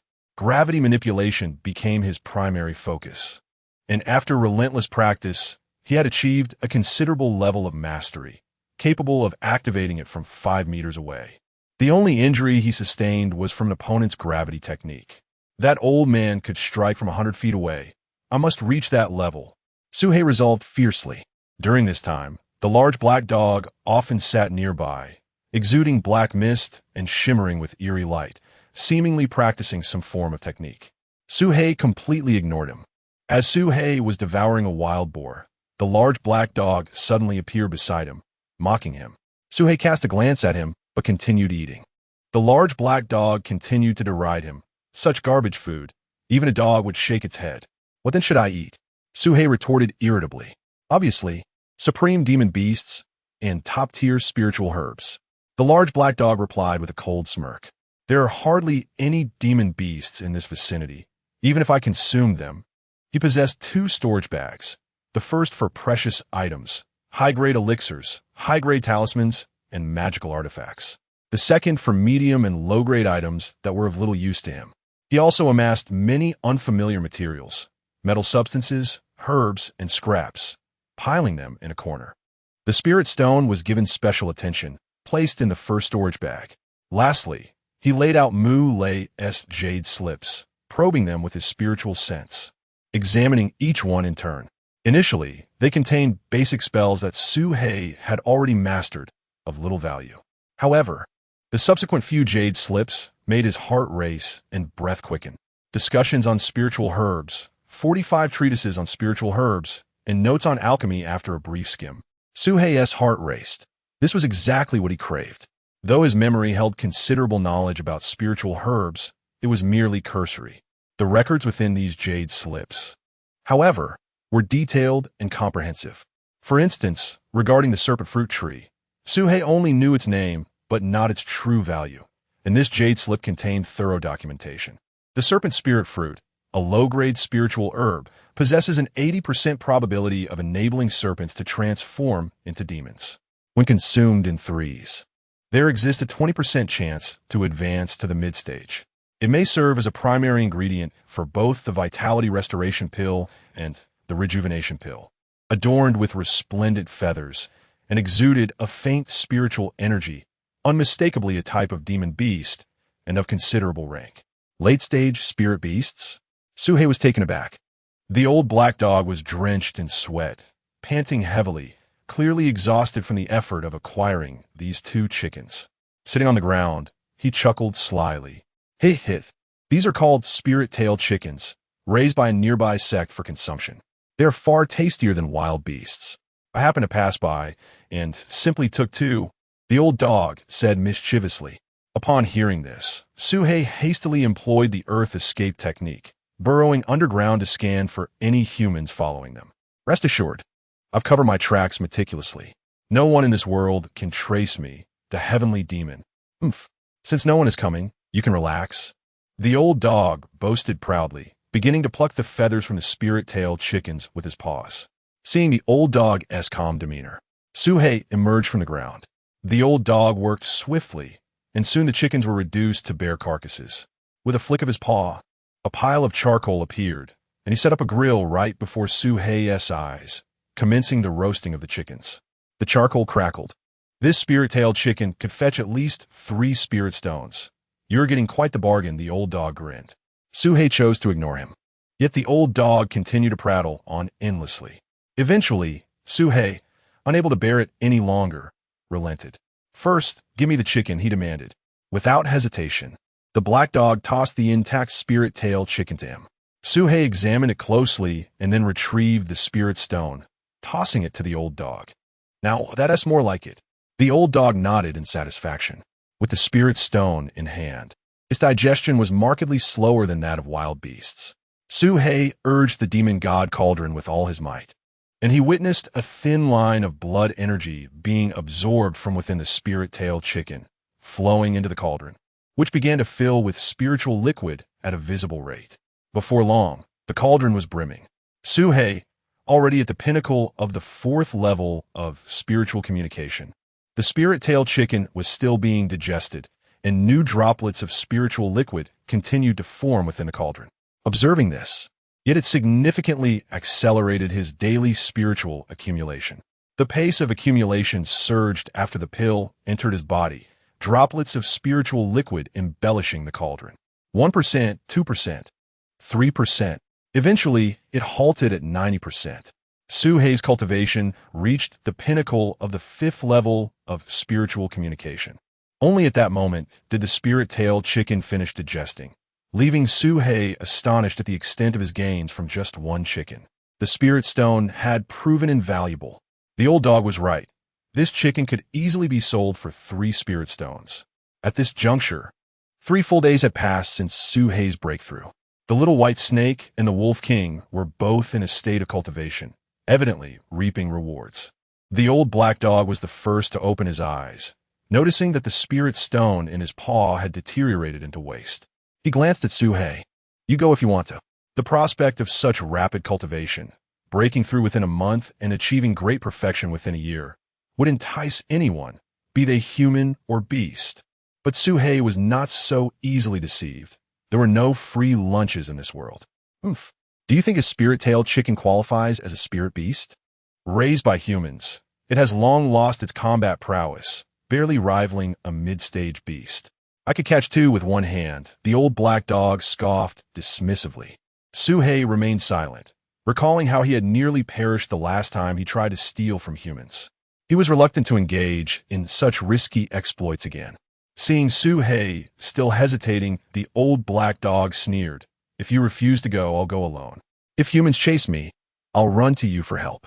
"Haha, don't worry. Follow me and you'll enjoy the best of everything. I can sense danger immediately. Would I dare to deceive you?" Chapter 34. The infamous duo of serpent and dog. Suhei was utterly speechless. He recognized that this old dog was obstinate.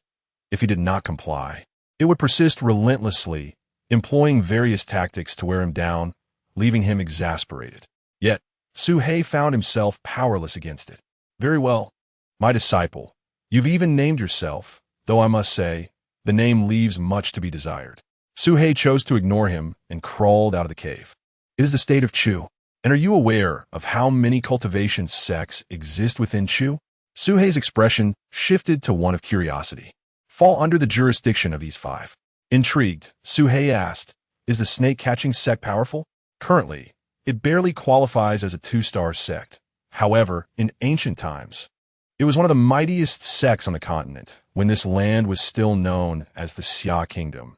Until 200 years ago." The old dog abruptly ceased his narrative, leaving Suhei to ponder, deciding it best not to provoke further until he had gained sufficient strength. The duo, with 5 elders at the foundation establishment stage presiding over it, alongside a sect master of the same rank. Before them rose 5 colossal peaks, encircling a plain, marking the entrance of the carefree sect. Shortly thereafter, the old dog arrived at the foot of one of the towering peaks. Suhei concealed himself within the underbrush, gradually inching closer. "Look up at that mountain. Aren't there many spirit-tailed chickens?" The old dog pointed at the slope of the peak, strutting about with an air of majesty. "An elder in the early stage of foundation establishment resides on this peak, and these chickens are his charges. Over 100 of them." He tested it with his body, only to find an invisible wall hindering his entry. This is a formation barrier, designed to prevent outsiders from entering. These chickens, possessing minimal intelligence and never having encountered danger, were completely unguarded. "They're coming. Prepare," the old dog shouted. Suhei held his breath, jaws snapping around one chicken while his paws seized 2 others.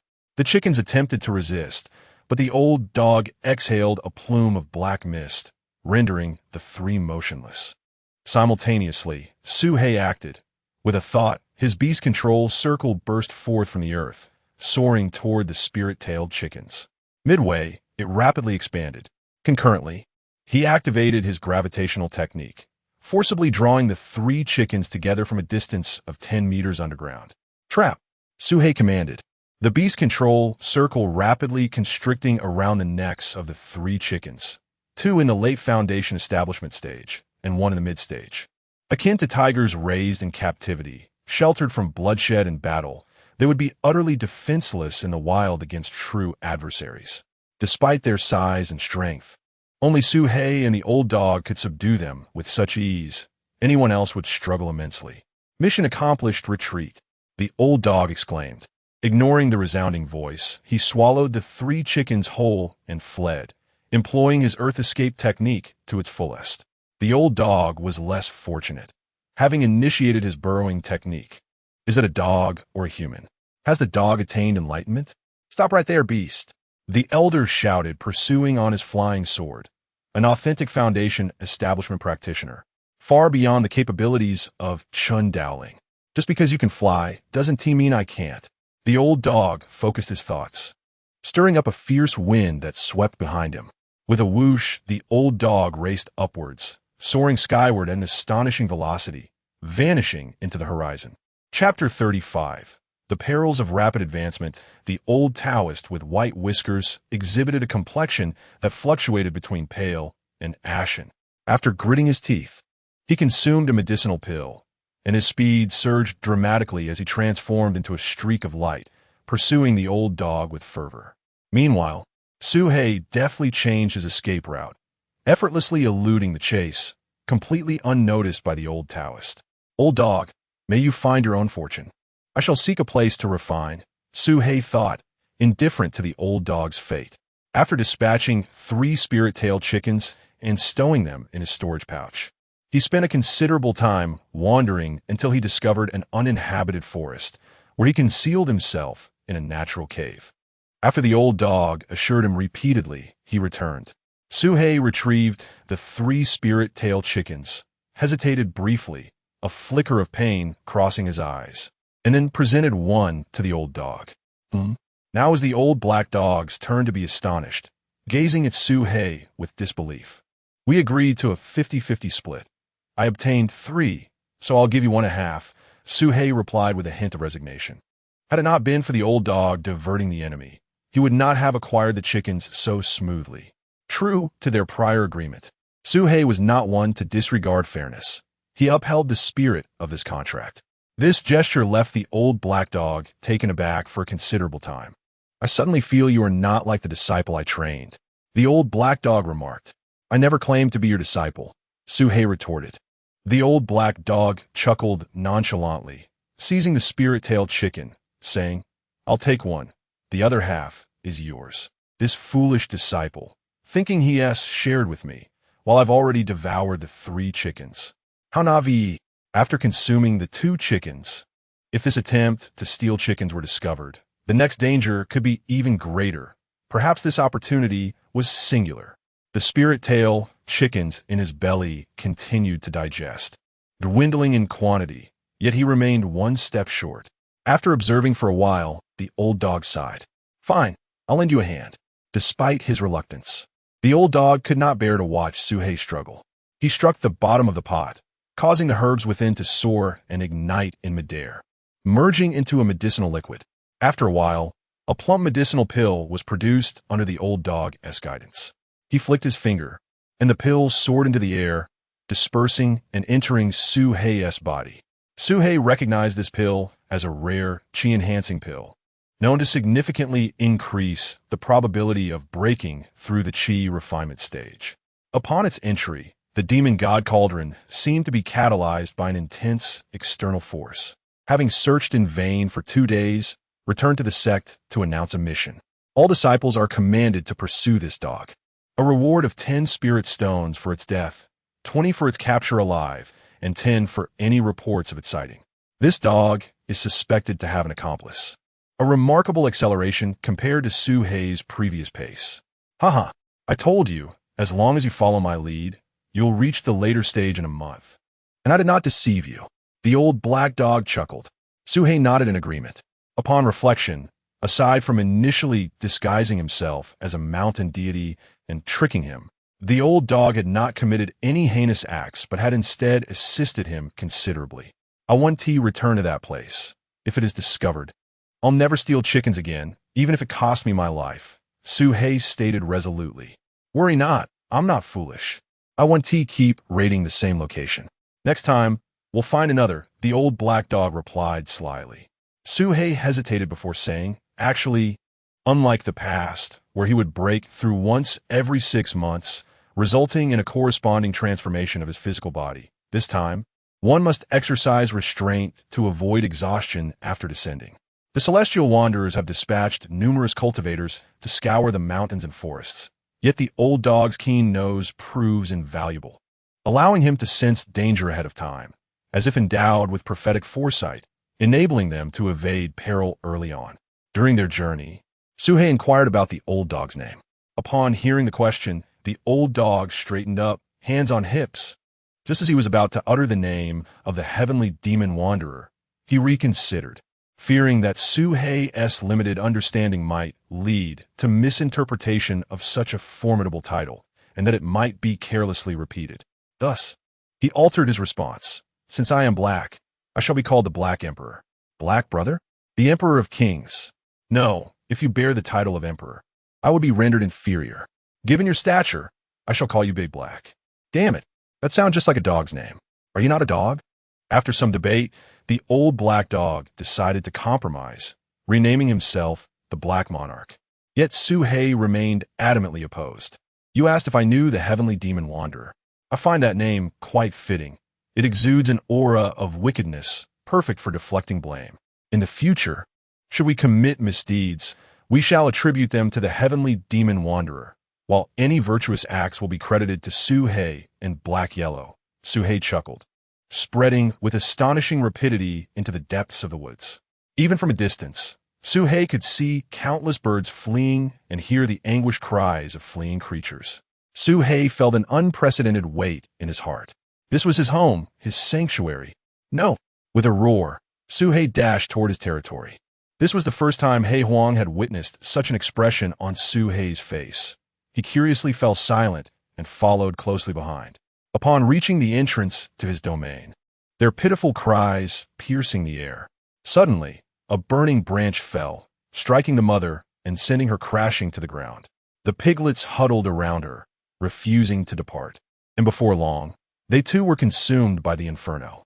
These piglets had been nurtured under Suhei's watchful eye, destined to serve as sustenance for the coming year. Yet, Suhei plunged into the inferno, his spiritual sense expanding wildly. The flames licked at him, yet he felt no pain. Instead, he quickened his pace and leaped into a familiar pond, entering a cavern. Inside the cave, thick smoke swirled. In one corner, a group of wolf cubs huddled together, having reached the third layer of the spirit connection stage. Fortunately, this cavern provided refuge. Otherwise, these creatures would likely succumb to the wildfire's onslaught. Yet, as time passed, the smoke thickened and the risk of suffocation loomed. The serpent tree planted in the corner still thrived. With the external flames raging, considerable smoke wafted into the cave, making it clear that remaining here was not a viable long-term option. Suhei said nothing. He gathered the serpent tree into his storage bag and addressed the white serpent and the wolf pack. Let us go. I will lead you out. With no more than 3 years left to live, he harbored no grand aspirations, only a desire to capture that ancient serpent demon before his demise, to flay it and refine its essence into a serpent elixir. He had relinquished any hope of prolonging his own life, instead pinning his hopes on his 2 remaining disciples, Zhao Wenjue and Chun Duoduo.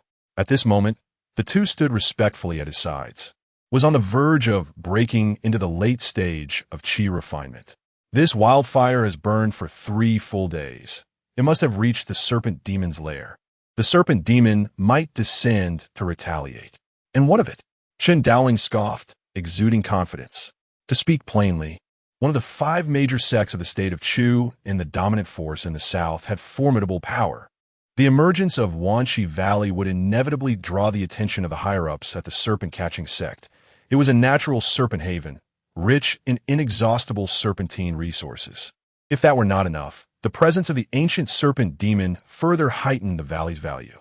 Consequently, the serpent-catching sect sought to firmly seize control of Wanxi Valley by establishing a branch there. In the depths of the forest, the wildfire raged uncontrollably, thick smoke clouding the sky, the air laden with ash and a suffocating stench that rendered breathing arduous and eyes unable to open. Water bomb technique. Suhei expelled a sphere of water, extinguishing the flames and creating a broad path. The Wolf King, carrying the cubs, along with the small white serpent. They encountered nothing but charred earth, estimating that at least 20 miles had been scorched, if not more. In the absence of strong winds or rain, he could not truly comprehend the sentiments of serpents. But if he were to consider it from another perspective, they have numerous branches, primarily situated in areas rich in spiritual energy and serpentine resources, correct? Indeed, He Huang nodded. Su He inhaled deeply, his voice chillingly resolute. Not wishing to conceal the truth, nodded affirmatively. That place is known as the 10,000 Serpents Valley. I visit every spring, and establishing a branch will surely require a golden core cultivator to oversee it. We cannot contend with that. Our only option is to flee. The raging flames were merely a means of clearing land.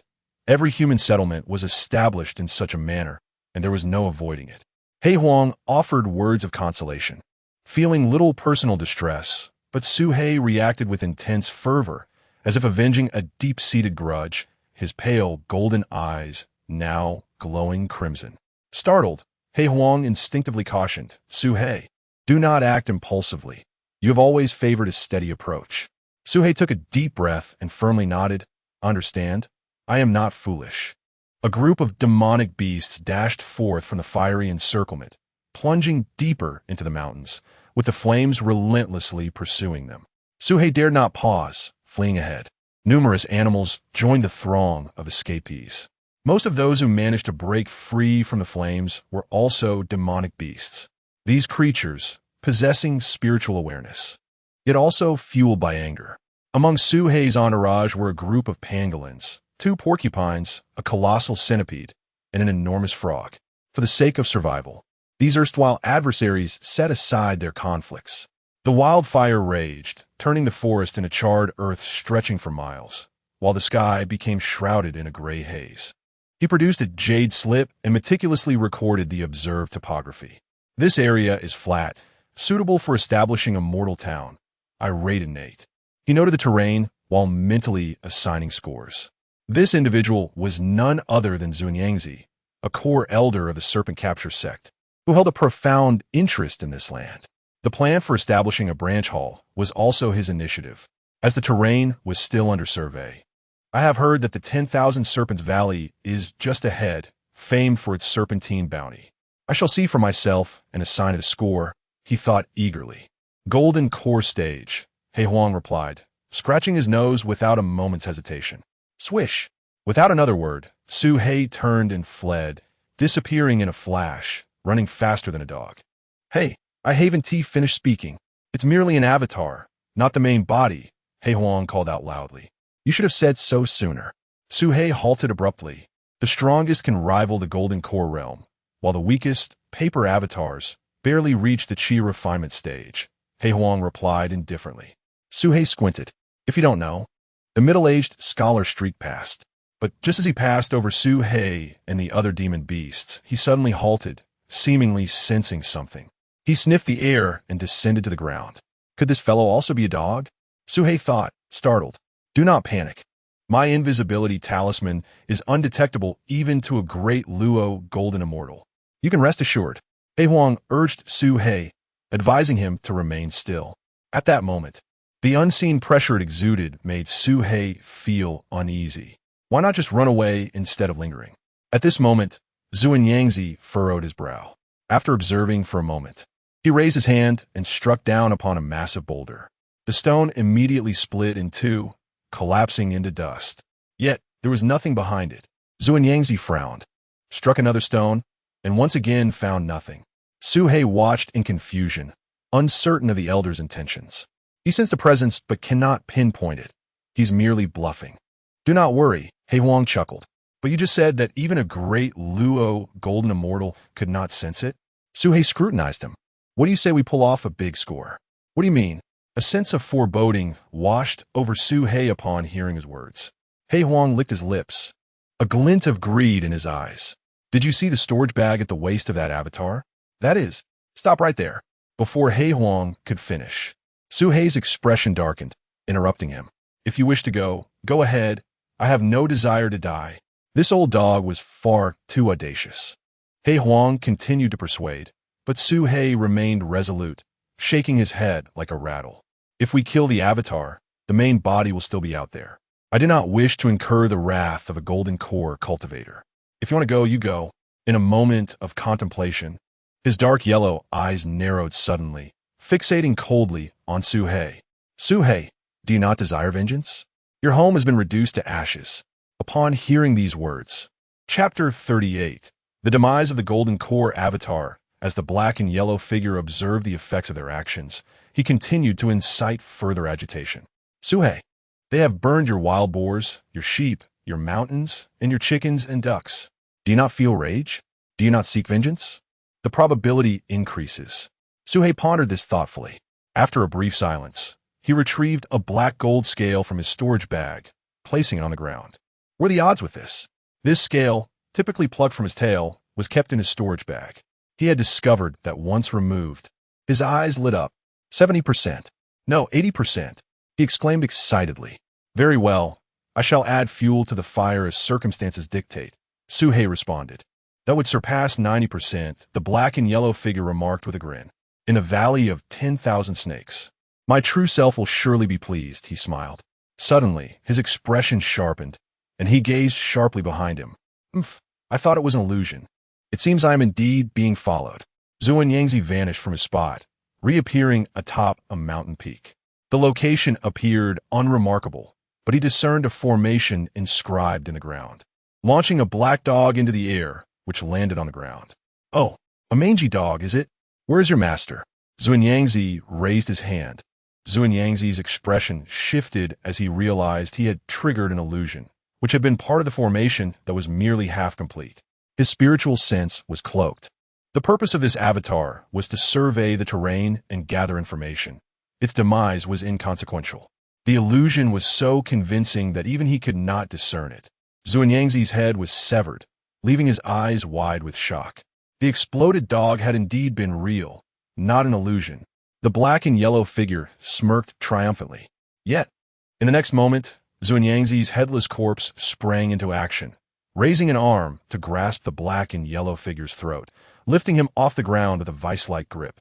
The black and yellow figure's expression turned pale as he glanced at the decapitated head, which was grinning eerily at him. As a wooden avatar, losing my head is inconsequential. Cleaving his head in two, splitting his arms into 4 and his legs into 3, reducing his body to countless wooden fragments that scattered to the ground. Fireball technique. Suhei appeared, unleashing a torrent of flames that consumed the wooden remnants, filling the air with anguished cries, hinting at the remnants of consciousness being scorched away into nothingness.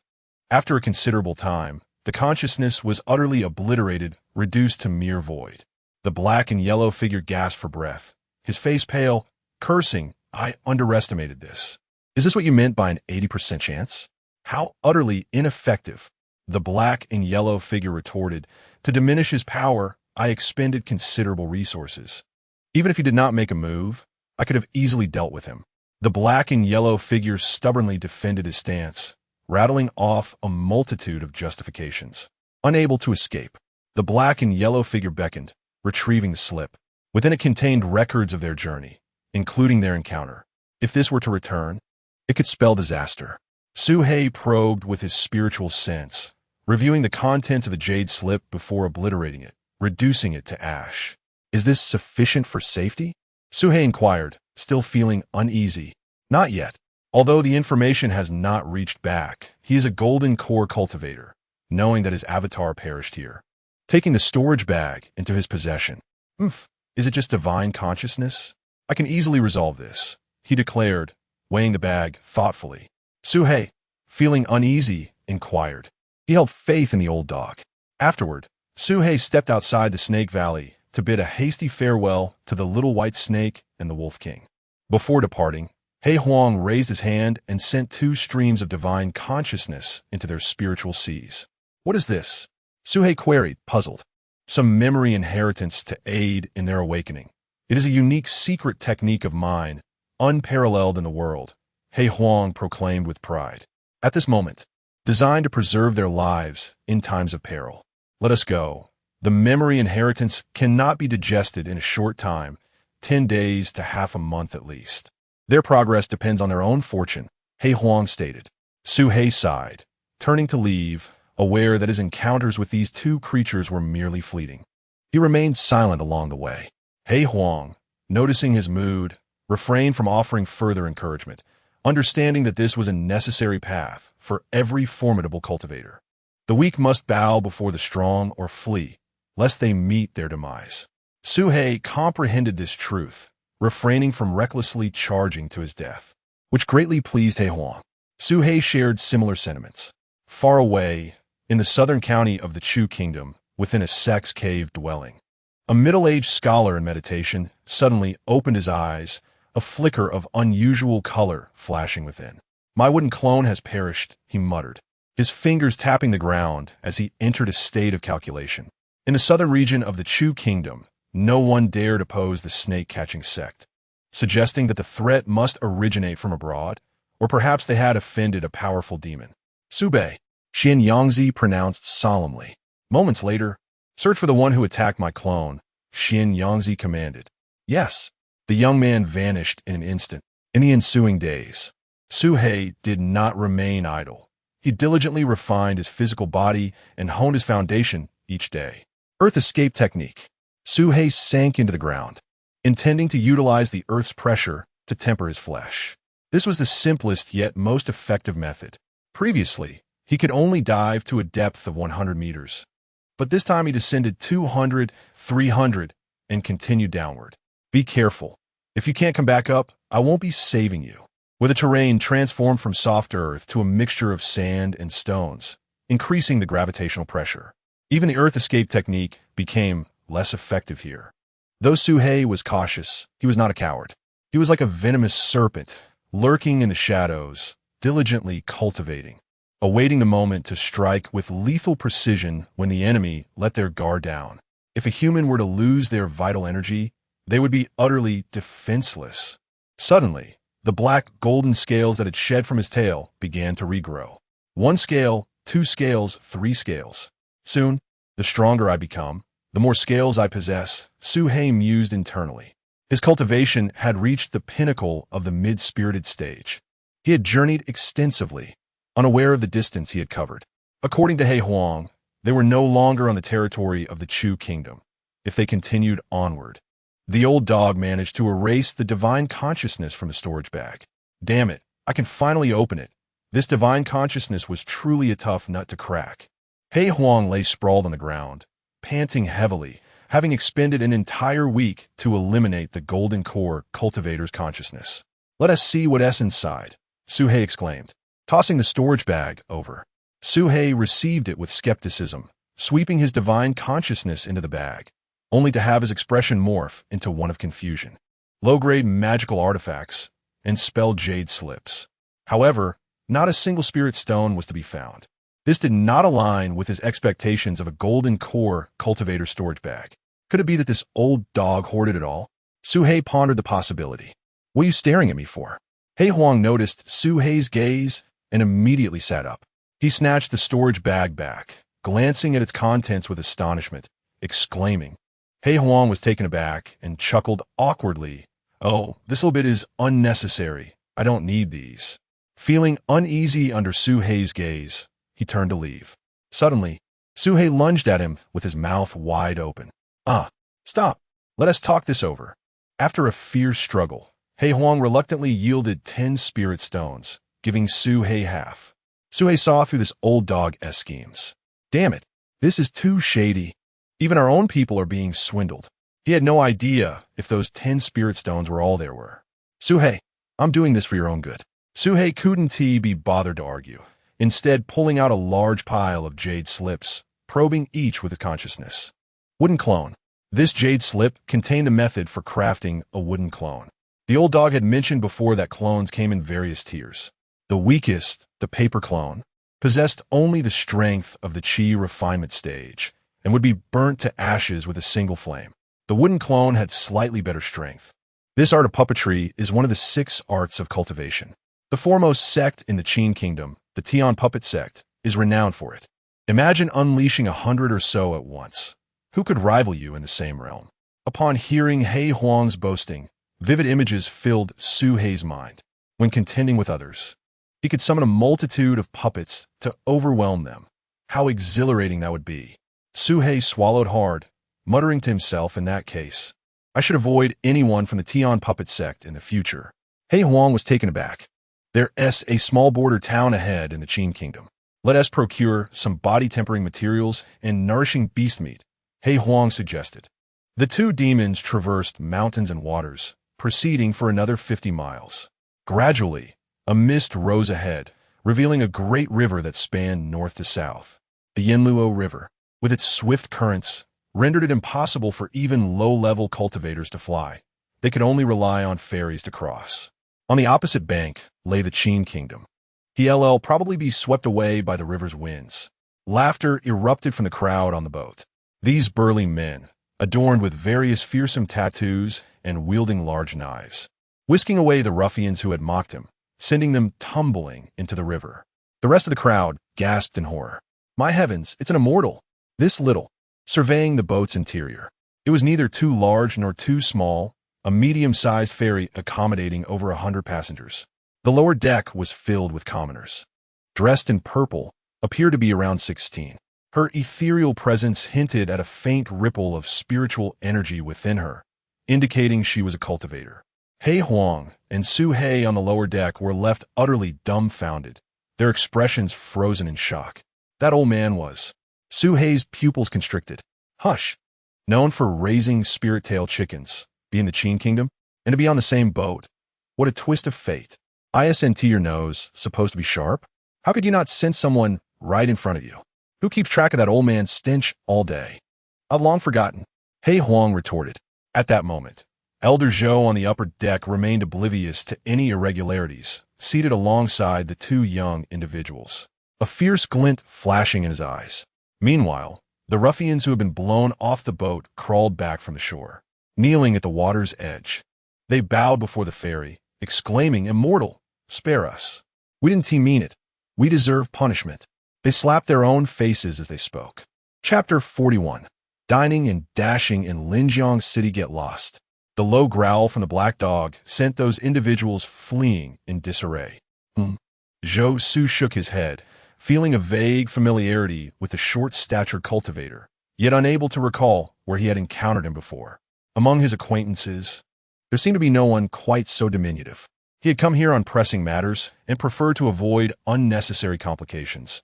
Thus he dismissed the thought. Soon after, having navigated these waters for many years, he was well versed in a fixed route that ensured a safe passage to the opposite shore. The passengers aboard, even the ordinary folk, the waters grew increasingly turbulent, and the boat began to rock. Su He, feeling the fierce currents, and it seemed plausible to do so in water as well. Once he had consumed the flesh of the demon beasts, he could test this theory. At that moment, Su He sensed trouble, wondering what schemes the old dog was concocting. Su He, how about we pull off a big score together, splitting the loot 50-50? What are the odds? Su He asked, trying to maintain composure. 30%, the dog replied.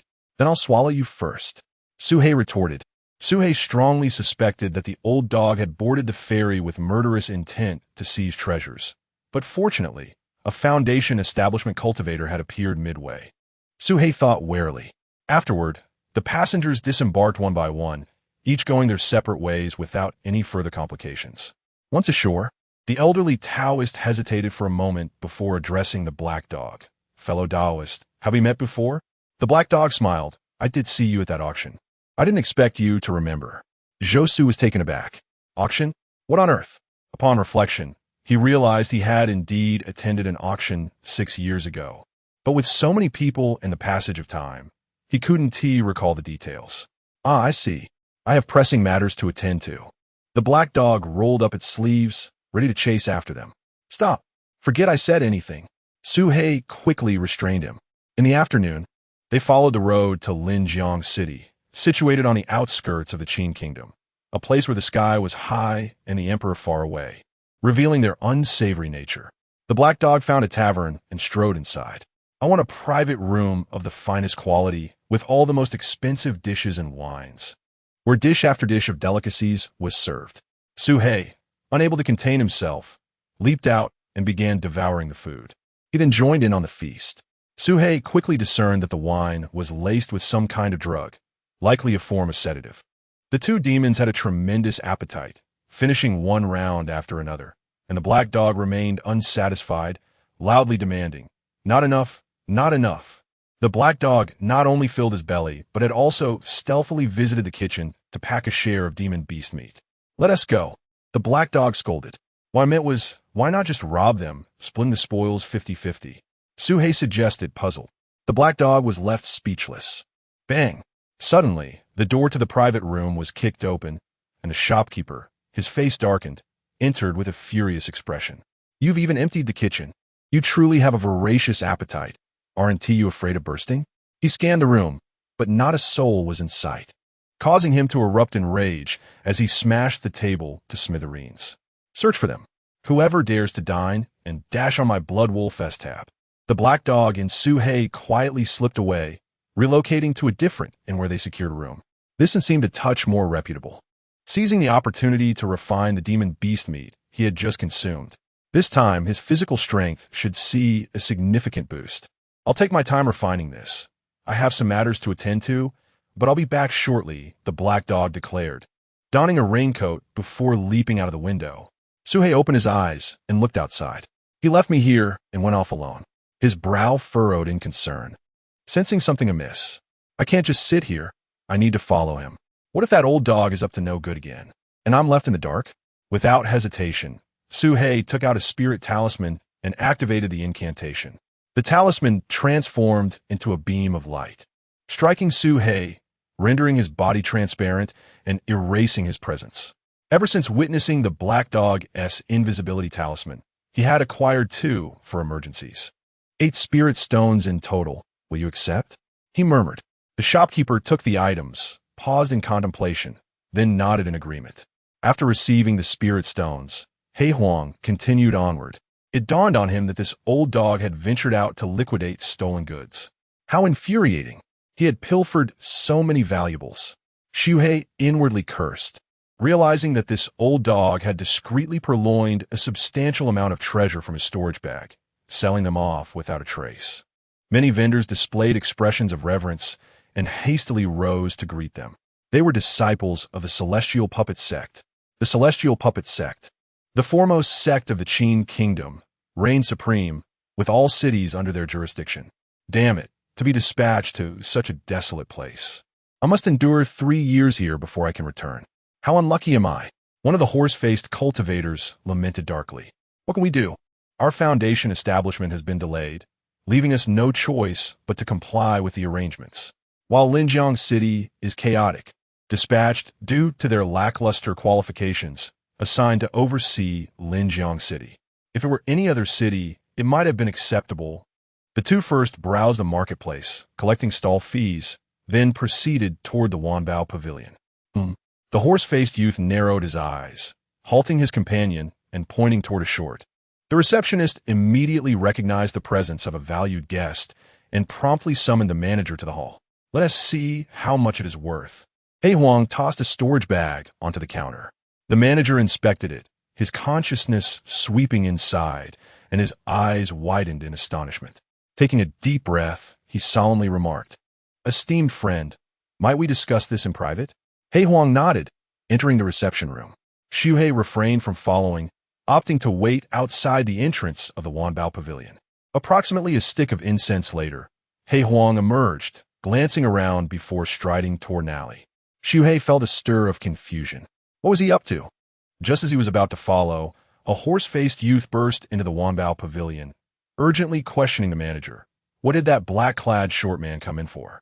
Accompanying him was a handsome youth, both adorned in identical cloud-patterned robes.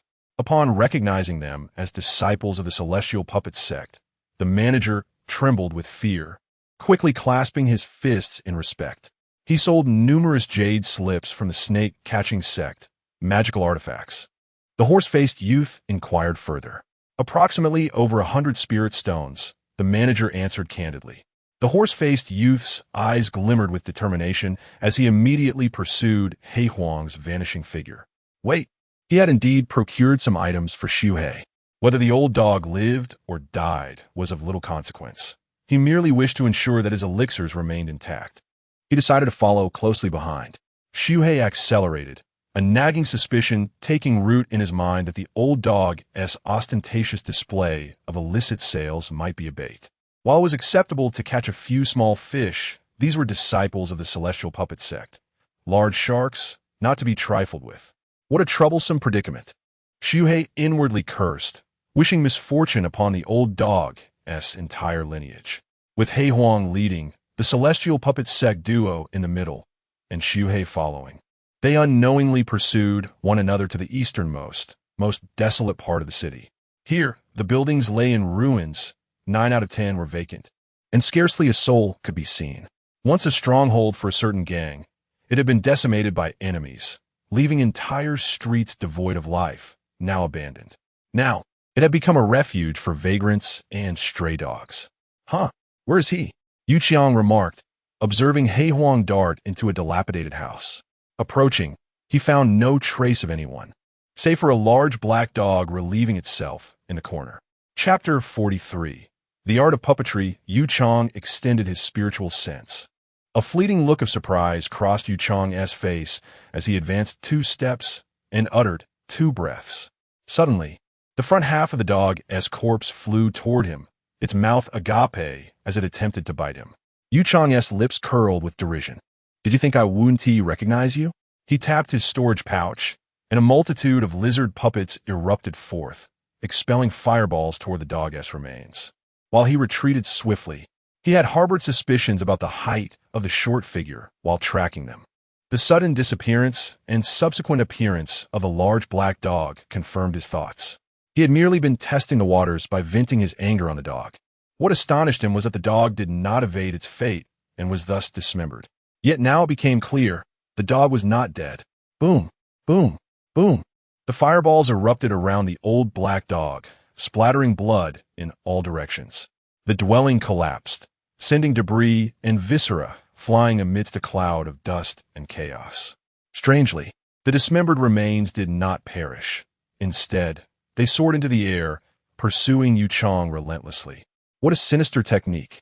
Yu Qiang squinted. Su Hei, concealed in the shadows. There is no need to waste words with him.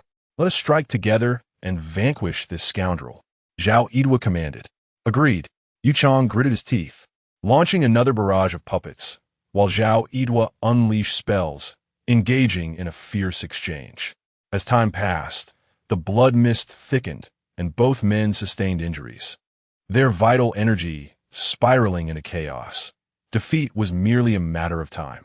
Su Hei, observing the situation, sighed and turned to leave. The outcome was inevitable. These two were doomed, with no glimmer of hope. How could this old dog be so formidable, so stealthy and insidious? Su Hei gritted his teeth, feeling a sense of urgency from the black and yellow's power. He could not afford to lag behind. He needed to surpass the old dog. As the invisibility talisman's duration expired, Su Hei emerged from concealment, leaving the eastern city streets to await the right moment.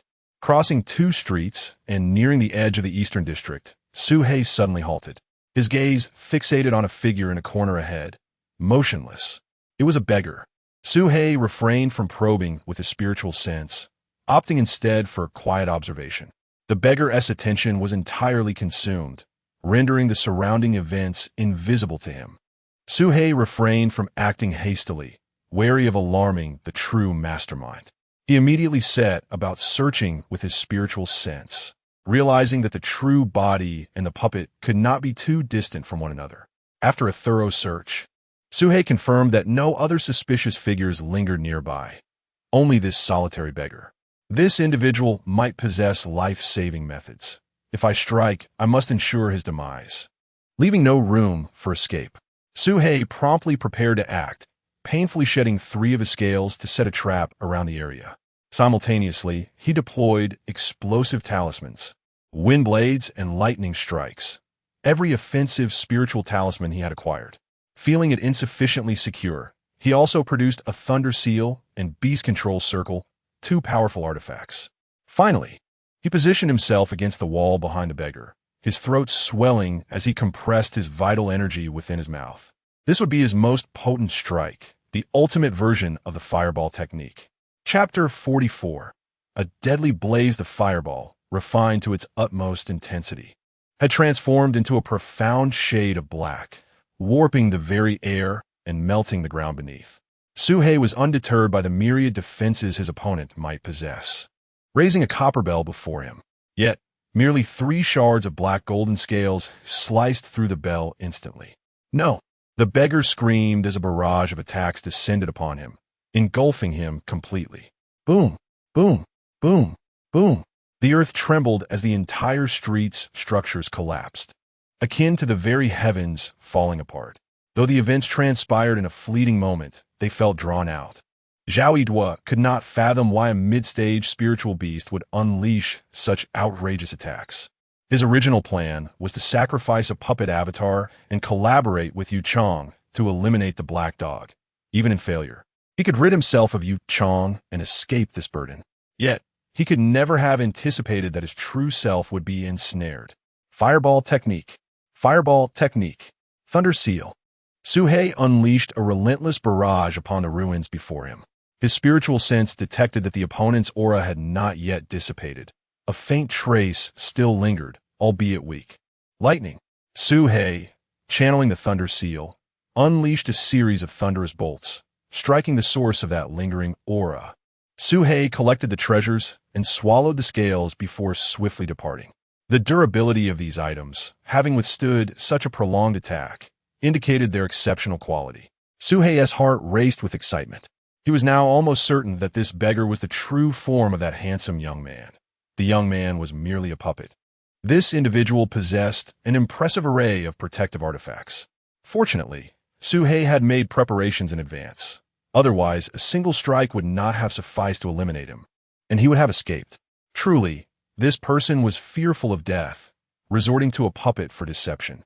I must admit, I find this tactic quite admirable. Suhei chuckled inwardly. At this moment, the black and yellow dog paw clutched the heads of 2 individuals, rummaging through their minds. Damn, a mere decoy. He flung Zhao Yidua's corpse aside, cursing vehemently. However, he did manage to extract some information from Yu Chong's mind. After all this effort, he could not remain in the human realm as a dog. He required a human identity. Unable to seize a body in the short term, he had to settle for the next best thing, acquiring the puppet technique to forge a humanoid puppet. Thus, he turned his attention to the disciples of the Taiyan Kaizan, repeatedly bowing his head in supplication. Meanwhile, Suhei hung from the rafters, not sparing them a glance. Senior, please spare my life. I was blind and disrespectful, offending you. I deserve to die. I deserve to die. Just command me, and I will comply. Blood Wolf whimpered, striking himself as despair washed over him. Regret filled him for provoking these 2 fiends. Provide a reason for your life, the black and yellow figure stated coldly. Blood Wolf trembled, producing a piece of paper and a token.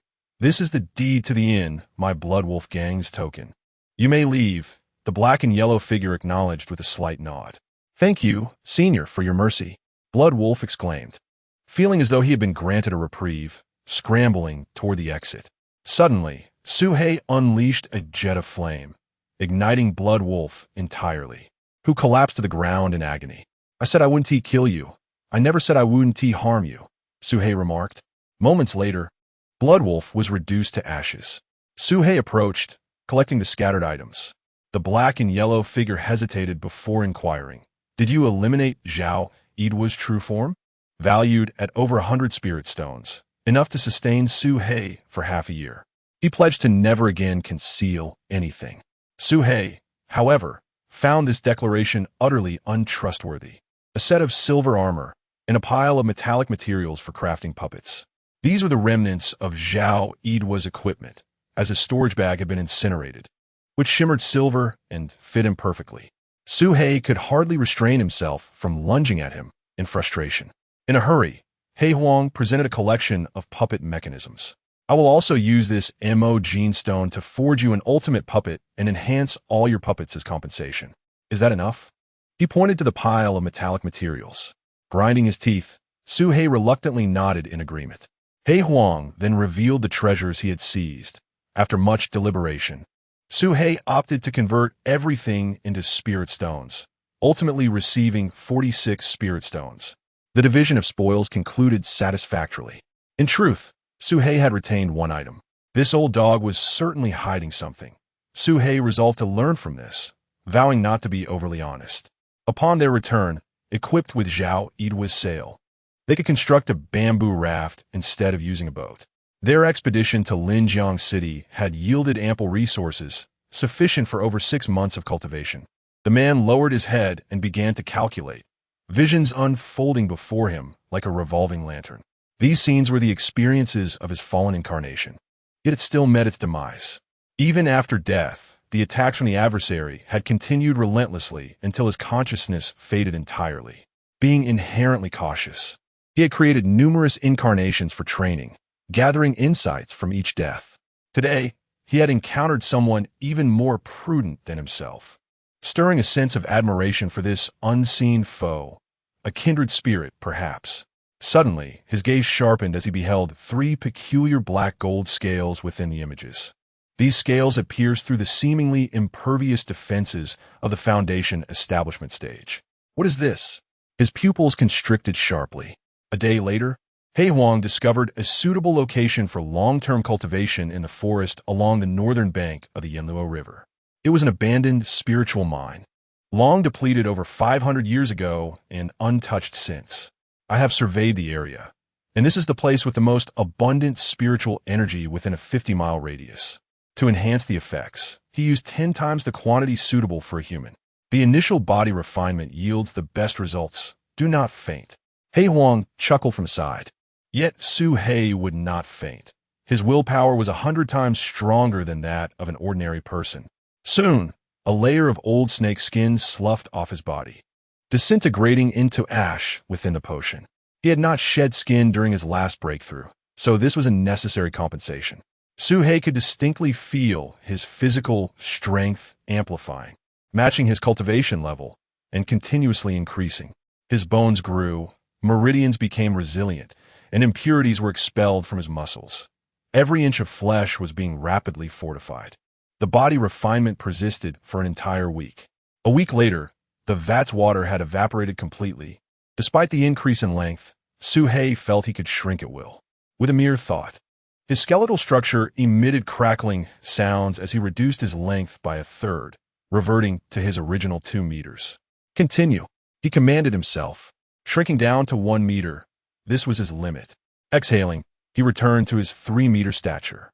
He crawled twice around the cave, moving swiftly, casting the surroundings into shadow. This was an heirloom of Zhao Yidua, and by instinct, Su He recognized it as a precious artifact.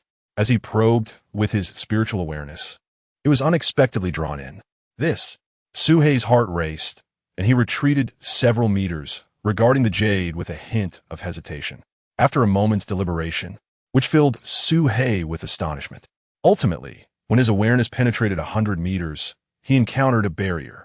Beyond this point, he could advance no further, but also upward and downward. Could it be? Su He gasped, a bold conjecture forming in his mind. Was this a massive storage space, measuring 100 meters in length, width, and height? Chapter 46. The spirit-eating ants beneath the mine. This conjecture was swiftly validated. Su He's consciousness reached upward, downward, leftward, and rightward, all touching the boundaries, 100 meters long, 100 meters wide, and 100 meters high. This constituted a vast storage space, 1,000 times larger than a storage bag. At the very center of this obsidian space, Su He finally discovered the relics of Zhao Yidua, a mountain of spirit stones. What astonished Su He even more was that beside this hill of spirit stones lay 5 cubes the size of a fist, perfectly shaped as if meticulously carved, their spiritual essence radiating with a level of richness that was incomparable. Clearly, these square spirit stones were of a much higher grade. Could it be that the jade stone itself was more valuable than the spirit stones? Su He pondered. Zhao Yidua, as an outer disciple of the Tiankaizong, with a flicker of thought, he extracted one of the square spirit stones. He then took out a regular spirit stone for comparison. The quality of this square spirit stone was at least 100 times superior. He couldn't let the old dog know, or it would surely be snatched away. Su He felt a surge of caution as he was about to secure the spirit stones. Suddenly, an unexpected event occurred. The square spirit stone uncontrollably flew into Su He's mouth, heading straight for the demon god cauldron, colliding with the statue of the dragon on its surface. Glancing at the remaining 3 high-grade stones, ultimately deciding against it. The dragon statue might require countless spirit stones, and he mused that with only a few, it would be futile, better to wait until he amassed a larger quantity to try again. Suhei had a premonition that once the dragon had consumed enough spirit stones, wondering where the old dog had wandered off to these days. Just as Suhei was lost in thought, a sudden, piercing scream echoed from outside. "Suhei, help! Help!" Hei Huang's voice rang out, distant yet filled with terror, leaving Suhei astonished. What kind of creature had the old dog provoked this time to elicit such fear? Swarmed in a dense mass, so numerous that billions fell short of an adequate description. These ants not only infiltrated the mine, but also burrowed through the earth, devouring everything in their path with astonishing speed. They had even sprouted wings and could fly. Suhei had no idea what kind of creature this was. His speed had tripled compared to a week ago, allowing him to stay ahead of the relentless swarm, while the old dog behind him cried out, "Suhei, don't just stand there. Quickly use your fireball technique. Get lost. I won't waste my spells on you." Suhei retorted angrily. The white ants flew swiftly, and soon several latched onto the old dog's tail, gnawing at his fur, causing him to howl in pain as he ran with legs aflame. Fortunately, fleeing towards the direction of Yin Luo River, while Suhei chose to escape in another direction. The swarm of creatures resembling white termites, upon emerging from the cave, any living being that crossed their path would be reduced to mere bones. After what felt like an eternity, the horde of white termites finally retreated, vanishing from Suhei's perception. Hei Huang, still shaken, descended and gasped for breath. "How did you provoke such a creature?" Suhei inquired. "I was merely curious about what lay beneath the mine, so I ventured down a bit. Who would have thought that the spirit-eating ants would emerge?" Hei Huang lamented, typically lying dormant beneath the mines. They awakened frantically, biting anything that bears spiritual energy as soon as spirit stones appear. Hei Huang elaborated. Upon hearing this, Suhei's mind raced with realization, followed by a sudden jolt of concern. Previously, he had taken out a spirit stone. No ordinary one, but a high-grade spirit stone. Suhei inhaled deeply and asked, "What is the range of the spirit-eating ant sensitivity to spirit stones?" Ordinary spirit stones are not too concerning. They can sense them within 100 meters. However, for the exceedingly rare high-grade spirit stones, they can detect them from several kilometers away. As for the top-tier spirit stones, they incite a frenzy among the entire swarm. "Why do you ask?" Hei Huang regarded Suhei with suspicion. "Nothing." Suhei shook his head repeatedly, feeling somewhat guilty. He was uncertain whether the square spirit stone he possessed was of the top or high grade, but it was highly probable that he had triggered the ant swarm's frenzy. Glancing at Suhei, "Is your friend interested?" Suhei chose to evade the question. In the southern forests of the Chu Kingdom, after 2 months of rampant wildfires, the rainy season finally arrived in September. The rain fell heavily, accompanied by thunderous roars, dark clouds looming over the city, pouring down like a ferocious beast unleashed after a long confinement. Within just 3 days, the vast expanse of the wildfire was completely extinguished, leaving behind a charred wasteland. Subsequently, numerous cultivators entered the mountains to search for prey or fertile soil to cultivate spear herbs. The areas scorched by fire became exceptionally fertile, ideal for farming. Others discovered rare remnants of spirit plants or stumbled upon natural spirit springs, yielding abundant rewards. With the absence of wild beasts and foliage, everything lay exposed. It was a veritable windfall, led by the serpent-catching sect, secondary sects such as the carefree sect, the mountain-moving sect. Her body bore multiple wounds, her bones fractured, utterly exhausted. To her left and right stood 2 human cultivators atop a large tree. "She was struck by my bone-shattering hammer and cannot have gone far," declared a robust man, Shui Hu, a disciple of the mountain-moving sect. Also a disciple of the mountain-moving sect, was at the 8th level of Qi refining. Recently, several disciples of their sect had gone missing, an overwhelming sense of sorrow and rage welling within her. These humans had invaded her home, slaughtered her kin, and set fire to the mountains, seeking to eradicate her kind. In the past, she had no understanding of home, nor did she know friend from foe. However, since her awakening, she had come to comprehend everything. In her quest for vengeance, she had consumed one human cultivator after another, yet her strength was but a mere whisper in comparison to humanity's might. In her final moments, it seemed she would never have the chance to meet that figure again. Suddenly, a loud wolf howl echoed from the distance. Instantly, fireballs shot forth from the thickets. He had to call for his brother's assistance. "Is this the fireball-wielding wolf?" "Quite interesting," Juzé remarked, a glint of malice flashing in his eyes. Boom, boom, boom, all the while howling as if beckoning them to pursue. "White serpent, run. I will draw them away." The Wolf King transmitted telepathically from a distance. Understood, heralding yet another rainy season. The memories of last year lingered, when Suhei had sought refuge in the river to catch fish, a solitary existence fraught with peril. One misstep could spell doom. While his situation had not dramatically changed, he at least had the company of a dog. This canine, though lacking in various qualities, at this rate, the provisions would be exhausted within a week. This, however, was coupled with Suhei's remarkable surge in power. Suhei felt that if he were to confront Zhao Yidua again, even a simple gravitational technique could obliterate him.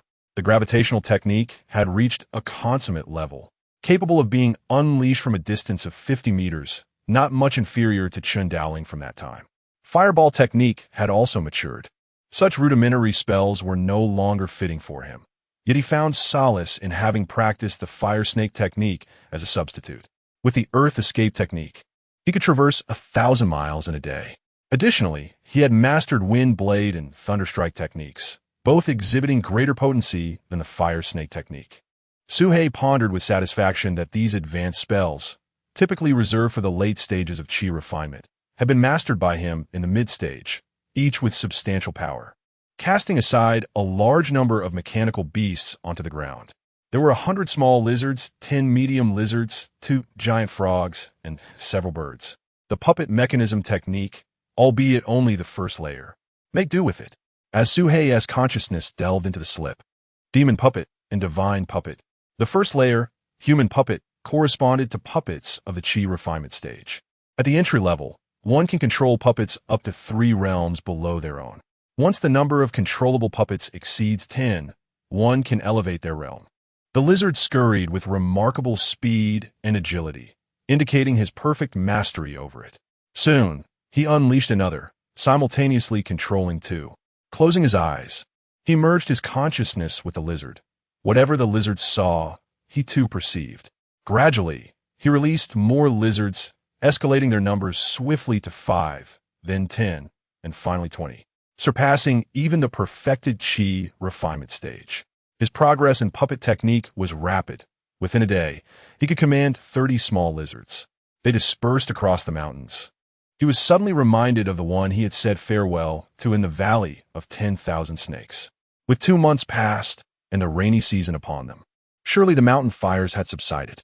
An inexplicable urge surged within Suhei, compelling him to return and take a look. The thought of not seeing it left him unsettled. So, why did it evoke the same disquiet he felt when his territory had been invaded? This was indeed strange. As a demon cultivator, he was acutely attuned to such instinctual feelings. Contemplating, he decided to gather all the lizards back. At that moment, Hei Huang appeared suddenly, stating, which activates automatically in life-threatening situations to safeguard their lives, but it only lasts for an hour and has just been triggered. You should act accordingly, Hei Huang calmly explained, activating the earth escape technique at an unprecedented speed towards the indicated direction. The ground trembled with a thunderous roar, akin to a dragon burrowing through the earth. My heavens, how can he be so swift? Hei Huang gasped in disbelief, activating wind-walking technique and setting sail with the wind. Yet he still could not catch up to Suhei's speed. It was absurd that flying could not match burrowing. He could only watch as Suhei grew more distant. Could it be that he possesses an extraordinary earth spirit root? Hei Huang speculated internally. At that moment, even a foundation establishment cultivator would struggle to keep up with him. His cultivation may have been low, but his foundation was remarkably solid. To put it plainly, in a deep pit, the little white snake lay crushed, a massive hammer incessantly pounding down from above, producing a resounding clang. Severely injured, she could barely move. But a veil of hazy golden light enveloped her, fending off all attacks. However, as time passed, the golden light began to dwindle. This snake harbored many secrets. Another monk, Zhu Zhe, unfurled chains, ensnaring the Wolf King layer upon layer, rendering it immobile. However, the Wolf King's exterior was enveloped in a protective golden aura, excitement gleaming in their eyes. In no more than an hour, this golden light will dissipate. Capturing such a malevolent creature will surely earn us both commendation. Always keeping a watchful eye. Are there any of our Mount Shan sect's elders nearby? Zhu Zhe inquired. Elder Yi is stationed at a camp 100 miles away. His expression a mix of confusion and suspicion. If a Foundation establishment elder were to arrive, their contributions would be significantly diminished. Elder Yi will arrive in an hour. Nevertheless, with Elder Ye's capabilities, even if that backing appeared, it could be easily dealt with, perhaps even earning them further recognition. Earth Prison Technique. Zhu Shentit. Invoking his spell. In an instant, the earth surged and a muddy cage formed, trapping the white serpent and the Wolf King within. An hour passed. Su He rushed forward, finally reaching his destination just as time was running out. In his haste, he had consumed several pills to expedite his speed, and fortunately, he had made it in time. Ahead lay a low-lying terrain, waterlogged from the recent downpour, where crocodiles lay in wait amidst the muddy marshes, along with various shallow water creatures. He saw no sign of human cultivators. Earth Prison Technique? The opponent is quite cautious, Su He thought, his gaze sharpening. He did not rush to their rescue. Instead, he released a small lizard to scatter and search the area. The enemy was certainly hiding, and reckless probing with spiritual sense could alert them. The golden light spell would not have failed to protect them. Below Foundation establishment, he felt no fear. 100 meters away, on a large stone, I wonder if there will be any merit left for me. At that moment, his gaze sharpened as he noticed two lizards suddenly emerge from the ground, staring directly at him. Initially, Xuehu paid them no mind, but upon closer inspection, he noticed both lizards simultaneously open their mouths, emitting a bright white light. The white light shot forth, like pillars of light, bombarding his hiding spot from all directions. Boom, boom, boom, boom. The stone he hid behind shattered instantly, reduced to rubble. Xuehu coughed up blood, his robes turning to ash, his body riddled with numerous wounds, charred and emitting the stench of burnt flesh. In just a fleeting moment, how could a cultivator from the Qin kingdom be here? Zhu Zhe thought, his heart racing. He immediately surmised that a practitioner from the Heavenly Puppet sect had arrived, a behemoth far stronger than the serpent-capturing sect, the foremost sect of the Qin kingdom. The small white serpent and the Wolf King within the Earth Prison were suddenly awakened, sensing a familiar aura. It's him. The white serpent's voice quivered. Boom, boom, boom. Another wave of artillery rained down, and Zhu Zhe could not evade. 3 rotating shields manifested around him, and his skin hardened, bracing against the onslaught. They could only wound mid-level Qi refinement cultivators, proving ineffective against the defensive capabilities of late-stage practitioners. Zhu Zhe's expression darkened. Since the opponent refused to negotiate peacefully, I shall meet you head-on, Zhu Zhe declared, using the Earth Escape technique to burrow underground, charging towards his adversary's location. For a practitioner of the mountain-moving sect, hiding underground was akin to being fully exposed. Puncturing technique. Zhu Zhe performed a hand seal, raining down upon the stone needles, shattering them into fragments that flew towards Zhu Zhe's face. The power of the assault startled Zhu Zhe, landing in a muck below. In an instant, he was annihilated. The prowess Su He displayed far surpassed that of the mechanical beasts. Senior, spare me. Zhu Zhe instinctively cried out, but the next moment, an overwhelming sense of danger surged within him, causing his hair to stand on end. This was the threat of death. In a panic, Zhu Zhe plunged into the sludge to retrieve his arm, surfacing to shout, Elder Yi, save me. In the distance, a gray-clad cultivator, obliterating all aquatic life in an instant. Even Zhu Zhe, who sought to flee, was struck by the lightning. The electric light engulfed him entirely, sizzling and scorching him thoroughly. Xuehu was besieged by a throng of lizards, brutally killed. His head exploded in the chaos. In a display of dual focus, Suhei had executed both foes simultaneously. The elder of the mountain-moving sect had never felt such fury before. His spiritual awareness had already pinpointed Suhei's figure from a kilometer away. It was a serpent. Chapter 50. Suhei battles the Foundation establishment practitioner. The scene before him had utterly shattered his understanding. He had heard whispers about a serpent demon and a canine demon lurking in these mountains, creatures of exceptional cunning, possessing intelligence comparable to that of humans. They had slain disciples of the snake-catching sect, pilfered spirit-tailed chickens from the carefree sect, and could soar through the skies, articulating human speech. An immense chill ignited within Yi Haichuan. You have slain disciples of the mountain-moving sect. You shall not leave here alive today. With a decisive grip in midair, Puff Suhei's tiny lizards were swept away by the sandstorm, disintegrating into nothingness midair, and in an instant he lost the majority of them. With no time to mourn his losses, Suhei severed the earthen prison spell, allowing the lizards to flee with the white snake and wolf king, increasing the very gravity around it as it descended like a celestial mountain towards Suhei's back. Suhei realized he could not evade this strike. To Yi Haichuan's astonishment, his flying sword sustained a multitude of deep gashes and was knocked away. Suhei was not unscathed. He was hurled several dozen meters back, spitting blood. Although his tail was shielded by black golden scales, rendering it unscathed, the internal shock was severe with signs of fractured bones. Suhei felt utterly powerless. This was not the half-hearted approach of Chun Daoling, but a genuine Foundation establishment practitioner with spiritual awareness, spells, perception, burning with a desire to unveil his secrets. My curiosity only deepens. What mysteries lie within you? In an instant, he lunged towards Suhei, his battered sword soaring once more to strike. Suhei employed the earth escape technique, burrowing into the ground. Yi Haichuan, invoking his magical commands. Suhei appeared unperturbed, maintaining his speed. How is this possible? Yi Haichuan gasped. Unbeknownst to him, a colossal spike erupted from the ground, piercing through where he had just been. Boom! The spike shot skyward, reaching heights of 10 zhang, a spear piercing the heavens and the earth. Suhei broke into a cold sweat. Had he not deviated even slightly, he would have been impaled in an instant.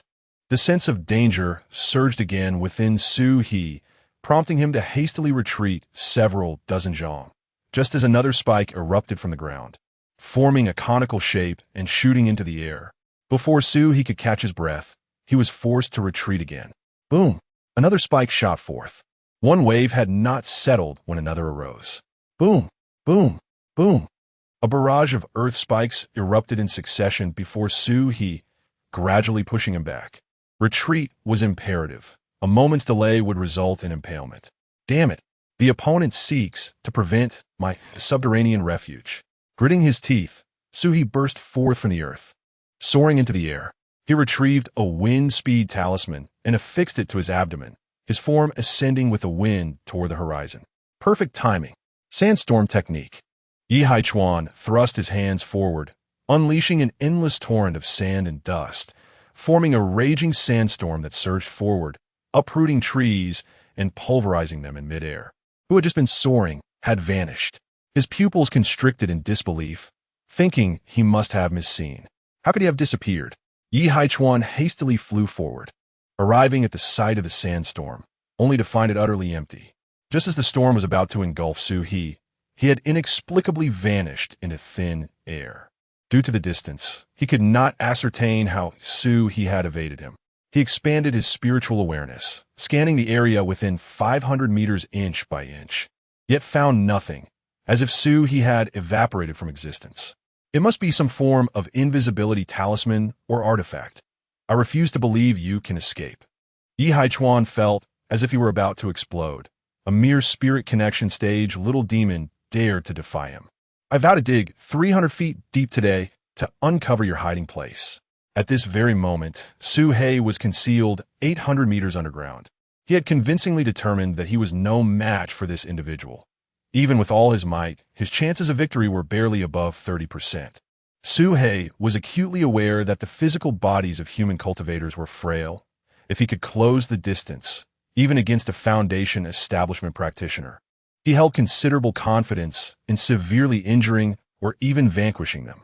However, the adversary's attack range was exceedingly vast, capable of inflicting harm from 500 meters away, with spells that were incredibly ferocious. The notion of approaching was but a fool's errand. Moreover, aside from the immense flying sword, the opponent had not employed any magical artifacts. Who could ascertain what hidden trump cards they possessed? Throughout the encounter, Suhei had maintained a distance of at least 500 meters, utterly reluctant to draw closer. Though proficient in Earth-type spells, had only learned the Earth Escape technique and lacked knowledge of other Earth spells, not even possessing a Jade Slip. It was indeed a pity. Haha, little beast, so you were hiding here? Chapter 51. The Wrath of the Serpent. The moment Suhei heard that ghostly voice, a chill ran down his spine. He is attempting to deceive me. Suhei ground his teeth in frustration.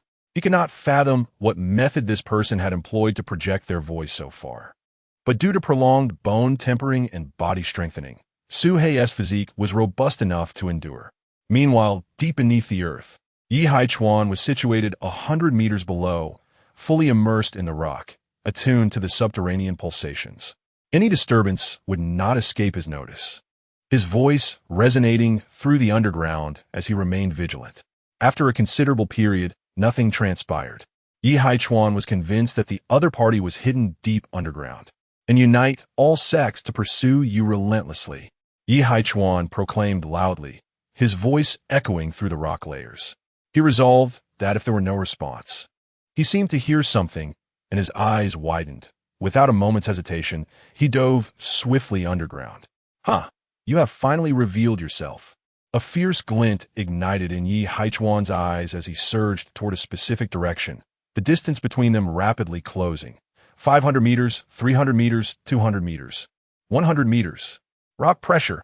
Yi Haichuan grasped the air, and in an instant, the pressure of the rocks intensified, crushing toward a central point, prompting Yi Haichuan to emit a cold snort. Instantly, a spike emerged from the rock, piercing Suhei's neck, blood spraying forth once more, impaling the great serpent repeatedly until it was thoroughly pinned within the rocky crevice. Finally, the massive black serpent convulsed one last time, rendered immobile. At that moment, he arrived beside the massive black serpent, which lay grotesquely deformed and devoid of life. A pang of regret struck him. He had hoped to capture it alive. Could this process truly be so effortless? As a foundation-building cultivator, slaying a serpent of the spirit communication realm should be straightforward, perhaps even effortless. Yet now, he sensed an abnormality. At that moment, instinct kicked in. His hair stood on end, and his pupils constricted as a tidal wave of alarm surged within him. What did he see? Within the scope of his divine sense, a handful of black golden scales appeared without warning, piercing through the rock layer and hurtling toward his back. Too close. The distance was alarmingly short, less than 5 zhang. The adversary was concealed nearby. What is this? Countless scales struck him. With a series of sickening sounds, blood erupted as Yi Haichuan's flesh was perforated, all defenses crumbling like paper, leaving him drenched in blood. Movement was severely restricted. He barely avoided the fatal blow. In that moment, Yi Haichuan comprehended that he had fallen into a trap, was spewing forth serpent blood, and had suffered injuries. Glancing back at Suhei's wounds, he finally grasped the situation. The blood, the flesh, the serpent skin. He had even harmed himself. What kind of opponent have I provoked? I must escape. I must flee. Yi Haichuan produced a spirit talisman, activating it underground, his legs bursting into a mist of blood and his storage bag falling away. The gale generated by the talisman whisked away half of Yi Haichuan's body toward the surface, carving a path through the rock layers as he ascended with unstoppable momentum. This is my limit. Suhei watched as his opponent fled, a desire to pursue igniting within him. Yet he found himself powerless to act. Just a step. In his lifetime, he had never fought for anyone so fiercely. Yet this time he fought with everything he had. Had it not been for the soaring talisman, Yi Haichuan would undoubtedly have met his demise. Suhei harbored no insurmountable grievances. For every individual possesses their own means of survival. The fact that he could seize the opponent's storage pouch and force them to the brink of death was already sufficient.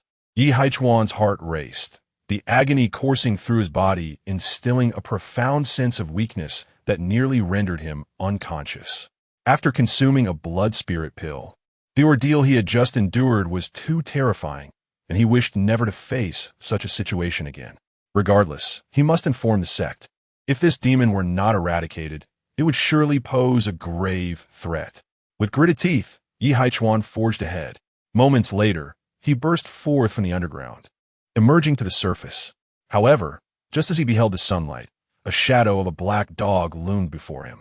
The creature was robust, its coat a glossy ebony, yet its tail was bare, and its eyes glinted with an eerie light. The dog turned its head to gaze upon him, a ghostly smile curling its lips. Yi Haichuan's pupils dilated, his mouth agape, and before he could utter a scream, he accidentally collided with a tree. Boom! The great tree collapsed. Black and Yellow realized that this individual was a Foundation establishment cultivator. However, could it have been the work of little Sue? But how could someone at the 6th level of the Spirit Connection stage be so formidable? As Black and Yellow approached, overflowing with energy, not the usual early Foundation establishment stage, but rather one close to the peak of the early stage. This was an old cultivator who had lingered in the early Foundation establishment stage for a long time, accumulating profound power far beyond that of recent breakthroughs. Aside from the mysterious scales and esoteric techniques that eluded his understanding, he was aware of everything else. At this moment, Suhei emerged from the ground. The fire serpent technique. The agile flames transformed into a long serpent, lunging toward Yi Haichuan, igniting him in a fierce blaze. Yi Haichuan's flesh began to rapidly dissolve, allowing his body to enter a state of feigned death while colliding with the tree to deceive his surroundings. As long as he preserved a fragment of his soul, there was a chance for revival when his sect came to rescue him. However, all of this was obliterated under the onslaught of the fire serpent technique. No, Black and Yellow lamented inwardly. Yet he was astonished that Yi Haichuan had resorted to the turtle breathing technique, managing to deceive even him. At this juncture, employing every conceivable tactic without underestimating his opponent, a single misstep could lead to irreparable ruin. He had only cultivated for a year, while others had spent decades, some even centuries, on their paths. Why should he be weaker? Suhei never presumed superiority over others, even when facing the previous 2 Qi refinement disciples. Then rearranged the area to erase any traces of their presence. Mounting the mountain sect, I, the heavenly demon wanderer, shall play with you to my heart's content. A glint of murderous intent flickered in Black and Yellow's eyes. Approximately half an hour later, 3 figures shot through the sky, arriving above the scene. These 3 individuals were tall and imposing, their auras reminiscent of vast oceans, each more formidable than the last, representing the pinnacle of Foundation establishment cultivators. They were the sect leader of the Mounting the Mountain sect, the Grand Elder, and a guest elder of the snake-catching sect. Every Foundation establishment elder maintained a soul lamp within the sect. Should the lamp extinguish, the whereabouts of their demise would be instantly known. Currently, yet all traces had been deliberately erased, making it impossible to discern the source of the conflict. The Grand Elder of the Mounting the Mountain sect, Shifengzi, spoke calmly. The Elder of the Snake-Catching sect scoffed. Our 5 sects have long signed a non-aggression pact upon entering the mountains. Even in the case of conflict, there is no way he could have failed to escape. Moreover, the erasure of traces could not possibly be the work of a beast. Could it be? After a lengthy discussion, the Elder of the Snake-Catching sect suddenly paused, a figure flashing through his mind like lightning. A serpent demon. Yet, he quickly shook his head. A serpent demon? What nonsense! Yi Haichuan was a top-tier cultivator among the early Foundation establishment stage. How could he be slain by a mere serpent demon, let alone fail to escape? First, we must ascertain why Yi came here, whether someone sought his aid, and who that person may be. We must investigate thoroughly before drawing any conclusions, Shifengzi stated calmly. The Elder of the Snake-Catching sect's eyes lit up with realization. I just remembered. 2 months ago, the other 2 turned to face him, their eyes gleaming with interest. Suhei understood that in this world, no wall is impenetrable. Every action leaves a trace. The grudge of annihilating his family and clan was not something that could be escaped. Otherwise, he would never have consented to join forces with Black and Yellow to ambush the avatar of that core formation cultivator. Now, he had personally extinguished the life of a Foundation establishment elder. Suhei felt no remorse. This was the essence of cultivating immortality. This was enlightenment. A sinister smile crept across Suhei's face. They found a secluded cave, placing the White Serpent and Wolf King inside, with Black and Yellow guarding the entrance. Did not dare to ask for them, for he had merely accompanied Suhei on the journey, participating in none of the conflict. If one were to quantify his contribution, the death of a foundational elder is a rare event that has not occurred in many years. The Xiaoyao sect, Zixia sect. The peculiar scales could penetrate any defense, a memory that lingered vividly in his mind. Yi Haichuan must have been careless, falling victim to those scales. The serpent demon was exceptionally cunning and sly, and apart from him, Chen Daoling could not think of anyone else capable of such a deed. Yi Haichuan had gone there upon receiving a message from the two. The specifics of their communication remained unknown. The snake-capturing sect issued a bounty for the capture of the Black Snake Demon and the Black Dog Demon. 100 spirit stones would be awarded for capturing one, and 50 for any leads. This announcement sent shockwaves through all sects, prompting many smaller sects to mobilize their disciples to scour the mountains and forests. His damaged serpent skin had fully healed, and his flesh and bones had regenerated, restoring him to peak condition. His muscles shimmered with a dark luster, exhibiting astonishing resilience. He believed that the other S cultivation was comparable to his own heavenly demon technique, but it now seemed he had underestimated it. This technique might be some ancient legacy. The spiritual liquid swiftly compressed, indicating signs of transformation. Late-stage spiritual communication. He Huang's eyes flashed as he quickly took out formation flags to set up a formation, simultaneously retrieving a multitude of elixirs, ready to feed Suhei at any moment. This battle brought Suhei unexpected fortune, granting him the opportunity for a breakthrough. Everything was falling into place.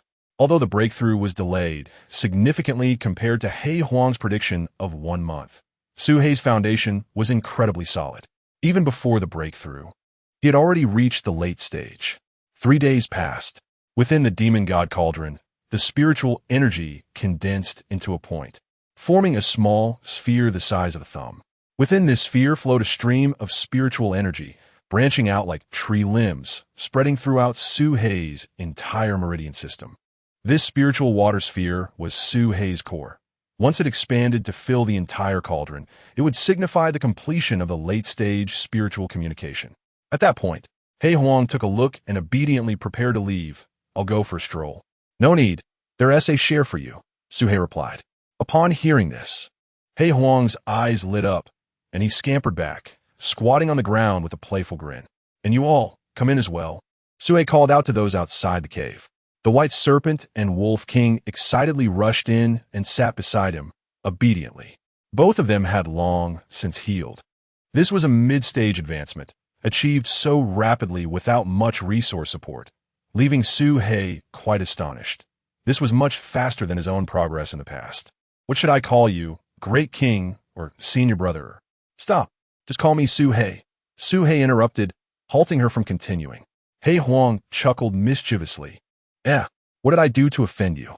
Get lost." After about a banter, He Huang had no choice but to concede. "Suhei." The White Serpent's eyes sparkled as she asked, "Then can I call myself Subai?" Suhei fell into contemplation. This was indeed a serious question. "Hey, with a name like that, you must be hiding something." He Huang pointed and accused. Suhei bit down on the leg of the black dog, her eyes shimmering as she chanted, "I am Subai, I am Subai. I have a name now, I have a name now, I have a name now." "You shall be called Black Ergo," replied He Huang. "I sent dog an insult. I am a wolf." The Wolf King protested loudly. "Wolf," without hesitation. The most abundant were the corpses of demon beasts and their inner pills. "Please, do not hold back. Take whatever you desire," Suhei said. As he was already in the late stage of the spirit communication realm, these low-level items held little value for him. soon, whose spiritual imprint had been broken 3 days prior. A flash of brilliance revealed a scattered array of treasures upon the ground. 300 spirit stones, 2 bottles of pills. There was a large bag filled with spirit herbs, beast materials, and metal resources. Moreover, a crystal ball lay among the items used for testing spirit roots. Is that all? Perhaps it was even less than Zhao was mere 1,000 spirit stones. Such an old fogey has hardly any money, especially those stuck at a certain realm for years. He Huang seized the crystal ball, grinning. This object can test spirit roots. Who wishes to try? Ergo dashed forward, exclaiming, I want to test. I want to test. This time, the ball radiated a dazzling emerald light, illuminating the entire cave in green. This, He Huang gasped. Su Hei's eyes widened. In his recollection, a single color indicated exceptionally high talent. A single attribute, top tier, with spirit root. Such talent is exceedingly rare in the human realm, a prodigy sought after by major sections. No wonder the snake has such a keen sense of smell. He Huang marveled. Su Bai, however, was unaccustomed to such matters and shrank back, startled by the brilliance.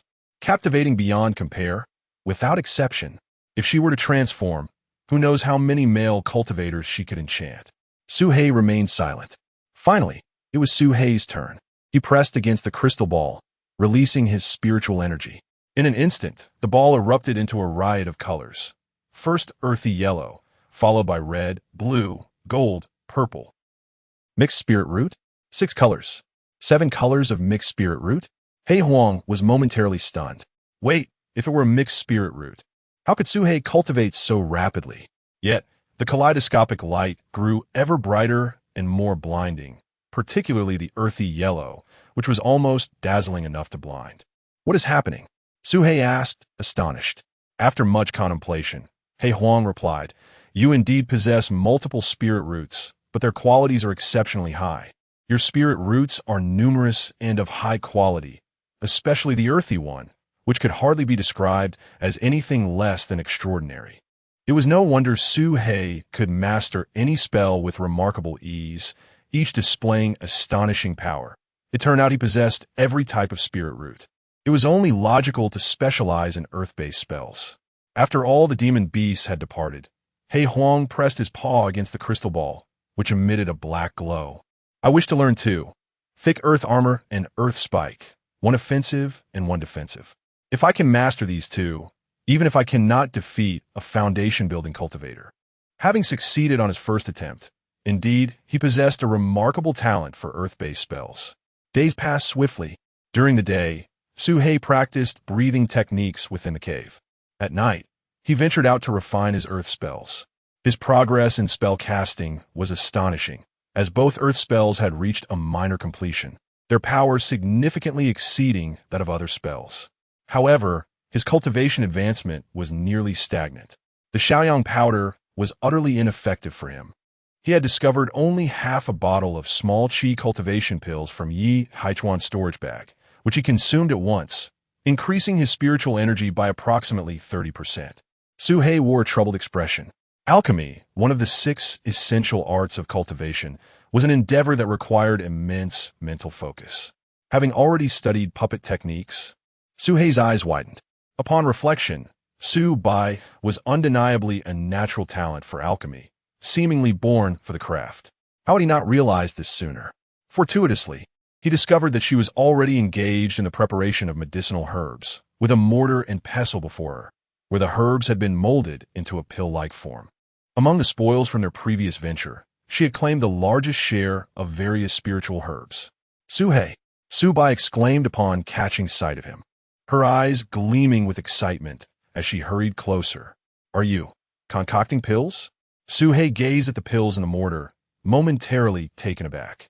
What kind of alchemical technique was this, a novel concept in pill crafting? Indeed, I possessed the finest wood spirit root, perfectly suited for alchemy. Only then did Su Hei notice that Ergo was also present in the dwelling.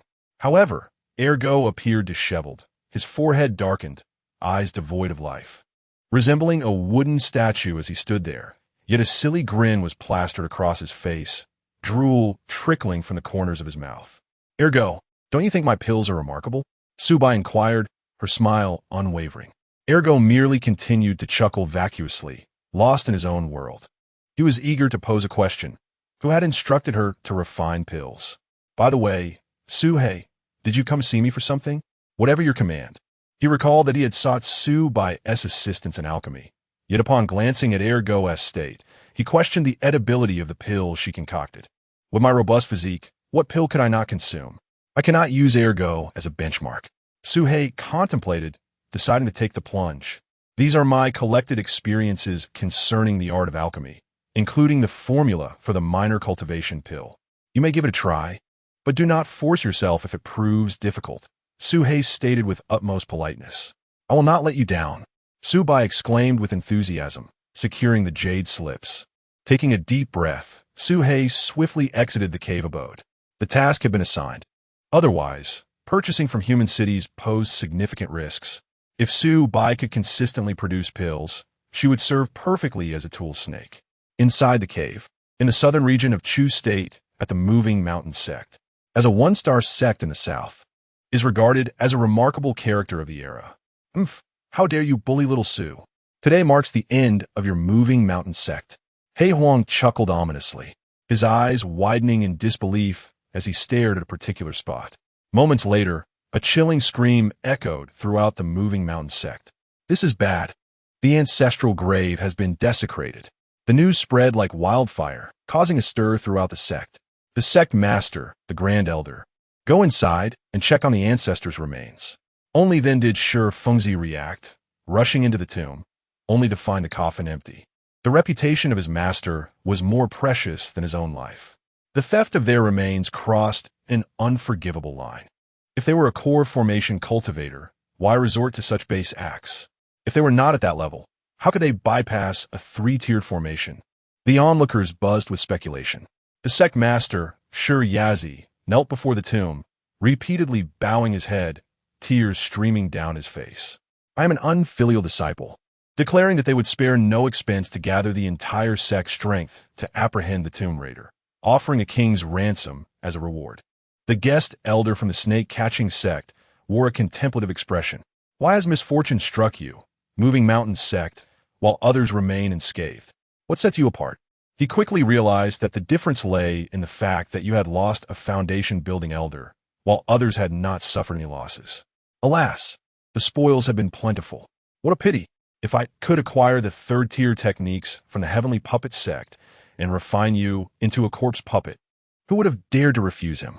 Not to mention the Heavenly Puppet Sect, even their headquarters, the Divine Puppet Sect, would have to comply.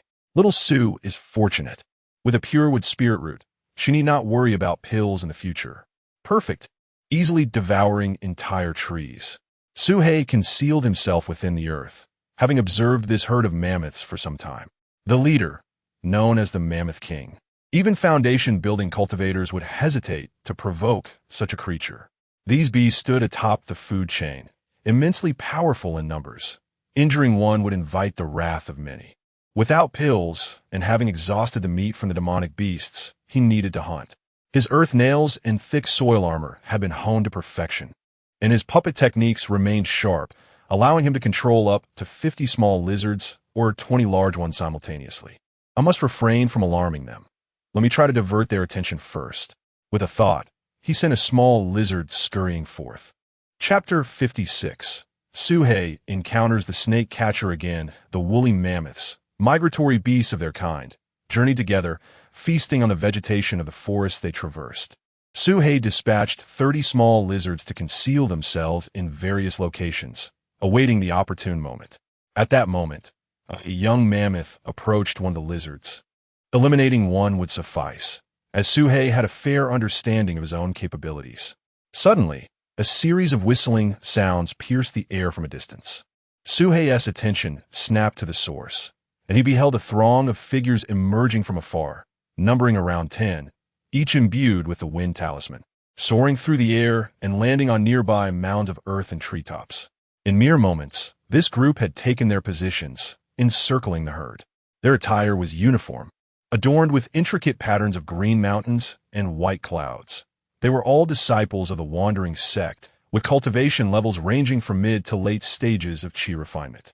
one of the most recently accepted disciples under Zunyangzi, possessing exceptional talent with a rare, singular top-grade water spiritual root, having successfully established his foundation by the age of 15.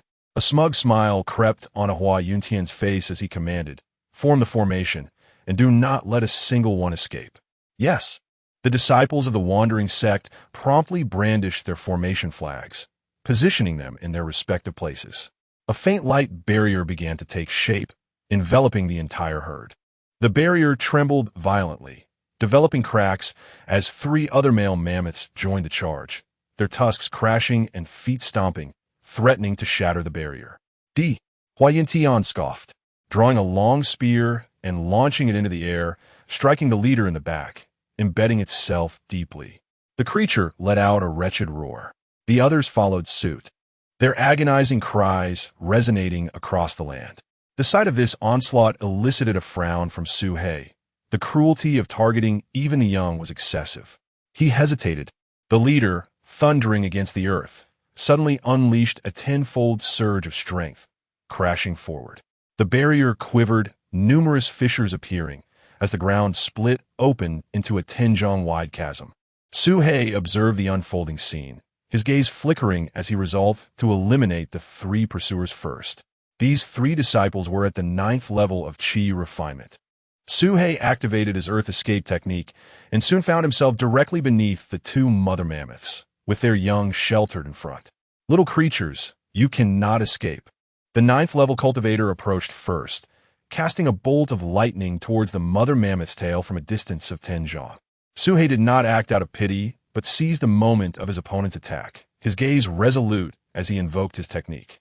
The ground beneath the cultivator suddenly erupted into a sharp cone, shooting upwards with lightning speed toward his rear. Not good.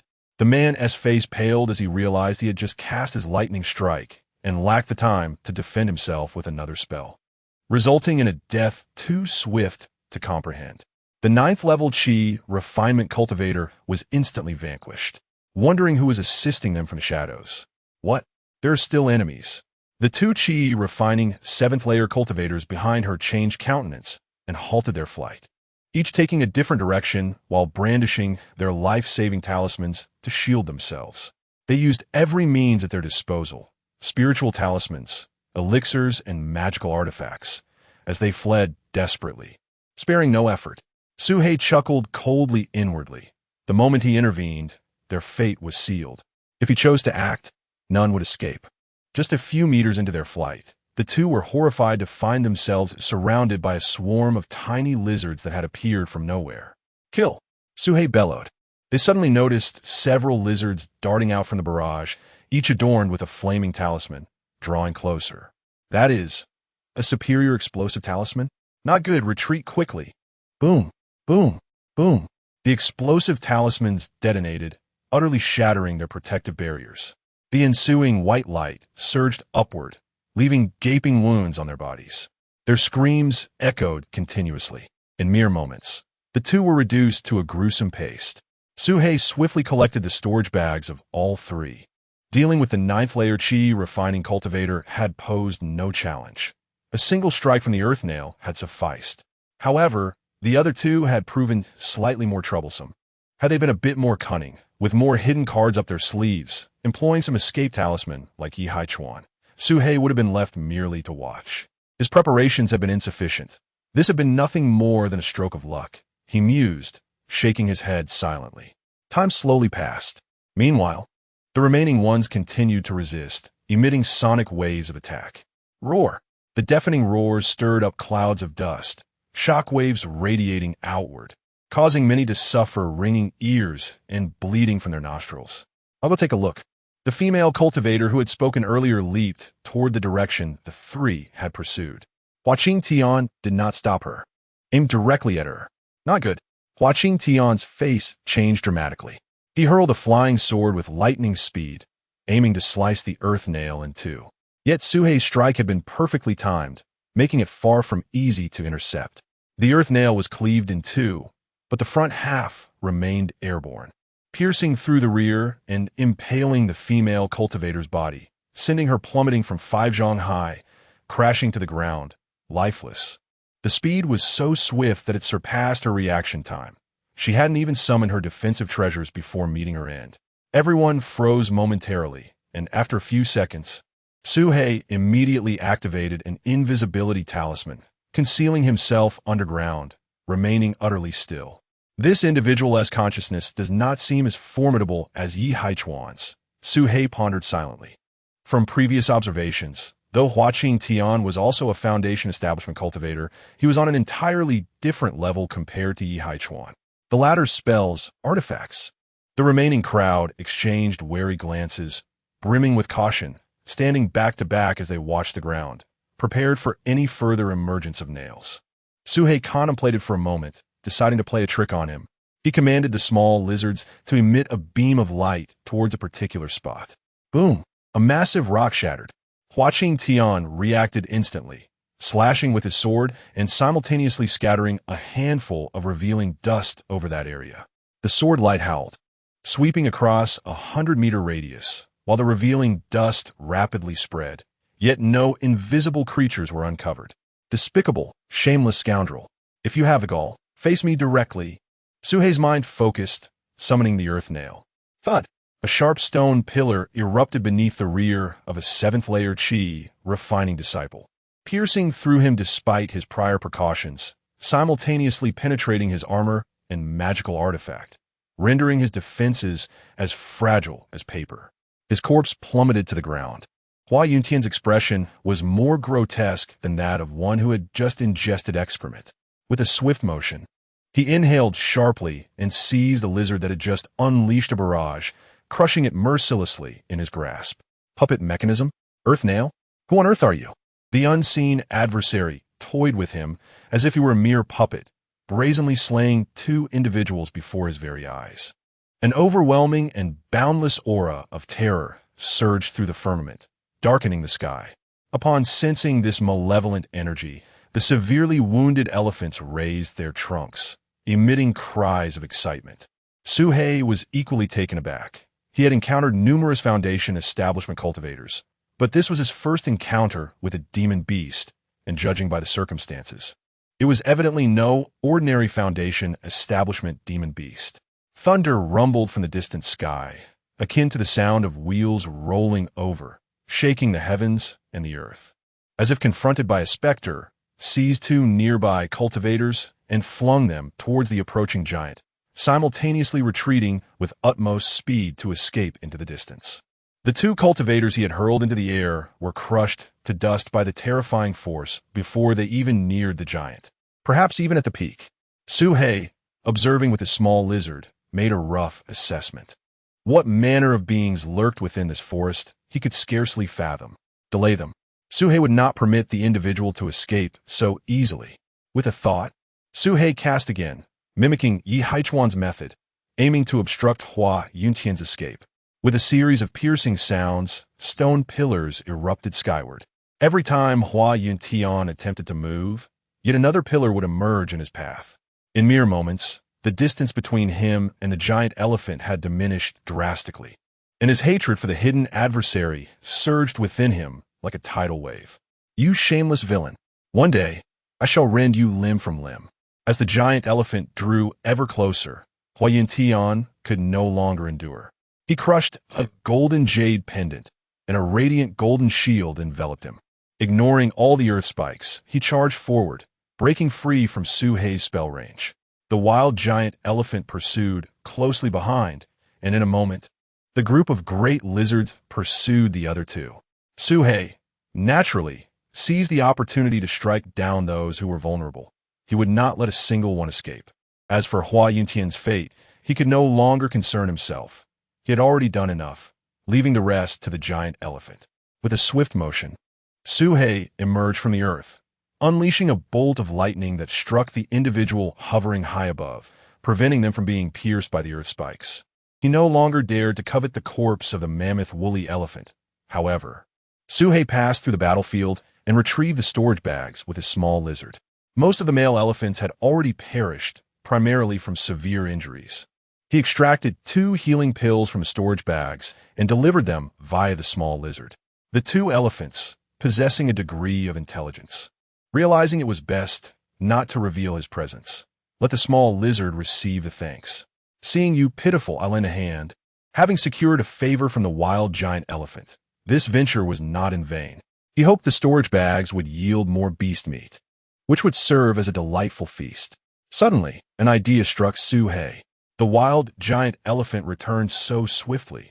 Had Hua Yuntian met his end? Hua Yuntian was no ordinary individual. If he were a disciple of a core formation cultivator, approaching the corpse now could lead to an unfortunate encounter. He could not guarantee that his invisibility charm would be effective against a core formation cultivator. One must know when to withdraw. Greed can spell doom. Su He reflected. In the following moments, Su He did not rush to return to his lair. He distanced himself from the area and unknown treasures, requiring identification or personal research. He was pleased to find a considerable amount of beast meat, totaling 5 heads of late-stage spiritual beasts. Approximately 8,000 pounds in total, barely equivalent to a small mammoth. However, it would suffice for a good while. He also discovered several small cultivation pills. This period of seclusion lasted 3 days. After 3 days, the small cultivation pills were consumed, leaving a substantial amount of beast meat. The spiritual energy water ball had reached its limit. Su He had attained the 7th layer of the spiritual refinement stage. Yet he still lacked a bit to reach the 8th layer. Su He sighed, realizing that among the 9 storage bags, there was merely half a vial of the minor Peiyuan pill. This elixir was exceedingly precious to human cultivators. Many would consume it upon acquisition, leaving few stored within bags, resulting in a meager harvest. Were Su He in the human realm, he could procure such items with spirit stones or exchange contribution points upon joining a sect. However, it was none other than Hua Yuntian, with his storage bag lying undisturbed beside him. Time passed, and suddenly, the long-deceased Hua Yuntian opened his eyes, as a faint apparition of a middle-aged scholar appeared above. "Master, has that despicable person shown himself?" Hua Yuntian, just regaining consciousness, inquired urgently. Upon hearing this, Hua Yuntian's severely injured body trembled violently, fury overwhelming him, causing him to faint once more. The middle-aged scholar furrowed his brow, remaining silent. "I should have managed to refine a couple of batches of minor Peiyuan pills in these 3 days," Su He mused. Suddenly, a thunderous explosion resonated ahead, and a large black dog emerged, covered in dirt and coughing, its expression one of utter distress. Seeing it was He Huang, Su He sighed in relief. However, upon glimpsing the cave and ruins, with much of it collapsed, a sense of dread filled him as he swiftly appeared before He Huang, demanding, "What has transpired here?" Upon noticing Su He's return, He Huang gritted his teeth, his face darkened, and exclaimed, "Who permitted her to practice alchemy?" Chapter 59. The frantic alchemy trial. Who encouraged her to practice alchemy? Upon hearing this remark, Su He's heart sank. Emerging from the collapsed cave was a pitch-black white serpent. Glanced at the furnace. Originally a treasured artifact of the Foundation establishment level, it was now riddled with fine cracks, likely to explode after just a few more attempts. Throughout his life, he had never encountered such a talent.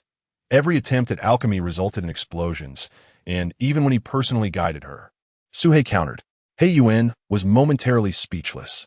Upon his return, he had seen Su Bai's exceptional wood spirit root, admired her passion for alchemy, and recognized her tenacity.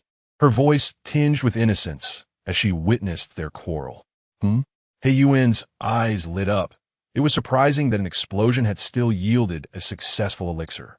Su He was equally intrigued. Su Bai tilted the furnace, shaking it gently, and a blackened elixir tumbled forth, rolling onto the ground. The elixir, the first successful product I've ever made under Su He's guidance, Su Bai replied. Su He's lips twitched as he stared at the blackened, deflated elixir, struggling to connect it to the minor nurturing elixir. After a prolonged examination, He Yuan suddenly picked up the elixir, gazing at Su He with a faint smile. "Since it's your instruction that led her to create this, you should consume it. We can't let someone else's efforts go to waste." Su He shook his head vehemently, retreating repeatedly. No. As a serpent, I am always modest. You should partake instead. Why be so polite? We are all brothers here. Still, I cannot accept it." He retreated frantically, barking as he backed into a corner. Suhei swallowed hard, realizing this was a physiological reflex. Was the elixir truly that terrifying?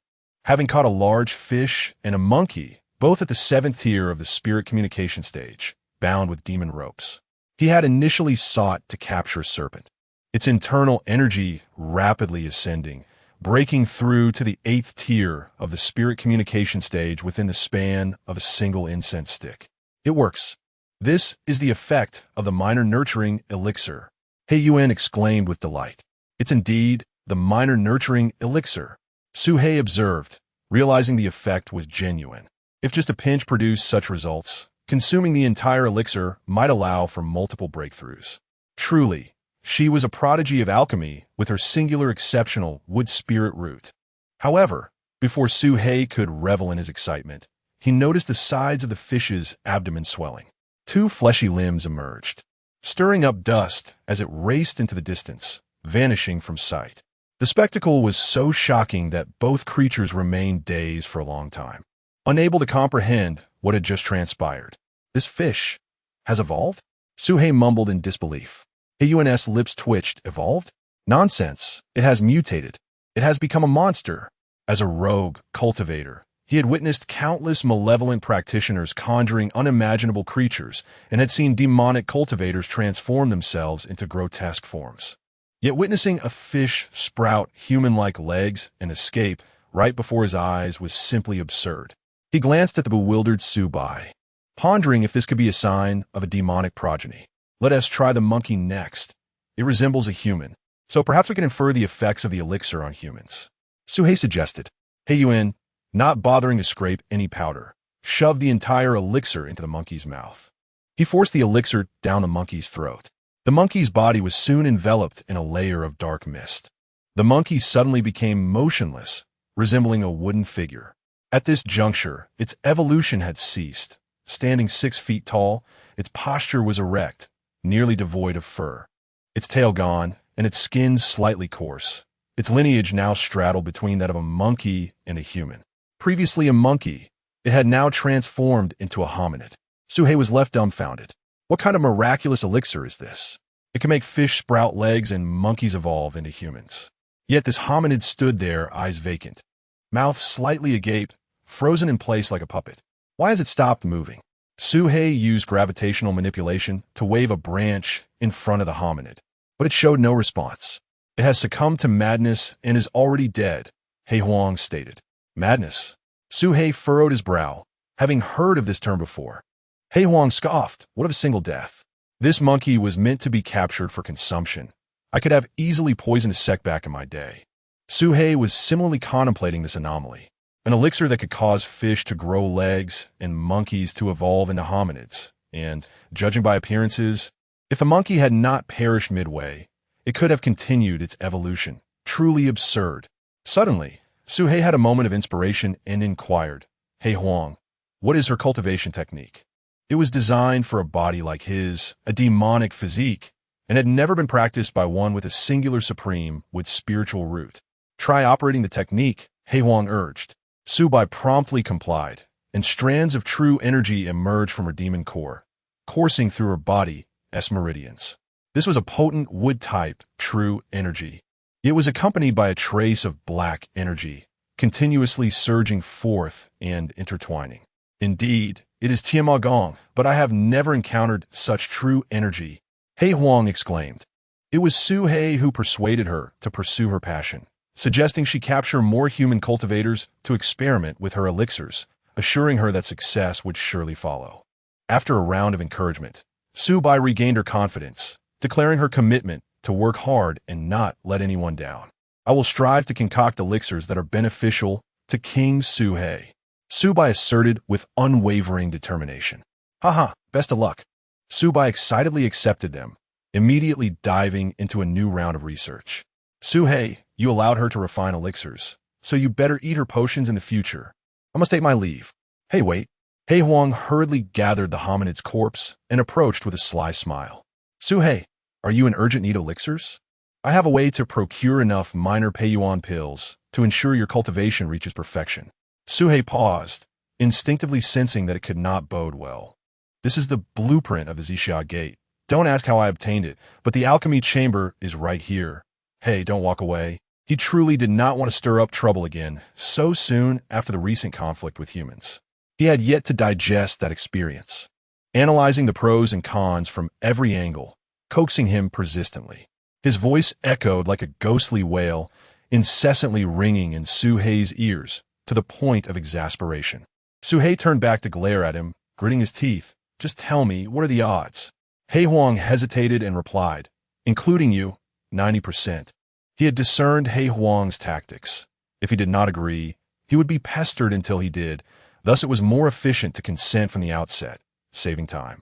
He Huang followed behind, a triumphant smile breaking across his face. Little Su, the old rule applies. We split the spoils 50-50. Got it. You talk too much. One of the 4 major sects under the serpent-catching sect only admitted female disciples and was on par with the other 3 sects in terms of strength. However, this sect had one significant characteristic. It was excessively indulgent. From the youngest disciples to the oldest elders, there was an air of ignorance and arrogance reminiscent of mortals. This was the tyrannical nature of the Zixia Gong. Moreover, the leader of the Purple Cloud sect has forged a partnership with a prominent figure from the serpent-catching sect. This explains why we seldom encounter female disciples from the Purple Cloud sect during our journey. As soon as they speak, treasures come knocking at their door. Who needs to venture into the mountains at the risk of their lives? He Yuan scoffed. The creator of the Purple Cloud techniques is indeed a remarkably gifted individual, benefiting the entire sect. Suhei remarked with admiration. Oh, I forgot to mention, the creator is a man. Huh? Suhei was taken aback. Lest I disturb your tranquility, chuckled He Huang mischievously. Suhei swallowed hard, instinctively choosing not to pry further. He Huang, if the plan fails and we are discovered. This mountain was teeming with spiritual beasts. Suhei's divine sense detected numerous spirit cats, spirit dogs, and spirit rabbits, all plush and adorable. Yet, producing a handful of white powder and covering himself in a pristine layer, his fur gleaming brilliantly. After consuming a medicinal pill, he shrank in size, replaced by the innocent charm of a young pup with glistening, pleading eyes. Suhei was momentarily stunned. This is quite hard to bear, he muttered, unable to look away. He Huang scampered ahead, suddenly yelping in agony. A deep wound appeared on his hind leg, blood gushing forth, exposing bone. Oh, woof woof. But He Huang made no attempt to defend himself, emerging covered in scratches. Moments later, 2 female disciples of the Zixia sect arrived, gasping at the sight. Stop, they exclaimed, and one of them scooped He Huang up. Suhei, hidden underground, watched this unfold in disbelief. What the hell? Is this truly possible? These 2 cultivators are no weaklings. One of the women scolded the fighting spirit cats verbally, then offered them food. All the spiritual beasts in the vicinity rushed over, ravenously snatching the offerings until nothing remained. Who could despise those who pose no threat? After some contemplation, Suhei released a small snake automaton, inflicting a wound on it to enhance its pitiful appearance. This snake, pondering whether the woman would come to his aid if he were injured. Upon spotting the snake, a spirit cat dashed over, clawing and scratching at it. The female cultivator drew a sword and hurled it towards the snake. Suhei's expression darkened. What a blatant double standard. He Huang can be saved, but the snake must be killed? Aren't they both spiritual beasts? He pondered, realizing that the snake's lack of fur rendered it unattractive to human sensibilities. Clang! The sword struck the ground, missing its mark as the little snake had already burrowed underground, safely stowed away in Suhei's storage pouch. Li good, there's a snake. I'm so scared. The young man, Li, glanced with keen eyes at Suhei's concealed form. Ruffling Fong's hair, he comforted her. Do not worry. I shall skin that snake and feed it to the spirit cats. Yay, Li Gu is the best. Fong cheered in excitement. Li then smirked, brandishing a soft sword, lunging toward Suhei's concealed location, mistaking him for the snake automaton. Enough. For the greater good, Suhei sighed, wishing to avoid chaos before receiving word from He Huang. He burrowed deeper into the earth as the young man's sword struck repeatedly, leaving the ground riddled with holes. Now furious, drew forth a golden longbow, knocking an arrow and aiming it at Suhei. This is a top-tier artifact. Suhei recognized immediately, aware that it could threaten even the pinnacle of spiritual awakening. Such a bow was among the finest, even among Qi refinement cultivators.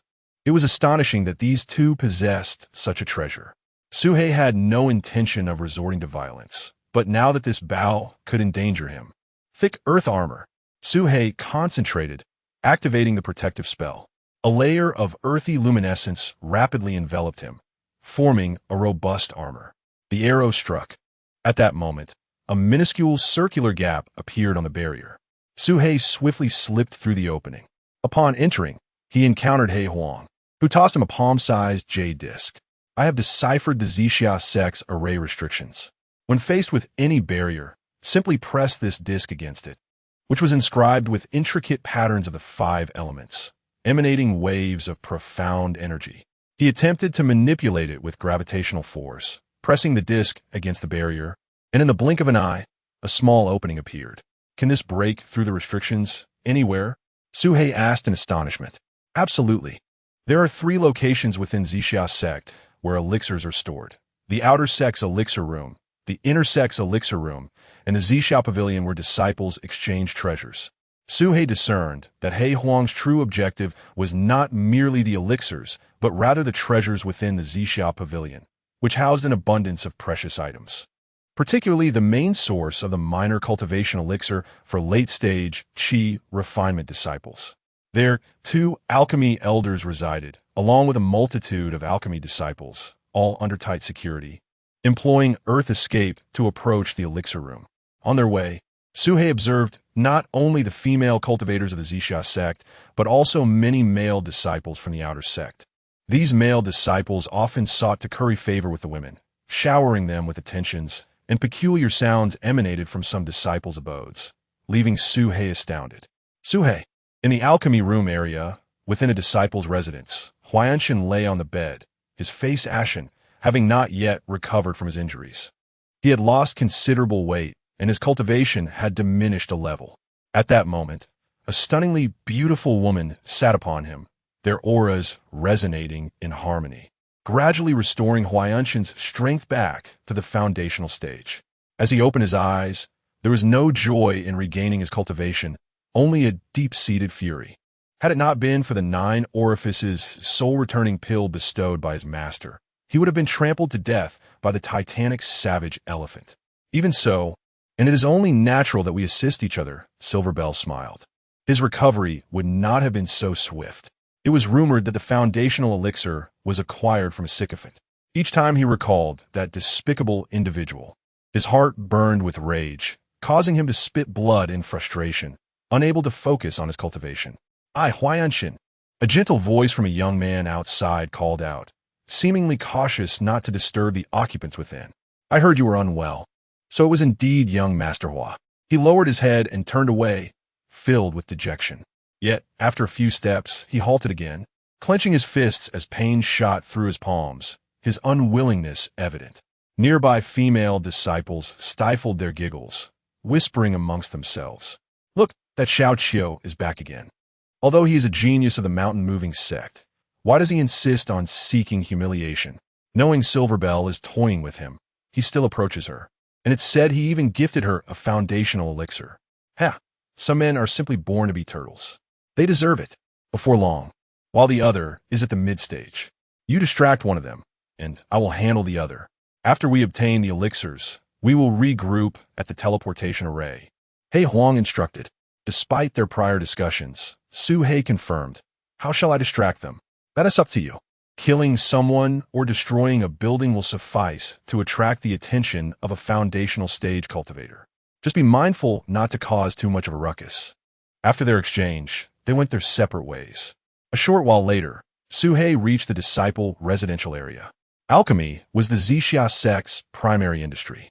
His gaze sharpened as he sensed a familiar aura. The scent emanated from a rather extravagant pavilion, one of the finest even in the residential area. With his keen instincts, he surmised that this person was likely a disciple of a golden core cultivator, possessing protective artifacts, yet evidently gravely injured and seeking refuge to heal. Renowned for its alchemical prowess, produced pills that rivaled those of the serpent capture sect, and moreover, they possessed dual cultivation techniques that facilitated rapid healing and restoration of one's cultivation. One could only wonder to what extent Hua Yuntian's injuries had healed. He intended to take advantage of his vulnerability to exact vengeance. Su He drew closer, observing discreetly. Outside the pavilion stood a disheartened young man from the mountain-moving sect. How can such a person exist? Xiao Qiu, Hua Yuntian is exhausted. Hurry and go in to give him a push. A cacophony of mocking laughter erupted nearby, seemingly resolved to depart and never return. Su He, witnessing all of this, suddenly had a brilliant idea. Create a commotion? What a perfect opportunity. Using earth escape technique, Su He silently infiltrated beneath the pavilion. Perhaps by design, the pavilion had no restrictions, intentionally allowing sounds to escape, enabling Su He to enter with ease. He refrained from dispersing his spiritual sense, instead using his serpent-like instincts to sense the positions of the two individuals. One was at the pinnacle of qi refinement, controlling it with gravitational techniques. The pavilion's floor was exceedingly solid. Although the earth nail could penetrate it, the opponent would likely notice. Thus, there was a chance of evasion, and the noise would be too great. This method would suffice. This tactic, using the scale as a concealed weapon controlled by gravitational force, Su He had previously experimented with. Its advantages were speed and secrecy, making it ideal for assassination. The drawback, however, was its limited range. The further the distance, the weaker the force. Only within a 10-meter radius could its lethality be maximized. At this moment, Su He was precisely 10 meters underground. Kill, with a thought, leaving a narrow crack as the shadow darted through the floorboards, arriving in a heartbeat. Hua Yuntian's complexion shifted. He reacted with remarkable speed. The scream abruptly ceased as the scale had penetrated her brow, retracting back underground. All of this transpired in the blink of an eye, over in less than a heartbeat. Hua Yuntian stared blankly at the scene before him, his eyes bulging in shock, an internal tempest brewing within. Fear, astonishment, rage. A myriad of emotions surged within him, rendering him breathless. Yinling, the first to cry out in alarm, was not him, but Xiao Qiu, who had intended to leave. Upon hearing Yinling's anguished scream, he burst through the door, panic etched upon his face. That cry, filled with desperation and terror, could only be emitted in a life-or-death moment. He could not be mistaken. The instant he rushed in, he beheld Yinling, blood streaming from her brow, lifeless upon the bed. In that moment, Hua Yuntian's words had not yet finished when Xiao Qiu let out a roar, brandishing his flying sword and charging forward. It was you caused her death, why? Once an honest person becomes enraged, their power is indeed formidable. Simultaneously, Su He, having retrieved the scale, swiftly made his escape. Has it escalated a bit? Had been locked inside the alchemy furnace, from which furious pounding sounds emanated, shaking the chamber with a rhythmic thud. You cur, release this old man. Face me head on if you dare. The elder bellowed, his voice echoing within the furnace. Black Yellow paid no heed, his claws darting like lightning, frantically stuffing vials of pills into his storage bag, leaving behind a blur. Su He also emerged from the ground.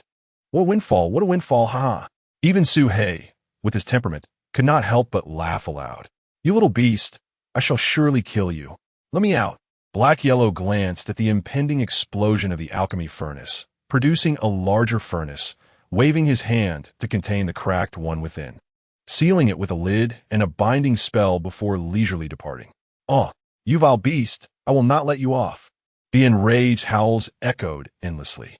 Chapter 64. The array activates. The twin blacks, trapped, the two demons hurriedly traversed the underground, racing towards the small teleportation array. Suddenly, a deafening bell tolled in the heavens, resonating throughout the entirety of the Zixia sect. At that moment, all disciples and elders, whether engaged in cultivation, alchemy, or meditation, heard the resounding chime. This bell was rung only in emergencies, signaling everyone to cease their activities and converge at the location of the sound. What is happening? Su He was momentarily taken aback. Did your ruckus provoke the bell to ring prematurely? He Huang shot a suspicious glance at Su He. Not at all. I merely eliminated a person, Su He replied. That is indeed strange. He Huang pondered for a moment before asserting, regardless, this was part of the plan. While everyone rushes to the alchemy room, without an identity token, entrance was impossible. Only by utilizing the teleportation array could they silently slip inside without alarming anyone. He Huang had spent an hour setting up this array, and now it was time to put it to use. Just as the two were about to activate the array, Su He suddenly felt a stirring in his heart and said, He Huang, perhaps we should cut our losses. I have an ominous premonition. What? He Huang looked at Su He in astonishment. Since things are not unfolding as expected, further complications are likely to arise. I do not wish to take any more risks. We agreed to follow the plan. Don't go back on your word. He Huang was unwilling to concede. His ambitions extended far beyond mere medicinal pills. Those were merely trifles. Seeing Su He's steadfast demeanor and recalling his performance over the past few days, his emotions gradually cooled. Su He, on what basis do you sense a change? After a prolonged moment of mutual gaze, He Huang sighed in resignation. He understood that every endeavor entailed risks. What was the point of robbing if there were no risks? What was the purpose of cultivation without peril? Even if they were to leave now, he could not guarantee their escape. He Huang thrived on risk, relishing the treacherous path of cultivation. He would wager even with a mere 30% chance of success. I shall trust you this once. However, since the array has been set up, it must not go to waste. I will use a mechanical beast, as will you. He envisioned the great serpent entering a magnificent building, its interior resplendent with gold and jade, walls lined with numerous compartments, each containing a treasure. This was the interior of the Zixia Pavilion. Su He mused inwardly, scanning the space and focusing on a row of medicinal pills. Small Pei Yuan Dan. He also spotted Foundation Establishment pills, astonishingly priced at 12,000 contribution points. As long as one possessed contribution points, anything could be exchanged. Humanity enjoyed a unique advantage in cultivation that was unattainable for us beasts. A pang of envy suddenly struck Su He. Meanwhile, He Huang's eyes sparkled with excitement as he leaped towards the mirror. Su He wasted no time either, swiftly moving to the most expensive earth-type, spell jade slip. Su He placed the analytical array disc given to him by He Huang upon the luminous circle, which vanished as he retrieved the jade slip and quickly absorbed its contents.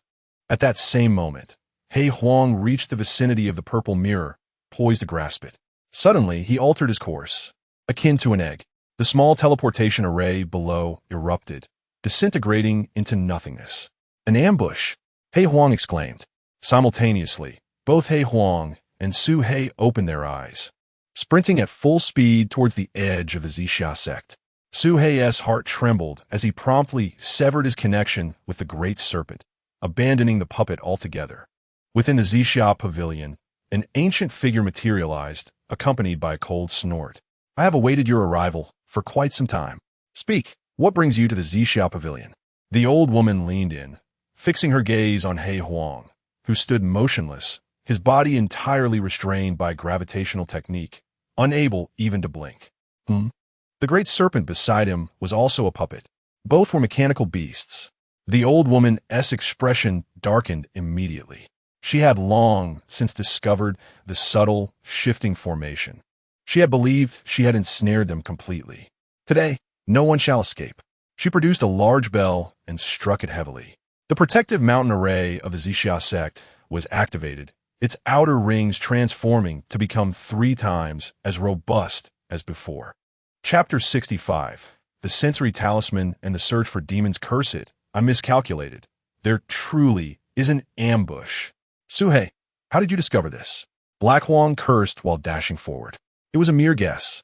Su He's face was filled with astonishment as he retorted. Did you not say that no Foundation Establishment cultivators would intervene? How was I to know? This Zixia sect has gone mad.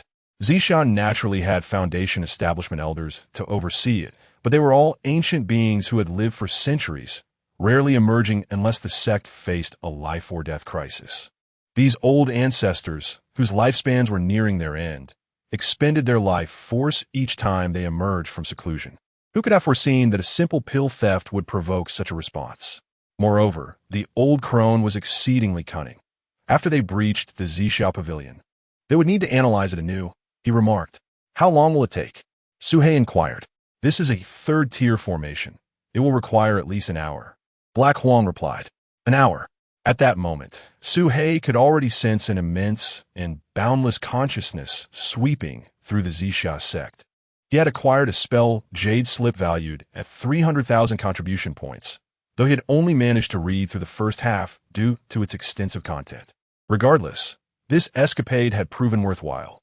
Yet, they remained oblivious to which aspect had gone awry, prompting the Zixia sect's ancestor to emerge from seclusion. Suhei. Black Huang glanced at it and shook his head. No, your scales are indeed formidable, but they are only effective against Foundation establishment cultivators. This third-tier formation is beyond your abilities. Moreover, even if I could forcibly breach it, that old crone would undoubtedly notice. Upon hearing this, but would devise a more adept approach to search for the two demons. Suhei dared not underestimate any opponent. Engaged in deciphering the formation, I must devise a strategy to contend with the potential developments ahead. I cannot remain idle. Suhei resolved within himself. Meanwhile, at the Zixia sect's main square, all members of the sect were gathered. Elders, stewards, true disciples, inner and outer disciples, and various other personnel. This included those external disciples with companions, all standing in the sect square. These were the individuals who had been present at the sect when the formation activated. The fifth-generation leader of the Zixia sect, Luo Hua. Once known as the Celestial Maiden, she was now the venerable matriarch. Upon the appearance of this ancestor-level figure, for in nearly a century, the Zixia sect had never experienced such a closure. The incident had occurred so abruptly that even the leader had been locked out during the sealing. No one could enter or exit. In response, his arms severed, his vital energy depleted. At that moment, his eyes widened in realization. Damn! No wonder Yinling was ambushed. It turns out demons have infiltrated. Had it not been for the jade talisman left by his master, he would have surely perished. In the end, he had failed to kill Xiao Qiu, releasing 100 spirit talismans that descended into the hands of the female disciples of the Zixia sect. These talismans were life-sensing talismans. As long as any sentient being with cultivation appeared within a 10-meter radius, the talisman would glow. The more beings present, the more lights would shine. Though the range was limited, the effectiveness was exceptional. Even if the opponent possessed a Foundation establishment-level concealment artifact, they would find no refuge. Luo Hua continued, Go forth. Enough to exchange for 20 Foundation establishment pills or procure top-tier spiritual artifacts of the Foundation establishment stage. Yes, the numerous female disciples, upon receiving the sensing talismans. Having completed these arrangements, Luo Hua settled into a meditative posture in the square, focusing her mind and preparing for action. Due to the limited number of sensing talismans, and as they investigated the lurking demons, they proceeded with utmost caution and sluggish movements. However, there were also daring and meticulous individuals among them. A seventh-layer Qi refinement disciple of the intersect stand apart from her fellow enchanting female disciples. Her appearance is rather unremarkable. Her skin bears the sun-kissed hue of wheat, and although her features are pleasant, she adorns herself with no embellishments. Growing up in a farming family, she has tended cattle and cultivated land. The elder had predicted that with Huang Yu's innate talent, she would establish her foundation within 3 years. The reason for her stagnation is simple. She is disinterested in practicing the sect's techniques and holds disdain for the male cultivators who seek to curry her favor, never flattering anyone. Gradually, she became estranged from her peers and forgotten by the elder, relegated to the status of an ordinary disciple. Huang Yu, how did you end up so battered again? You toil to hunt demonic beasts for their inner cores, yet it would be simpler to cultivate together with me. She was met with ridicule from her fellow female disciples, who banded together to scheme for advantages from the men and to attract the attention of the outstanding disciples from other sections. In stark contrast, Huang Yu remained solitary. Huang Yu's descent into mediocrity took only 5 years. Now, no one pays heed to her singular earth spiritual root. The once celebrated prodigy has become a mere jest. Yet today, a peculiar brightness glimmers in Huang Yu's eyes. With 300,000 contribution points, once I acquire them, I shall surely establish my foundation within a year. After that, I will gather resources for another 2 years to exchange for the Tomlien Shan Ju He, and I shall depart from Zixia sect. This is my opportunity, perhaps a once-in-a-lifetime chance. You will have no choice.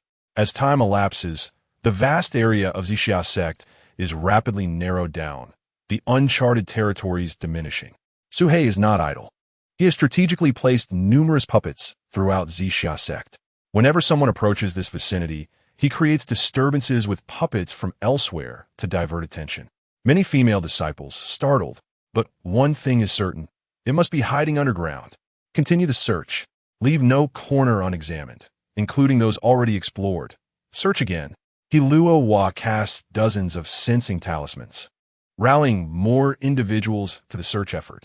As more join the pursuit, Su He skillfully uses his remaining puppets to mislead them. As a foundational cultivator approaches, Su He deploys all remaining puppets in unison to successfully delay the cultivator and redirect him away. In this endeavor, leaving him with no choice but to hunt more disciples from the heavenly puppet sect. As seconds tick by, Su He can distinctly perceive the excitement in He Huang's eyes. At that moment, Su He's snake-like senses detect human presence. Someone is approaching. His gaze sharpens, and just at this critical juncture, a female disciple draws near. Unlike the others, she had lingered in the distance, often glancing this way, yet never advancing. It is only now that she approaches, clutching the sensing talisman in her hand. Previously, he relied on puppets. This time, he must act as himself, risking exposure. Yet, he has no choice. Discovering her sooner rather than later is crucial. Has danced with death numerous times, honing a keen sense of intuition. She has sensed something amiss. Anytime someone approaches, they're deterred by various mishaps. But if I perish, what significance will those points hold for me? Huang Yu's face turns ashen, her breath quickening, the simple white garment now soaked with perspiration. She knows the true value of life, having faced life and death struggles.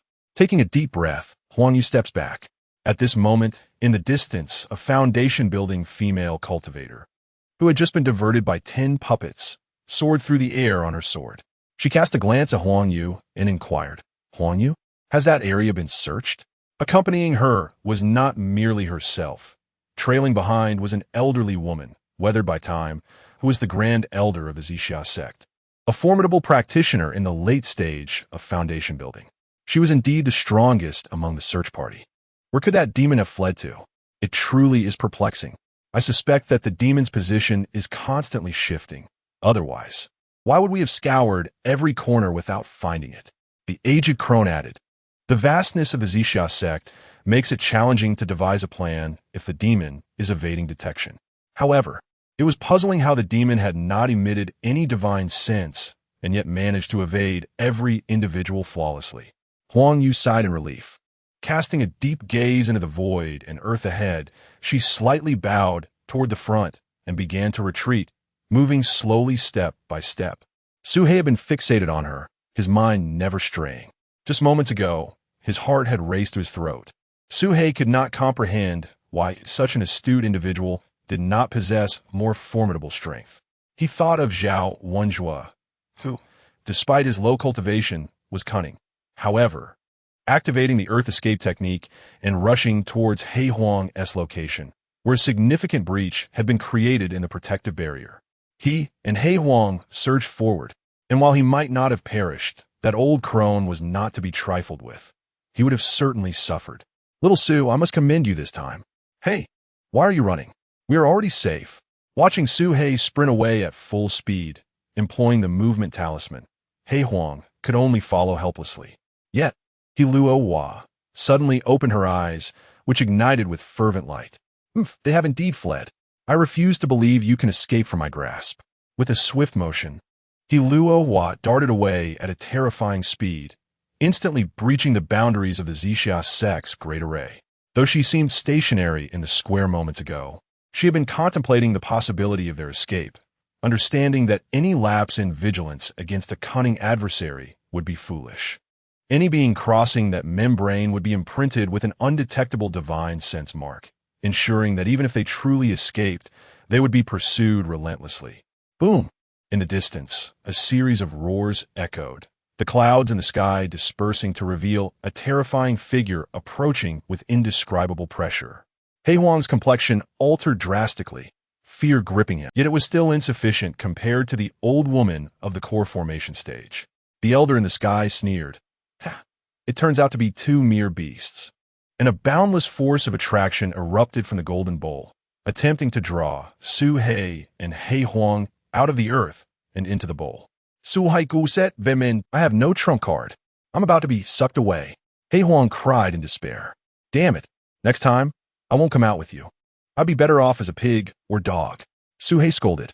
The elder regarded them with disdain, having expected something formidable, only to find this instead. Before long, the force of attraction vanishing without a trace, causing He Luo Hua to blanch and stagger back several steps. Bang! The great Luo golden bowl flew back, leaving only parched skin with faint cracks. Su He focused on the back of the figure's robe, which bore the mark of the mountain-moving sect. Though frail, reminiscent of great mountains and rivers, infinite and unyielding. He Luo Hua's pupils constricted, and she uttered an incredulous gasp. The ancestor of mountain moving. Chapter 68. The reversal in the Battle of Golden Core, the venerable ancestor of the mountain-moving sect, once a paragon of the Golden Core stage, resulting in a catastrophic failure and his untimely demise. In the annals of Chu's history, he stands as a legendary figure. He Luo Hua was not mistaken. I advise you not to push me too far. Otherwise, we may both meet our end. My life may be of little worth, but yours is far more precious. Think wisely. The rogue chuckled darkly. Simultaneously, he transmitted a message to Su He. Su He, you must depart first. I will hold her off. Su He cast along. The rogue replied with a smirk, waving him off impatiently. Go now. Quit dawdling like a woman. You just erased the mark of consciousness from me. He had aimed to remove the mark of consciousness. That old dog could have mentioned it sooner. With a flash, Su He disappeared into the shadows. The moment the body had appeared, it had shattered her golden bowl, indicating it possessed formidable power. This was a being at the pinnacle of the Golden Core stage. He Luo Hua narrowed her eyes, a glint of cold light flashing. At that moment, Su He had already escaped the perception range of the Golden Core stage. He recalled the savage, giant elephant and pondered whether it could lend assistance. Ultimately, he dismissed the thought. By the time the giant arrived, it would be too late. Moreover, the Zixia sect was equally formidable, capable of summoning aid just as he could. Damn it! If only I were stronger. Su He cursed inwardly. After a moment of contemplation, Su He chose not to flee immediately, but instead sought refuge in a concealed cave. He could not simply abandon the situation. Anxiety churned within him as he took a deep breath, striving to regain his composure and devise a plan. His most potent weapon was the scales at his tail. However, he recalled the rogue mentioning that those scales were only effective against Foundation establishment practitioners, and using them against Golden Core cultivators would be a challenge. Then, there was the enigmatic demon god cauldron, but that was merely a supporting tool, enabling him to refine anything he consumed with remarkable speed. Old hag, I shan't entertain you further. We shall meet again. He leaped backward, intending to leave, but the corpse of the mountain-moving ancestor mirrored his motion, piercing the void and reaching the rogue's rear in the blink of an eye. Yeah, the rogue bellowed, and instantly, the figure of the mountain-moving ancestor materialized behind him, transforming into a colossal purple skull that threatened to erode all in its path as it surged towards He Luo Hua. Is this your method? What matters is the ability to kill. Indeed, a true fiend, He Luo Hua declared, sweeping her sleeves to unleash a brilliant golden radiance, along with all the purple mist, as if it had merely been an illusion. Along with it, the rogue's figure also dissipated. The golden core within this corpse is no larger than a fingernail. It is utterly insufficient. I can only cast a few spells before it runs dry. How am I supposed to manage? He cursed inwardly, lamenting his predicament. The earlier purple mist had merely been a ruse, a superficial display of power. It had only possessed a modicum of strength at the outset. After years of decay, the golden core within the mountain-moving ancestor's body had long since withered, its energy nearly depleted. Feeling the wrath surging behind him, The gate of life and death? No, that is too powerful. I fear I would exhaust the golden core before I could even cast it. The night parade of 100 demons? Also unfeasible, as that requires earth elemental roots. Only my true form can execute it. In the midst of his frantic thoughts, he sensed a looming danger from behind. 3 flying swords hurtled towards his back with deadly precision. Requiem. The rogue bit down hard. With that last attack, my golden core has diminished by a third. 2 more hits, and I'll be depleted. The rogue's countenance darkened. It would not awaken for a millennium. He Luo Hua's eyes gleamed with deadly intent. This old dog posed too great a threat to her and must be eliminated. Death. He Luo Hua's expression shifted dramatically. The 3 flying swords swiftly altered their course as countless tiny scales erupted from beneath the soil, shooting up in a flurry, totaling 30. What left He Luo Hua astounded was the multitude of tiny dents that marred her flying swords. What kind of concealed weapon is this? She gazed incredulously at the scales littering the ground below. Chapter 69. This is Su Hei's instinct. Hyalo was taken aback, immediately recognizing that the scales were all launched by Su Hei. Did I not tell you to flee? Why have you returned? Hyalo roared furiously. At that moment, you can certainly attempt to control it. However, with your current level of spiritual consciousness, you may collapse before you even manage to assert control. Su Hei was only at the 7th level of the spirit awakening stage, with limited spiritual power, and could hardly dominate a core formation puppet. However, in this critical moment, Hyalo had no time for hesitation. He nodded firmly. Very well. I can assist you in this endeavor, but you must cooperate well. If our control is misaligned, we could both be doomed. Hyalo proposed a compromise, suggesting they operate simultaneously. Su Hei quickly approached the mountain-moving ancestor and inscribed a mark of consciousness. At that moment, he felt a faint connection with this corporeal form.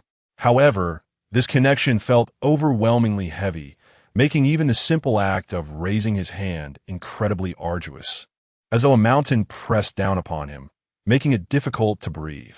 Su Hei, have you truly thought this through? If it doesn't work, withdraw. This puppet can still cast 2 spells, which is sufficient to cover your retreat. Make your decision swiftly, Hyalo urged, with gritted teeth, albeit with severe side effects, reminiscent of the pill he had consumed when pursued by Chun Dowling. Boom! Upon swallowing the pill, Su Hei's mind erupted in a cacophony. Faced with the incoming swords, Su Hei's gaze turned icily resolute.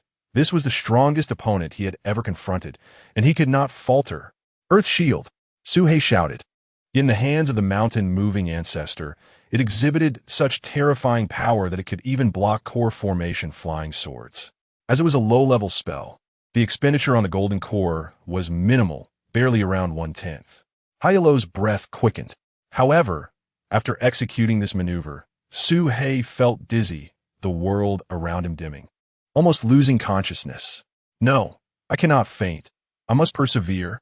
Su Hei clenched his teeth and retrieved 3 more explosive spirit pills, swallowing them whole. Su Hei, you. Hyalo was struck dumb. Was this the same Su Hei he remembered, the timid and fearful individual? The one who would armor himself to the teeth before stepping outside. Now transformed into this audacious figure? This was entirely different from the Su Hei he recalled. After consuming 3 explosive spirit pills, Su Hei's mind cleared significantly. This is bad. She swiftly retreated, only to witness a sharp stone pillar erupting from beneath her feet, soaring skyward at an astonishing speed, nearly grazing her face. No, this could not merely be called a pillar. It was akin to a mountain, towering 100 feet high. Was the earth spike this formidable? Boom! More than 10 pillars had surged forth.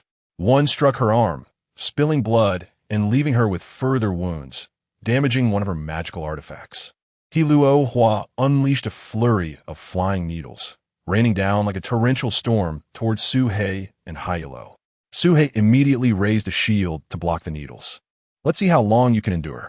The golden core of this mountain-moving ancestor must be nearly depleted. He Luo Hua sneered coldly, fully aware of the opponent's vulnerabilities. And the source of that energy capable of rivaling her was only the golden core of the deceased. A golden core that had withered after countless years could hardly compare to her own. He Luo Hua's assessment was not without merit.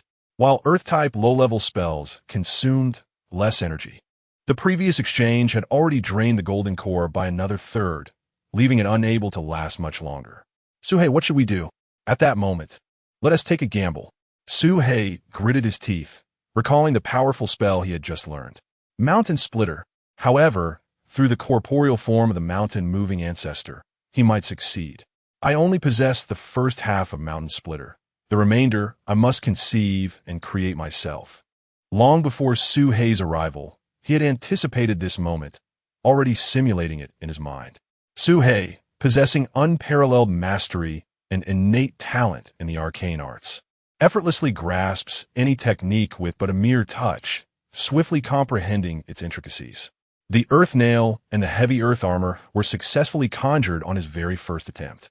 In this pivotal moment of life and death, Suhei showcased his extraordinary gifts to perfection, transcending his own limits and reaching the pinnacle of his abilities. Crazy-shun. He Luo Hua's countenance changed dramatically, akin to having encountered a ghost, as she gazed at the transformed landscape below. The apocalyptic scene stirred a dreadful thought in her mind. Could this be the mountains and ravines?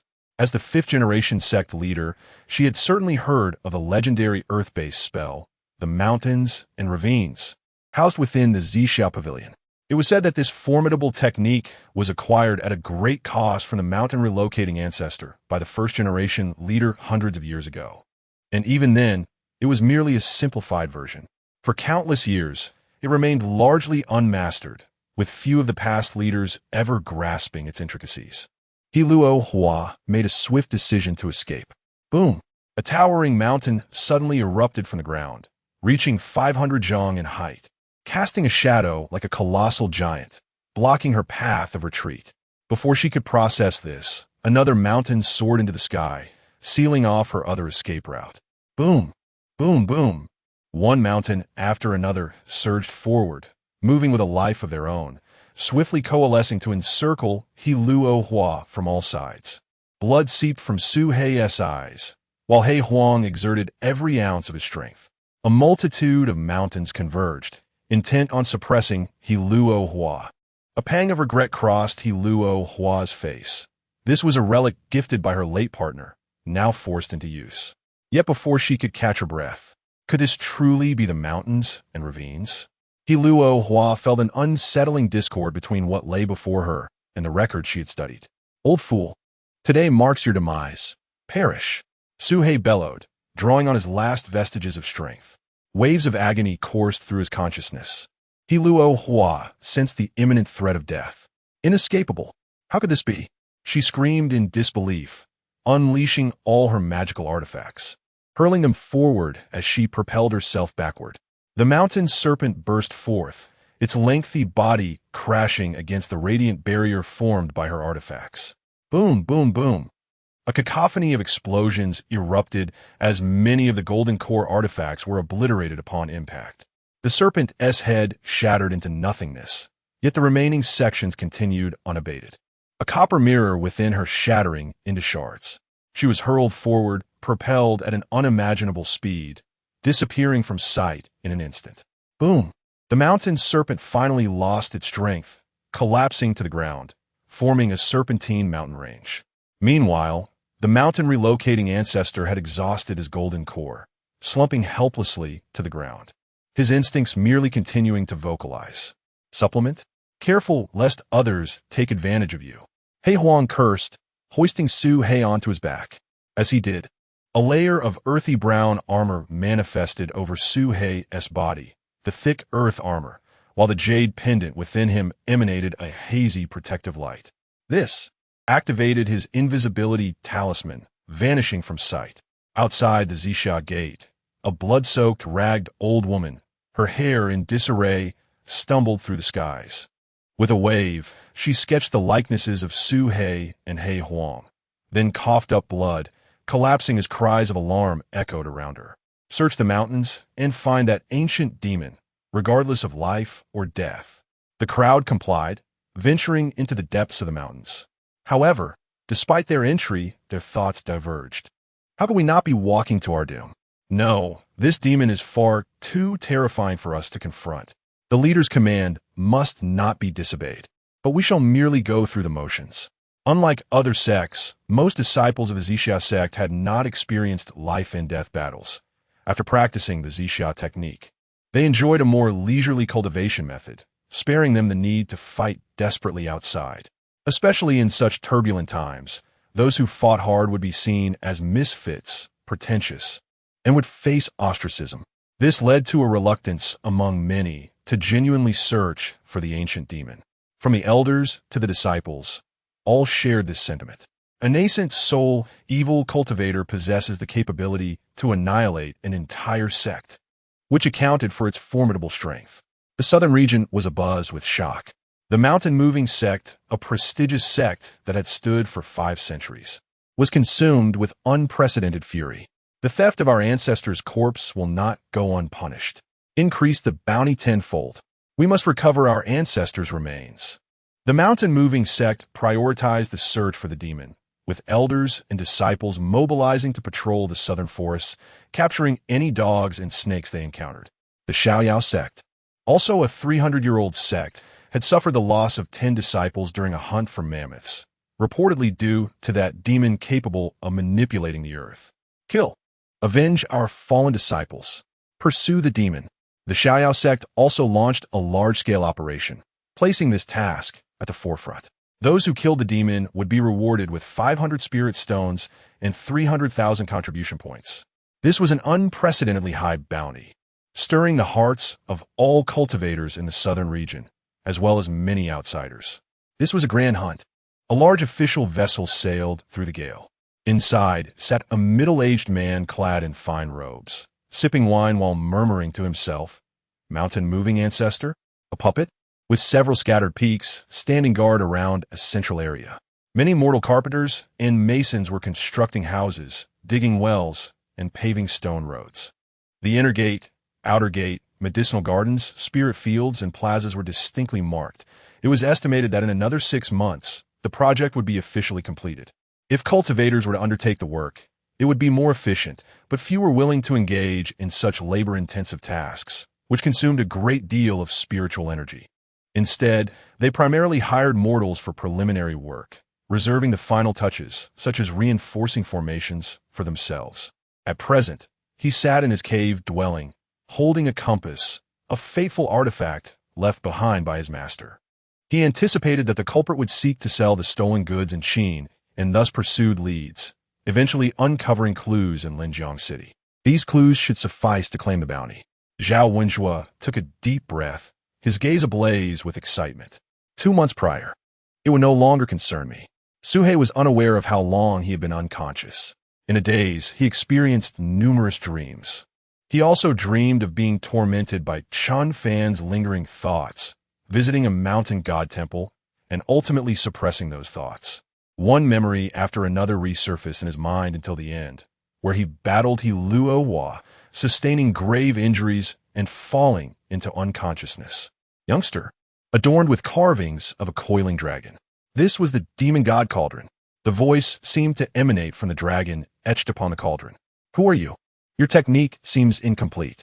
The ethereal voice continued. As the demon god cauldron slowly rotated, the dragon seemingly fixated upon him. Incomplete? Suhei's heart stirred, and he eagerly asked. The demon god cauldron transformed into a beam of light, entering Suhei's brow. Descendant of my clan, you must comprehend diligently. Your path shall be tenfold. Chapter 72. Breaking through to the 8th layer of spirit communication. When Suhei awoke, he had lost track of how many days had passed. Reflecting on the enigmatic words from his dream, he fell into deep contemplation. What does reverse mean? Why do these seniors enjoy speaking in riddles? Unable to unravel the mystery. Now extending an astonishing 200 meters. For context, a foundational cultivator like Huayin Tian had a spiritual range of merely 300 meters. This place felt familiar. He found himself mostly unharmed, save for some stiffness. To his surprise, the scales on his tail had all regrown, and their quantity had nearly doubled. Although he could not fully comprehend it, he deemed it a fortuitous development. Through numerous experiments, he had gained a solid understanding of the unique black gold scale's power. Even the third-tier flying swords merely created countless small dents rather than severing through, indicating that the sharpness of these scales had its limitations. Nevertheless, armed with an array of magical artifacts and life-saving treasures.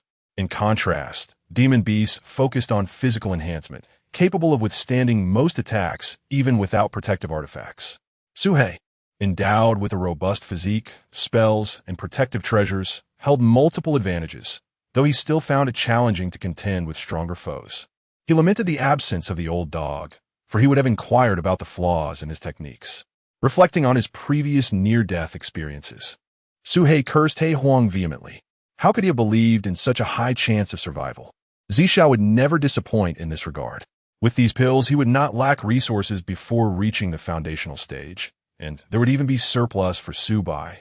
Among the treasures were various pills, such as the minor cultivation pill, explosion god pill, and recovery pill, even 2 precious foundation establishment pills.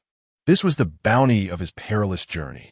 Suddenly, Suhei pondered how his life would have unfolded without the intervention of He Huang, without the encouragement to steal or the journey to Linjiang City, without learning puppet techniques or visiting Zixia. What would he be? Perhaps he would merely be a mid-tier spirit communication snake demon, hiding in some remote corner, unnoticed and unpursued. In a decade or so, his lifespan would be over. Earth and humanity, what talk is there of longevity? After pondering for a long while, he resolved not to dwell on past risks, since they were behind him. They were all worth it. In a sense, He Huang had indeed assisted him greatly. Suhei made his way to Su Bai's cave dwelling. Whether he still needed to hibernate like in previous years was uncertain. "This pill-refining cave of yours looks remarkably well done," Suhei remarked with a smile. She quickly produced several gourds of pills, exclaiming, "Suhei, these pills are for you as a reward." No, I can't accept," Suhei protested, a hint of embarrassment on his forehead. "Don't underestimate the snake. The pills I'm making are quite effective, even praised by dogs." Su Bai retorted defiantly. "Praised by dogs?" Suhei inwardly scoffed, wondering if that dog was ergo. Nevertheless, since Su Bai possessed talent in alchemy, the pills were unlikely to be as dangerous as before. Suhei uncorked the first gourd and leaned in to sniff. It bore the scent of a strengthening pill. "Corpulent pigs. These are your test subjects, right?" Suhei asked. "Pigs?" Su Bai blinked, then replied, "Look closely. These are all rats, not pigs." "Rats?" Suhei exclaimed, his body recoiling in shock. Upon closer inspection, he realized that the creatures in the pen were indeed giant rats, their corpulence and greasy fur having obscured his initial judgment. Suhei staggered back several paces, trembling and stammered, This. Chapter 73. Accumulating virtue and goodness for the Bodhisattva. How did this white mouse grow so large? They watched in astonishment as its body began to swell, bones cracking and flesh expanding rapidly, its tail curling. In the span of a mere incense stick, realizing that the strength had indeed increased significantly. In a certain sense, this was a genuine strength pill. There was no denying that. However, I shall have a cultivator partake in it for a test. His gaze fell upon the remaining elixirs in the gourd. Minor vitality pills, awakening pills, bone-strengthening pills, and blood-replenishing pills, all of which were quite common. He recognized each one, yet the specific effects remained a mystery known only to the heavens. Suhei produced a brand-new storage pouch, distinctly marked with the skull insignia, and carefully placed the elixirs inside to avoid any mix-up with other potions. "What does this mark signify?" Su Bai asked, puzzled by the scene. "This is a mark for treasured items." Suhei departed from the cave. He was oblivious to how He Huang would react upon seeing these elixirs. He had no intention of concerning himself with it. At that moment, an idea suddenly sparked in Suhei's mind. Since Su Bai cannot refine proper elixirs, what if she were to concoct poisons? He knew that a slight misstep could lead to self-poisoning and subsequently endanger an entire village, leaving the surrounding area barren. As a mildly venomous snake, Suhei had never utilized poison in combat. He realized he could not rely on her for future elixirs and would have to depend on himself. Fortunately, the materials for crafting puppets had been completely exhausted, available only at the Heavenly Puppet Sect. Suhei could only settle for finding some sturdy stones as substitutes. These would be mere imitations. I'll have to make do with some stone puppets, Suhei thought to himself. Days later, taking on various forms, human, serpentine, canine, and lizard-like, among others. These were crafted from the granite he had mined. How impoverished one must be to resort to such creations, Suhei mused, knowing that if any disciples from the heavenly puppet sect were to witness this scene. Open area, he commanded the puppets to concentrate their attacks on a designated target. Whoosh, whoosh, whoosh. The puppets, responding to the command, specifically the flying stone technique. To put it bluntly, they merely threw stones. However, the sight of so many stones raining down was quite spectacular. It could potentially crush a cultivator, for the strength of granite was not to be trifled with. Whereas that old dog wandered off to. I hope he brings back some materials, Suhei mused internally. At that moment, a brilliant idea struck him. Could I possibly create an even larger number of puppets? If individual strength was lacking, then sheer quantity could be the answer. If 30 were insufficient, then 50 or 100 or even 200, 300. He would recognize this individual as Xiao Chong, a disciple of the mountain-moving sect, derided as a turtle. Behind Xiao Chong, 10 miles away, two snake catchers were in hot pursuit, both at the Foundation establishment stage, one of whom was Hua Yuntian. This little turtle dares to lay a hand on me. With ample elixirs at his disposal, his daily routine consisted of consuming pills, cultivating, consuming pills, and refining his body, all while practicing puppet techniques. He prepared a total of 500 puppets. The granite mining area had been thoroughly depleted. Thus, Suhei stored them within the obsidian jade, which had ample space to spare. Additionally, he devoted time each day to scout the area for signs of human activity. And Suhei had to be cautious. Should anyone approach, he would swiftly relocate. Time passed swiftly. One day, or roughly 1 li. As Suhei's reconnaissance snake scoured various areas, it eventually uncovered bloodstains in an inconspicuous location. This person is injured? Was none other than the slightly dark-skinned, good-natured disciple of the moving mountain sect, Xiao Qiu. Although Suhei did not know him personally, to call him a rarity among men would not be an exaggeration. Seeing you in such agony, I shall send you to reunite with that young lady. Just as Suhei intended to approach him to administer aid, he hesitated. I am in need of a test subject for my elixirs, and here one presents himself. Suhei's eyes lit up. He dared not try the elixirs provided by Su by himself. Yet this man, perfectly positioned for experimentation, was an ideal candidate. However, this individual was capable of contending with Hua Yuntian, making him not easily controllable. Suhei was reluctant to recklessly capture a potential threat. Just then, as Suhei hesitated, Xiao Qiu coughed up blood and collapsed beside the spring, falling unconscious. Dead? Suhei maneuvered the snake closer, only to discover that he was still alive. It was likely that he would succumb to blood loss within the hour. If Suhei continued to worry about being harmed by such a half-dead person, he might as well give up on survival himself. The snake quickly coiled around him and transported him to a cave for safety. Lying on the ground, Suhei tapped the skull-marked storage bag and retrieved a blood-replenishing pill. Then, a humanoid granite puppet entered the cave, placing the elixir into Xiao Qiu's mouth. The pill dissolved instantly upon contact. Suhei's consciousness remained attentive, eager to observe Xiao Qiu's transformation. He then produced a magical rope, intending to bind the young man.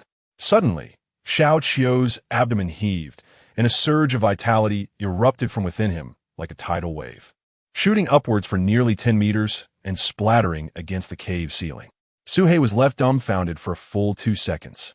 My goodness! Suhei's jaw nearly dropped. The effectiveness of this blood-replenishing pill is astonishing. Can it truly act so powerfully? The absurdity did not end there. After the first expulsion, he could not stop. Xiao Qiu continued to spew forth blood, resembling a human fountain as it struck the stone wall above. The forceful vitality created a high-pressure jet. Suhei blocked every possible exit, causing Xiao Chong to swell like a balloon. Enough already. Suhei seethed in fury, as his puppet delivered a powerful punch to Xiao Chong's face. A resounding thud echoed, blood splattered, and Xiao Chong was sent flying, crashing against the stone wall, embedding himself within it. Moments later, he peeled away from the stone, leaving behind a human-shaped indentation, collapsing to the ground motionless, akin to a lifeless dog.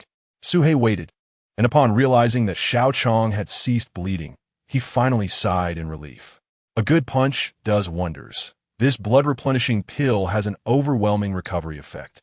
I must counterbalance it with force, he mused inwardly. Upon inspection, he noted that Xiao Chong's complexion had significantly improved, yet his facial features were contorted, wearing a mask of agony. "Hey, if you're feeling unwell, you must speak up," Suhei urged anxiously.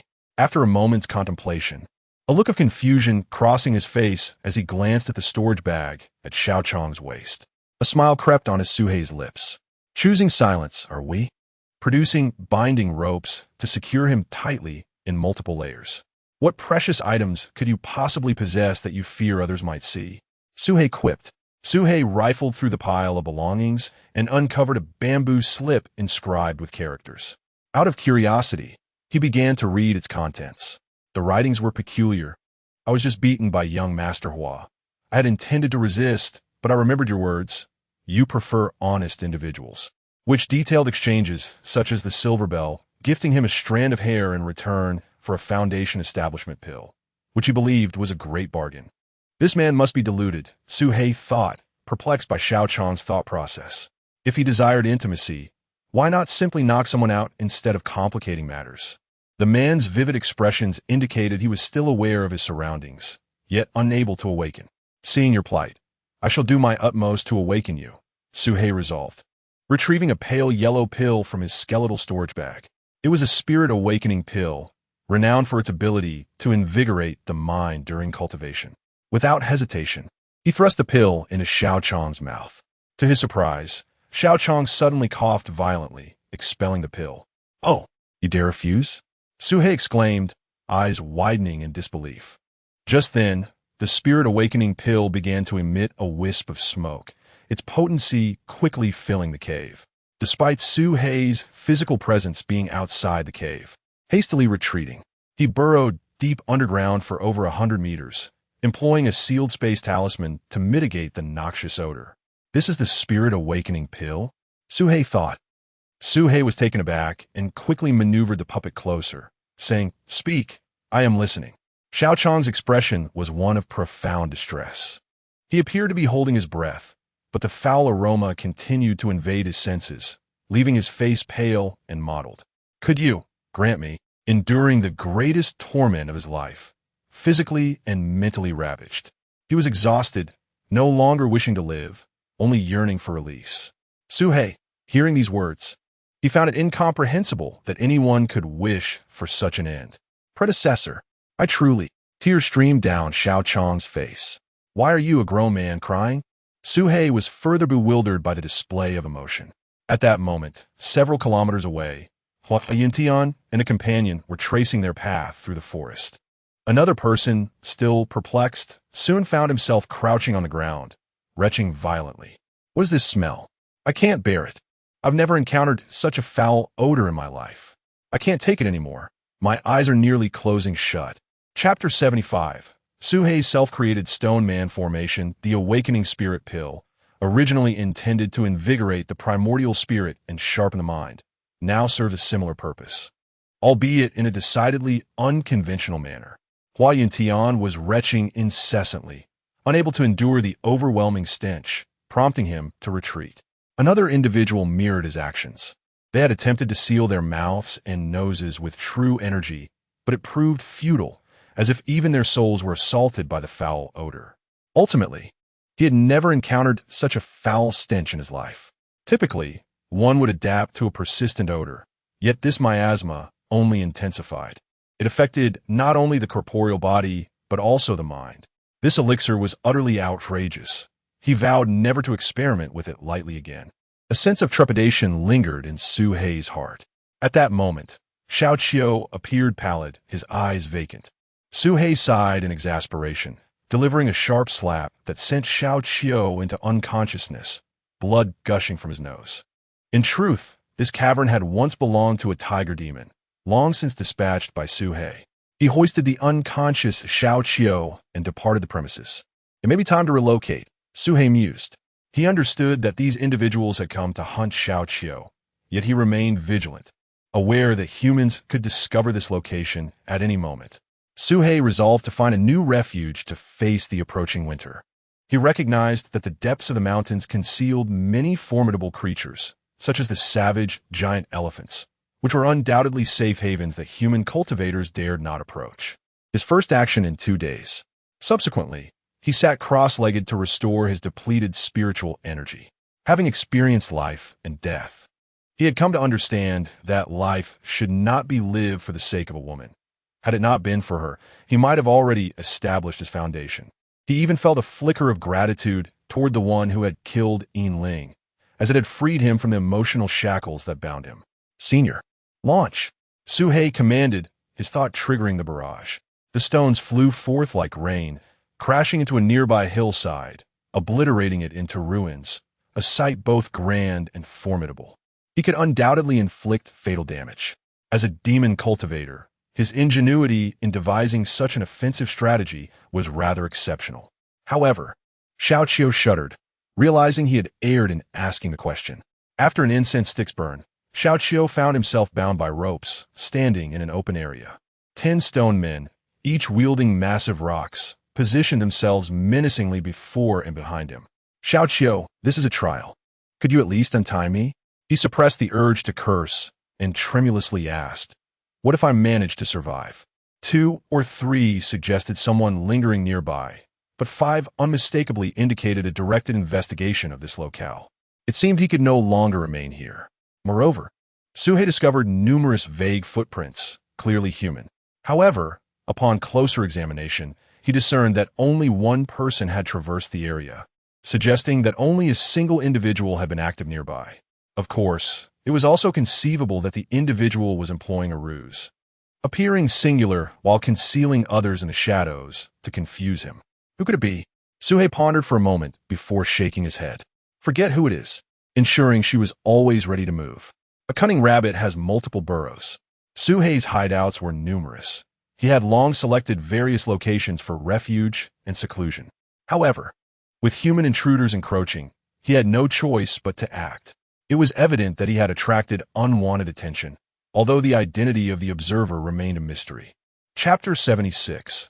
Laying an ambush to trap the enemy in a secluded cave within the back mountain of the Zixia sect, an emaciated old woman opened her eyes. She had at most 6 months to live and was powerless to take further action, leaving her only to impart her final wishes. Yet, she had obtained a scale from the demon serpent. Perhaps it could serve as a medium to perform a soul-tracking technique to locate it. Hiluahua's gaze flickered with a spark of determination. However, in her current dying state, she was incapable of seeking it out herself and would have to entrust the task to others. Rising from her seat, aiming to seize her with lightning speed. In the southern forests of Chu, 2 serpents and a grievously injured man were hastily traversing the woods. Suhei searched the surroundings thoroughly, but found no trace of the pursuer and could only depart in resignation. Suddenly, he thought that if He Huang were present, he had no idea where that old dog had disappeared to after a month of absence. Senior, really, you needn't be so wary of me. I'm wanted by the serpent-catching sect. Returning would mean certain death. There's no chance for escape. Xiao Qiu, tightly bound and covered with a burlap sack, spoke with a bitter smile from atop the stone man's shoulder. Oh, you can still speak, Suhei remarked in surprise, noting that Xiao Qiu, battered and bruised, was somehow still able to converse despite his state. The healing pill you provided is indeed potent. I've merely refined some residual power, and my injuries have healed considerably. Xiao Qiu replied with a wry smile. Suhei paused, glancing at Subai, who seemed quite pleased. I told you, my pills are remarkable. Everyone praises them. Suhei did not head directly to his destination. Instead, he led Subai and Xiao Qiu on a winding path through the mountains. He intentionally left false information to mislead others. Wherever danger lurked, he would draw them there. After living in the mountains for so long, Suhei couldn't claim to know every peril intimately, but he had a decent sense of things. Moreover, he would not make it too obvious, which could raise suspicion. The group was led by 5 young men and women, all of whom had reached the foundational stage of cultivation. Among them, The foremost stood with a cultivation level at the later stages of foundation establishment. These five were the true disciples of Xuanyangzi, with Huayanshan, the youngest disciple, among them, as well as Wang Ping, who had previously chased Xiao Qiu alongside him. This is the place Zhao Wenjue spoke of. Intriguing. Wu Macho, the eldest disciple. Huayanshan mused in disbelief, recalling that he had recently passed through this very spot. Indeed, it is highly likely. Zhao Wenjue possesses a remarkable talent for divination. Wu Macho stated solemnly. Yet we have arrived too late. The demon has already vacated the premises, lamented a youthful woman beside her. Perhaps we should have Zhao Wenjue perform another divination, Wang Ping suggested. Wu Macho said nothing, but descended to carefully sense the spiritual fluctuations. Should we uncover anything, we must alert everyone immediately. Understood. The group dispersed to scour the nearby areas. In half a day's time, Huayanshan contemplated as he landed atop the swamp. At that very moment, a multitude of enormous crocodiles erupted from the depths of the marsh, their gaping maws wide open. But his companions were not so fortunate. In an instant, two of his comrades were dragged into the swamp, torn to shreds. To the southeast, a female disciple led a small team of 5 into a forest teeming with peculiar flowers. They had not ventured far when one of them inadvertently swatted a bee. "Stop!" the leader cried, but it was too late. An endless swarm of killer bees surged from an unseen direction, descending upon them with ferocity. Various unimaginable events unfolded in each group. Some astute individuals sensed the impending danger and refrained from approaching, while others, lacking common sense, were struck down. Ahead lay the territory of the blazing sun, a realm inhabited by formidable foundational demons. Although he was not particularly fearful due to his own strength. Who could say whether slaying one might provoke a horde? The demonic aura abruptly ceased in this place, clearly a deliberate ploy to lure him here. More infuriating was the fact that this aura had been intentionally concealed. He had naively believed it to be genuine, only to discover it was a ruse. Everyone retreat immediately. Who could ascertain whether others would fall victim to the same trap? The 5 true disciples of Xuanyangzi were indeed exceptional talents, causing 2 individuals to bleed from their orifices and fall lifelessly to the ground. Perfected foundational stage, Wu Macho's expression darkened.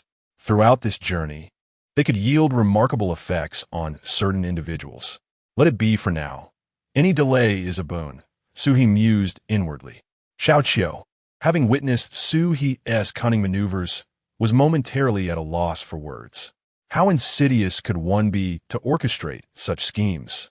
The most outrageous aspect was that Su He himself was uncertain whether anyone was tailing them. He acted purely out of precaution. To encounter such a calamity as Su He was indeed a stroke of misfortune for the snake catchers. Xiao Qiu silently cursed. In truth, Su He had retained a measure of caution. The perilous locations he had lured them to provided one possessed adequate means for survival and reach the foundational stage, were not necessarily fatal. Had he truly wished to be ruthless, he could have directed them into the abandoned mine, awakening the soul-devouring ants. In that case, survival would be improbable. Naturally, Sui did not wish to expose that abandoned mine to outsiders, believing it to harbor secrets yet undiscovered. As snake hunters, to be so toyed with by snake spirit was a profound humiliation. Should we pursue it? Wang Ping inquired. The group exchanged glances, trapped in a lengthy silence. Of course we should pursue, but not blindly. Next time, we should bring Zhao Wenjue and have him use divination. Surely. P1T lead us astray, Lu Fei said through gritted teeth. Yet everyone knew that divination was not something one could easily perform at will. After a fruitless discussion, the group returned in a state of disarray. Su Hei's destination lay in the central region of the southwestern part of Yanluo River, in the Wushan mountain range. This area was rugged and perilous, a remote wilderness teeming with formidable demons. It was said that in the deep mountains, rare ancient beasts comparable to those in the Dan Formation stage roamed, posing great danger. On some steep cliffs, there were ancient coffins that had remained untouched for a millennium, containing ancient corpses that absorbed the essence of the sun and moon to cultivate. Of course, These tales were merely hearsay from He Huang, their veracity unknown. Su He dared not venture too deep and halted at the outskirts of Wushan, in a valley he had previously scouted. Su He chuckled coldly to himself. He retrieved a sealed awakening pill from his storage bag and opened a small gap. In an instant, an overpowering stench permeated the air, swiftly spreading over a radius of several hundred meters. This was a stench that penetrated the very soul. Chirp, chirp, chirp. The monkeys immediately shrieked in horror, retching and fleeing in all directions, vanishing without a trace in mere moments. The once teeming valley was now devoid of them. This is a case of inflicting 1,000 casualties while suffering 800 losses. Su He suppressed his nausea, resealing the pill and stowing it away. Had he not just arrived and wished to avoid a massacre that might provoke a powerful demon, he would not have resorted to such biochemical weaponry. That evening, in Su He's prior meditation location, a large black dog emerged from the earth, scanning the surroundings and muttering to itself. Little Su has run off without even a word to me. How inconsiderate. It sniffed the air, intending to track the scent. However, it unexpectedly discovered that the aroma was branching out into multiple paths. Damn, this beast has gone astray, dabbling in these dubious paths. He Huang was utterly speechless. The next step was to break through to the 9th layer. The spirit communication stage, like the Qi refinement stage, encompassed 9 layers. This 9th layer represented the final frontier, and Su He aimed to be thoroughly prepared for a successful breakthrough. Throughout this half-month of relentless probing, Su He was convinced that Xiao Qiu harbored no intention of escaping. Even if released, he would return within half a day, possibly bringing back some game, thus alleviating Su He's hunting woes. However, Su He remained cautious. He fitted a beast-controlling collar around Xiao Qiu's neck. With this device, should he attempt to flee, Su He would be alerted and could retrieve him. Breaking through to the 9th layer of the spirit communication stage would require a closed-door retreat of at least 3 to 5 days, rendering him unconscious for about a week. Just as he contemplated this, Xiao Qiu returned from hunting, excitedly shouting from afar, "Huh, Senior, today I captured a large black dog. This old dog has seen better days, its fur nearly worn away. It is a great source of nourishment. Tonight, we feast on black dog meat." Xiao Qiu exclaimed, pulling out a cast-iron pot. Su He glanced at the dog, causing his heart to twitch involuntarily. The large black dog. He Huang sank his teeth into Xiao Qiu's leg. Instantly, a shriek resembling that of slaughtered pig echoed. A large pot he had just retrieved lay waiting, while He Huang busily added firewood beneath it. "Su He, this fellow actually intends to eat dog meat. What do you suggest we do? Should we roast it, stew it, or fry it?" He Huang produced various seasonings, garlic, cilantro, radishes, and other accompaniment from his storage bag. Hanging beneath the tree, Xiao Qiu's face had turned ashen. He cried out in desperation, "Senior, you can't just stand by and watch me die. Please save me." Su He felt a twinge of awkwardness. Why on earth had this fool chosen to capture an old dog and contemplated eating him? Was he courting death? Su He chuckled awkwardly. "Isn't this a bit wasteful?" "Ah, you make a valid point." He Huang's eyes lit up in realization, nodding. "This scrawny frame has little meat. It needs to be fattened up first." Upon hearing this, Xiao Qiu finally relaxed, but before he could celebrate, Su He pondered aloud. As he prepared to act, Xiao Qiu let out a wail of despair. After some commotion, Xiao Qiu was ultimately released, yet he remained petrified, trembling uncontrollably. Her strength paled in comparison to her prime. Yet, He Huang's nonchalant remark implied he had taken her down. "Haha, why are you so surprised? That old hag was barely clinging to life. The battle drained her lifespan. Even if I hadn't intervened, she'd have perished within half a year." However, the Zixia sect is indeed due for a downfall. Their ancestor has been dead for ages, and not a soul has noticed. It's truly ludicrous. He Huang sneered. "Your glorious deeds are all over the Zixia sect. I nearly forgot." Exposed for his past, Xiao Qiu's face flushed crimson. He protested that was a sincere pursuit, not mere flattery. Besides, she is already dead. That was the old me. Now, I am on the right path and shall never bow to flattery again. Xiao Qiu held his head high, his tone resolute, a sense of pride swelling within him. Hearing this, He Huang's eyes narrowed, a strange smile creeping across his face. Oh, is that so? Of course. As a man, one must have dignity. How can one bow low to women? Xiao Qiu declared proudly. He Huang cackled, rummaging through his storage bag, producing a corpse. It was a female corpse, appearing almost lifelike, her skin tender and exuding a hint of spiritual energy, her beauty ethereal. Was this truly the nature of an affectionate fool? This was utterly bewildering. Su He shivered involuntarily, silently warning himself to learn from this. With your excellent spiritual roots, if only you focused that mind on cultivation, you could have established your foundation years ago. Such a waste of talent. He Huang berated him. Meanwhile, Xiao Qiu, as if losing his soul, recognized his own shortcomings and lowered his head, saying then, "What should I do?" Seeing his willingness to seek guidance, He Huang refrained from demanding the corpse, nodding slightly in approval and leisurely explaining, "Ultimately, you cannot be entirely blamed. The Zixia technique is somewhat sinister, capable of unconsciously planting emotional parasites. You, being of such a disposition, are especially susceptible. Once you can rely on your willpower to break free from the influence of the emotional parasite, you may even surpass ordinary foundation establishment and achieve perfect foundation establishment." Perfect foundation establishment? Su He's face bore a contemplative expression. He had some recollection of that term. Perfectly. Since you are all on the brink of foundation establishment, allow me to elaborate on what constitutes perfect foundation establishment. He Huang surveyed the group, glancing at Xiao Qiu, Su He, and then at the distant Su Bai. One could effortlessly contend against 10 others. It is no exaggeration, He Huang replied with a smile. Xiao Qiu's breath quickened in response. Yet, Su He seemed unperturbed and asked, "Is there anything beyond perfection?" He Huang shot him a surprised glance and nodded. Certainly, the deeper the hue of one's vital energy, the closer one approaches perfection. Following blue, there exists deep blue and purple, but such practitioners are exceedingly rare across the continent. This scarcity is primarily due to the limitations of cultivation methods. There are but a few that align with perfect foundational cultivation, such as the heavenly demon technique, which is one of them. One can only wonder about the extraordinary talent of its creator. He Huang sighed, his claws resting behind him. Su He thought of those extraordinary elixirs and nodded in agreement, remarking, "The creator of the heavenly demon technique must indeed be a remarkable genius."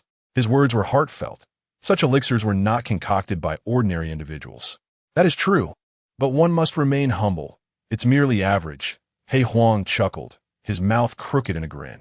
Upon hearing this, Xiao Qiu furrowed his brow and muttered, "Heavenly demon technique? Just the name suggests something sinister. Its creator must be of dubious character. In my opinion, they're likely akin to a rat scurrying across the street, despised by all. With a powerful flap of its wings, it summoned a fierce gale and vanished from sight." The white-haired ape's expression darkened, presenting it to Su He. This item can automatically detect powerful cultivators within a 100-mile radius. Should any danger approach, the jade will turn red. The deeper the hue, the stronger the opponent. However, it only targets humans. Su He received the jade and carefully stowed it away in his storage pouch. With this treasure in hand, he would no longer need to patrol daily to ascertain if any humans were nearby. Subsequently, the black and yellow creature began to impart some of his foundational cultivation experiences, chattering incessantly. Though Su He found it tiresome, he committed every word to memory. The black and yellow creature gazed at Su He, pausing for a moment before stating, "By the way, Su He, I'm here to bid you farewell." "What?" Su He was taken aback. After a moment's contemplation, the black and yellow creature continued. No wonder he had given him the jade for detecting enemies, along with the formation and cultivation advice. It was all connected. Nevertheless, for him, who had slumbered for 200 years, this time was indeed insignificant. Su He, however, had never experienced such an extended period. Since his awakening, only do so in a life-or-death situation. Once the items within are utilized, they will give you a fighting chance against any opponent. But remember, why are you so worried about my demise? Su He retorted. "You."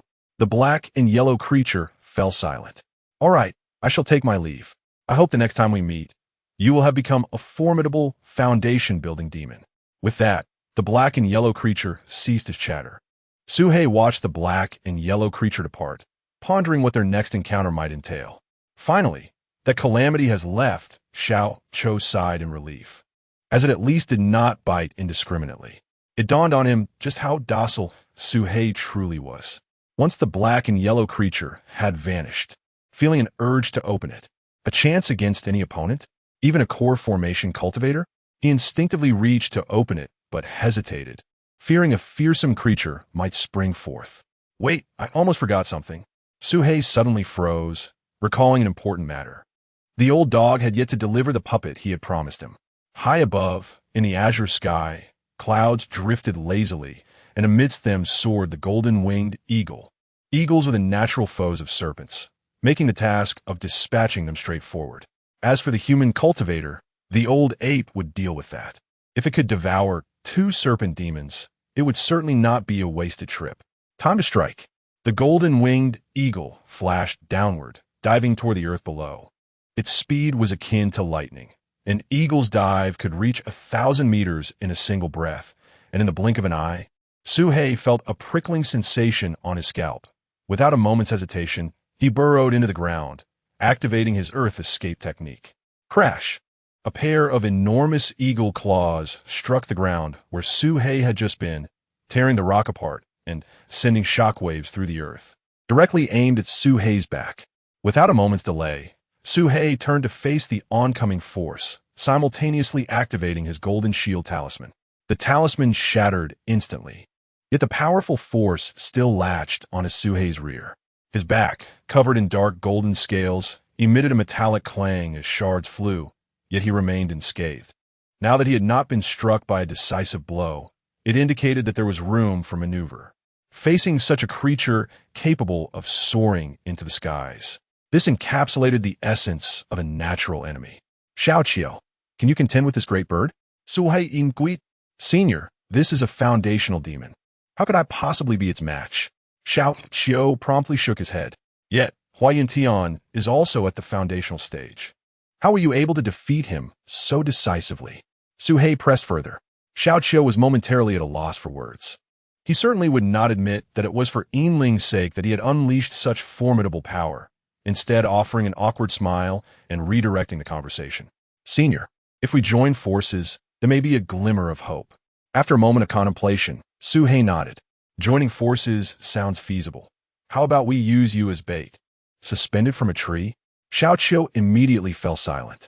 In the clouds above, the golden-winged, great eagle gazed down with a furrowed brow. Just moments ago, he had been utterly confident that his attack would shatter his target, yet it appeared to have failed. Such an occurrence was unprecedented in his past experiences. Could it truly be, as the old ape had suggested, that this serpent had consumed an immortal pill, rendering it impervious to blades and swords? But doing so would undoubtedly expose the existence of the formation, which was unnecessary. Suhei carved out a small space underground, lying within and consuming a pill to fortify his cultivation. However, to be prudent, he secretly released puppets to hide in various locations as sentries. An hour passed. Xiao Qiao glanced around and, seeing no signs of movement, emerged from the depths. Senior, the great demon has indeed departed.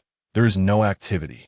He called out, but upon seeing Suhei still unmoving, he sighed and began meditating. Time flowed slowly. In the distance, clouds began to gather, and before long, the canopy above thickened and retreated to the side. Suhei, too, was taken aback and hastily shifted his position, but the clouds above seemed to follow him wherever he went. What sorcery is this? A chill ran down Suhei's spine as he instinctively activated his earth armor and withdrew various talismans. At that moment, a deafening thunderclap resonated through the heavens and the earth as a lightning bolt the size of a barrel descended from the dark clouds, piercing the sky and striking the ground. Boom! The entire valley trembled as the bolt of lightning struck directly above Suhei. Crack! The eagle demon belonged to the upper echelons of speed among the beast realm, and the golden-winged thunder eagle was a paragon among them. He swatted his tail against his storage bag, unleashing a multitude of yellow rock golems, which formed a line before him. Boom, boom, boom. Raining down upon him. Those were scales. At the instant the golden eagle appeared, Suhei had torn off a plethora of scales, utilizing the gravitational technique to bury them in the soil. When the adversary drew near, he would pull them out, encircling his foe for a decisive strike. Had he been in the sky, his speed would have allowed him to easily evade these scales, but in the confined space of the lightning-split chasm, his room for maneuvering was severely limited. Swish, swish, swish. The golden eagle dodged like a phantom, evading most of the attacks, while the remnants were deflected by his steel-like feathers. Yet, to his astonishment, a shocking scene unfolded before him. His feathers were pierced by the scales, cutting through the air with force. The golden eagle desperately attempted to evade, but was still struck. One of his wings was severed by the flying sword.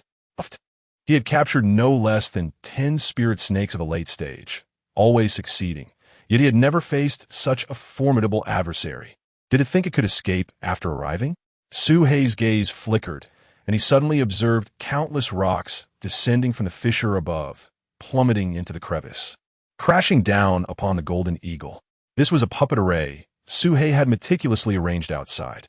The granite, while lacking in lethal force, could at most crush some mortals and low-level cultivators. Hitting the golden eagle would merely be akin to a playful scratch. However, the sheer quantity was overwhelming. Occasionally launching surprise attacks, he was rendered helpless. Yet the adversary chose to dive underground, entering a domain where Suhei thrived, a decision that seemed utterly reckless. The eagle's flaw lay in its overconfidence. Rocks continued to tumble down, and the golden eagle smashed one after another, an unending barrage. Snake demon, do not push me. Do you truly believe I am afraid of you? The golden eagle bellowed. Suhei remained silent as the ground nails activated, and from the earth emerged numerous sharp spikes aimed at the golden eagle, all while he remained vigilant, prepared to retreat at a moment's notice. In that moment, golden light whistled while sword energy surged. This was a sweeping killing move, comparable to the sword formations among human cultivators. Suhei had long anticipated his opponent's actions. All his scales merged and formed a shield to protect him, while he burrowed into the ground, retreating to a safe zone. The eagle's eyes burned with fury. This was his ultimate technique, capable of transforming all feathers into miniature flying swords, annihilating everything in their path. However, simultaneously, he preserved a significant portion of his mental energy for spells like earth nails and occasionally launched surprise attacks with his scales, driving the golden eagle into a frenzy. He regretted coming underground. Had he known, he would have never approached Suhei. Wait for me. The eagle, using its feathered swords to carve a path, clawed its way to the surface, resembling a grounded chicken as it charged toward the valley. Stripped of its ability to fly, when the eagle regained its feathers, it would certainly strike again, now aware of Suhei's scaling power and methods, thus preparing for future encounters. At that time, another battle would be extremely disadvantageous for Suhei. This time, he had to eliminate the threat completely. Xiao Qiu stood at a distance. Cease your attack. Spare my life. Xiao Qiu cried, covering his head as he dodged a heavy club that knocked him to the ground, leaving him severely injured. With no other choice, he retrieved steamed buns and bananas from his storage bag, tossing them away to distract the monkeys. Upon seeing the food, the monkeys surged toward it. The two large apes fixed their keen eyes on his storage bag. What are you planning? Xiao Qiu exclaimed, alarmed, as the long-armed apes extended their arms, stretching several meters like rubber bands, reaching for his bag. Not a chance. Xiao Qiu gritted his teeth, but one ape struck the gong, sending a wave of dizziness through him. In that moment of disorientation, his storage bag vanished without a trace, snatched away by the monkeys, who began rummaging through its contents. No, my storage bag. Return it. Xiao Qiu scrambled to his feet, racing toward them. Within the bag, various items spilled onto the ground, inciting a frenzy among the monkeys to seize them. Among the scattered belongings was a strikingly conspicuous long skirt belonging to a woman. At this moment, Suhei had intercepted the golden eagle at the edge of the valley. He positioned his colossal puppets strategically, blocking all avenues of retreat. Smash it, Suhei commanded. A bow and arrow whizzed past, narrowly missing his head. Failing to strike, it curved back and shot toward him once more. Suhei's expression darkened as his gaze fixed on a white figure atop the distant mountain. It was that white-furred old ape. Suhei's tail lashed out, colliding forcefully with the bone arrow, shattering it. Yet he too was dealt a severe blow, sent flying and causing old injuries to resurface, blood trickling from his mouth. Suhei had been wounded by a fully realized spirit beast. This bone arrow was evidently a magical artifact, crafted from the bones of a formidable demon, exuding the oppressive aura of its former wielder, thus its formidable power. It was precisely this potency that had caused Suhei's injury. The old ape's timing for the ambush was particularly astute, striking just as the golden eagle was about to perish, seemingly predicting Suhei's moment of inattention. Such treachery would have guaranteed the demise of anyone else. Yet Suhei had managed to withstand it. Among demon beasts, there existed crafty individuals. That white-furred old ape had initially remained silent, departing with the monkeys, only to covertly plot against him. It seemed the golden-winged thunder eagle had been summoned as an accomplice, and he slapped his forehead as if struck by a revelation. Alas, I have forgotten an important matter. I have yet to deliver the puppet I promised to Suhei. He Huang hastily halted his flight, descending to the ground with a furrowed brow, lost in contemplation. This matter had been on his mind for quite some time, and he had intended to forge a perfect body for him, yet it had slipped his memory amidst the flurry of his activities. Surely, little Su would not be gravely affected by the absence of the puppet. Perhaps it would be best to let it go? He hesitated for a moment, deep in thought, but ultimately shook his head. No, I am not one to lack integrity. I shall craft one and send it to him. It will not take long. He Huang excavated a cave and retrieved various materials to commence the forging process. Chapter 82. Who are you laughing at? 1 kilometer away, atop a mountain peak, a white-haired elder monkey concealed itself within a thicket, wielding an extraordinary longbow. With a bone arrow nocked and the string drawn taut, it aimed at a distant figure, Xiao Qiu. Xiao Qiu's mournful expression abruptly froze, his eyes widening in shock as he stood motionless, akin to a statue. In that instant, all emotion vanished from his face, sent soaring like drops of blood in a storm. Another long-armed gibbon's eyes turned blood-red, realizing its mate had just perished. It consumed a fruit, its veins bulging as it swelled with a ferocious energy, nearing the level of a great demon. You will all perish. Xiao Qiu bellowed, dismembered limbs strewn across the ground, including the recently enraged gibbon, which was instantly reduced to half its body, an unstoppable force. This is, watching from a distance. Suhei was taken aback. How had Xiao Qiu, who had just been under attack, suddenly transformed into a raging force? Suhei's gaze sharpened upon seeing the familiar dress, gifted by Yinling to Xiao Qiu, documented in the bamboo scroll, costing 50 spirit stones. So that is how it is. The infatuated fool has gone berserk. Swoosh. At that moment, the bone arrow reappeared, darting through the void, stealthily aimed straight at Xiao Qiu. Suhei had been on guard against the elder monkey. The instant the arrow materialized, he transmitted a warning through his consciousness. Beware of hidden weapons. Xiao Qiu reacted swiftly, not retreating, but instead advancing, seizing the bone arrow in his grasp. Crack! Xiao Qiu's rocky arm shattered instantly, flesh disintegrating, leaving only segments of white bone. Yet Suhei sensed that the elder monkey had been injured. It hadn't even emitted a cry, revealing the extent of its menace. Pursue. The elder monkey's figure had long since vanished. One of Xiao Qiu's arms had turned to bone, while the other was expanding and growing stronger. Discovering that Xiao Qiu's spiritual energy had been entirely depleted, drained from the wound in his right arm, he had barely deflected it with his tail, avoiding a piercing strike, yet the force alone had inflicted considerable injury, illustrating the arrow's terrifying nature. This only intensified Suhei's murderous intent. The elder monkey must be eliminated, and that bone arrow must be procured. Suhei burrowed underground, arriving at the location where the elder monkey had been struck. It was a thicket with signs of disturbance on the ground, remnants of white fur and blood remaining. Suhei collected all the fur and blood. He was uncertain if this was left by the elder monkey, If it were him, he would never leave such conspicuous traces. Of course, it was also possible that the elder monkey had fled hastily, unable to clean up. This cunning elder monkey might have used the blood and fur of other beasts to deceive me. Suhei was on high alert, trusting no one. After some thought, he decided to excavate the nearby soil and vegetation, reasoning that no matter how cautious the elder monkey was, it would inevitably leave traces within the earth and plants. Retrieving a plethora of elixirs and a substantial amount of spirit stones, scattering them around, he intended to heal his injuries while simultaneously striving to reach the 9th layer of the spirit communication stage. Chapter 83. The cunning and deceitful demon monkey Suhei consumed 10 small Peiyuan pills in one go, the potent medicinal energy surging forth, creating a tempest within his body. Suhei commanded, as the demon god cauldron absorbed all the pills, suppressing the wild energy and transforming it into a gentle stream that flowed throughout his meridians and bones, while his flesh and bones underwent a metamorphosis. This process continued for a full 5 days.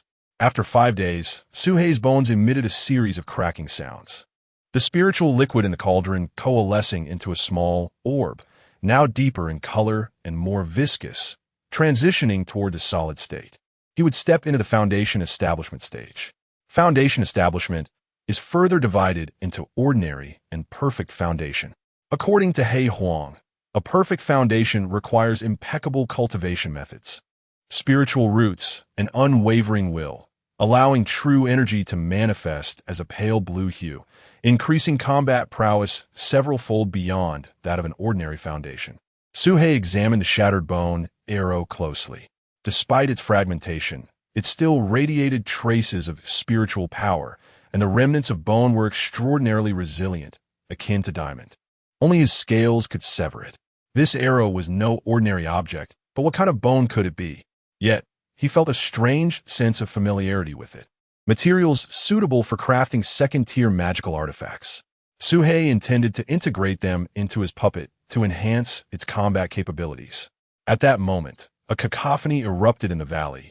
Whoever tricked me into thinking there were snakes here is detestable. Not a trace of snake scent. What a liar. Suhei had always been meticulous regarding scents, ensuring no traces were left behind. He sent the serpent to follow the mongoose at a distance until it completely vanished from sight, allowing him to exhale in relief. This was intolerable. The old ape must be dealt with. If this continued, who knew what other demon beasts might be summoned? The murderous intent in Suhei's eyes was unprecedentedly intense. The old ape's absence indicated unfamiliarity with the mongoose. Suhei despised the sensation of being schemed against from behind. He needed a plan to lure out the old ape, or else it would be an endless cycle. He ventured to the adjacent cave, finding Xiao Chong still unconscious. Although this course of action was somewhat perilous, since it was a fight to the death, there was no need to hold back. It was a matter of who was more ruthless. Suddenly, a loud laugh erupted from beneath the ground. A dog's head emerged, scanning the surroundings before turning to Suhei. He burrowed back underground, preparing to depart. "Wait," Suhei called out. The dog's head reappeared, puzzled. "What is it? Is there something else?" He quickly discerned signs of a struggle in the valley, noting Xiao Chong's severe injuries and unconscious state, piecing together the situation.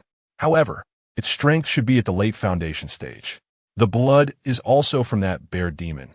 I detected its presence not far from here, just 100 miles away. He Huang chuckled. That bear demon is extremely sensitive to intruders. It will pursue them to the ends of the earth if they approach its territory. Upon hearing this, sniffing intently, and fell silent. After a long pause, he murmured, "The scent of the blizzard giant ape, without a doubt. Its cultivation level is at the foundation stage, but it seems to have sustained injuries, significantly weakening its power." Suhei's eyes brightened instantly as he solemnly inquired, "Is the monkey nearby?" "It is not. Not nearby. Where had the white-haired old ape gone? Had it migrated? Or did this demon's concealment technique surpass He Huang's sense of smell? Far away, in the southeastern plains of Wuzhan Mountain, the barbarian elephant tribe resided year-round, blessed with natural hot springs. They would migrate, but return during winter to rest and breed by the springs. The elephant tribe comprised numerous subspecies with a multitude of members, rushed forth and in a resonant voice inquired, "Friend, what brings you here? Have you encountered trouble?" He immediately discerned that the old ape was in dire straits, with his kin reduced to fewer than 10, in a state of utter disarray. "In my territory, 2 snakes and a human have invaded, ruthlessly exterminating my kin. I beseech your assistance," the white-haired old ape implored, recounting the dire circumstances. The wild giant elephant furrowed his brow. He was reluctant to intervene in matters concerning outsiders, however, frequently drawing the covetous gaze of humans, leading to unprecedented slaughter. Were it not for the aid of outsiders, the elephant clan would have long faced extinction. Thus, do not underestimate it. Only a formidable warrior should be dispatched. "Do you imply that I am insufficiently strong?" De Hui retorted, a hint of displeasure in his tone. The old ape bowed his head, saying nothing, awaiting in silence. He had once underestimated an adversary and could not afford to repeat that grave error. The wild giant elephant, brow furrowed, asked, "How far is that place?" "It took me 5 days to arrive. You could reach it in half a day at most," replied the white-haired old ape candidly. After a moment's contemplation, the wild giant elephant nodded. "Very well, I shall go personally. Let's resolve it all at once." He Huang pondered for a moment, producing a fragment of the bone arrow and inquiring, "What beast does this bone belong to?" "This arrow is extraordinary. Upon striking, it can cause a leak of spiritual energy, far more enigmatic than those artifacts confiscated from humans." He Huang picked up a piece of the bone fragment, scrutinizing it for a while before stating, "This is made from ivory. Its owner likely possesses the bloodline of the ancient beast, the spirit-devouring elephant, with cultivation at the mid-foundation stage." Suhei suddenly grasped the significance. Requiring minimal technique, just proper polishing grants it the might of a magical treasure. In ancient times, the spirit-devouring elephant absorbed the essence of spiritual veins through its tusks. But the audacity to covet those 3 flying swords was utterly unreasonable. He Huang wore an awkward smile, saying, "Oh dear, one shouldn't be too calculative. The more one thinks. You must not be ungrateful. One thing is one thing. And besides, those swords are core formation treasures." Suhei roared. After a considerable tussle, He Huang reluctantly produced 3 square superior spirit stones, handing them over. "I sold all 3 flying sword for a total of 6 superior spirit stones. We shall split it 50-50. And I haven't cheated you out of a single copper coin," He Huang lamented. "Just 3 stones?" Suhei was at a loss for words. Having 3 superior spirit stones within his black jade. Is this all a flying sword is worth at the core formation stage? He harbored serious doubts about He Huang's honesty, but had no evidence to prove it. Infuriating. Suhei seethed with anger. He Huang, feeling somewhat guilty, was eager to leave, oblivious to the nature of his dreams. He Huang, already in a foul mood, was taken aback upon hearing this, his dog eyes widening as he approached, asking, "What are you eating?" Xiao Qiu, deep in slumber, clutched He Huang's paw and gnawed on it a couple of times. Without hesitation, He Huang bit down in return. With signs of bone fracture. "My goodness, I've been cursed," Xiao Qiu gasped. In the distance, at the edge of the sky, the wild giant elephant stomped through the air, accompanied by a turbulent demonic wind, its back bearing the white-haired old ape and several remaining monkeys. Soon, they beheld the valley at the end of their sight. "Is that the place?" the wild giant elephant queried, frowning. "Indeed, within lie 2 serpents and a human. They are the ones who usurp my territory and slaughter my kin." The white-haired old ape replied. "Very well." The wild giant elephant nodded, offering no further words as it moved towards the valley. The old ape's expression darkened. Immediately noticed the distant dark clouds gathering, the demonic winds swirling, shaking the very heavens and earth. A colossal wild giant elephant was making its approach, able to summon such a formidable beast. At this moment, the wild giant elephant cast a glance, spotting the reconnaissance serpent, its brow furrowing. Suhei sighed inwardly. Truly, a perfected foundation stage cultivator, even my reconnaissance puppet could not escape its notice. This little serpent possessed scant cultivation, designed solely for stealth. It had deceived many foundation cultivators but failed to fool this giant. The wild giant elephant regarded the reconnaissance serpent with a deep gaze. The old ape's voice brimmed with long-lost excitement. Chirp, chirp, chirp. The monkeys cheered, dancing with glee. The wild giant elephant stood high in the air, at the center of the valley, proclaiming loudly, "The master of this place, I request your presence." Its voice boomed, reverberating throughout the valley, yet its tone remained courteous.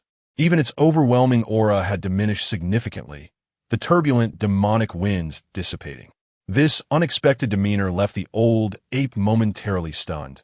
It was entirely different from what he had envisioned. Stating, "I hope a young friend will show himself."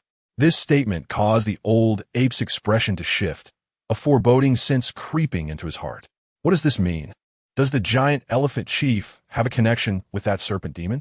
The white-haired old ape felt an unsettling suspicion. The surrounding monkeys also sensed the change, their expressions shifting. The wild elephant chief descended from the sky, landing on the ground. Its imposing aura entirely reined in, resembling an ordinary elephant. Does the young friend refuse to meet me?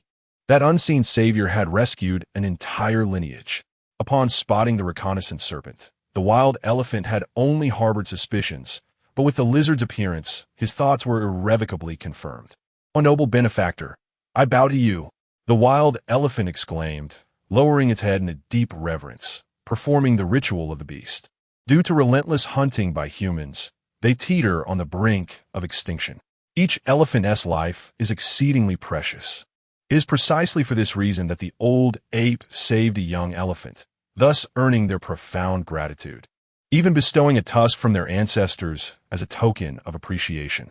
The creature before him, having rescued an entire tribe, has rendered a favor of immense significance, far surpassing that of the old ape. The gratitude from the barbarian giant elephant trembled in its voice. "There is no need for thanks. The snake catchers are also my foes, and I merely acted out of convenience," replied Suhei, controlling a small lizard. The barbarian giant elephant rose, nodding solemnly, contemplating. "So, they are known as snake catchers. The snake catchers are exceptionally powerful, with cultivators at the core formation stage among them. If you encounter them again, do not act impulsively," Suhei cautioned. "Regardless, the enemy of my enemy is my friend." Since this barbarian giant elephant harbors animosity toward the snake catchers, the elephant clan stands as one of the most powerful entities in the animal kingdom, without natural predators. The same can be said for the elephant demons. "I am Manjin, the leader of the barbarian elephant clan. May I know your esteemed name?" inquired the barbarian giant elephant. "Suhei," he responded without reservation, as his small lizard swiftly darted in pursuit of a certain direction. Concurrently, Suhei activated his earth escape technique, targeting the path the old ape had fled. Just as they conversed, the white-haired old ape sensed trouble and made a hasty retreat. Suhei had been secretly monitoring him.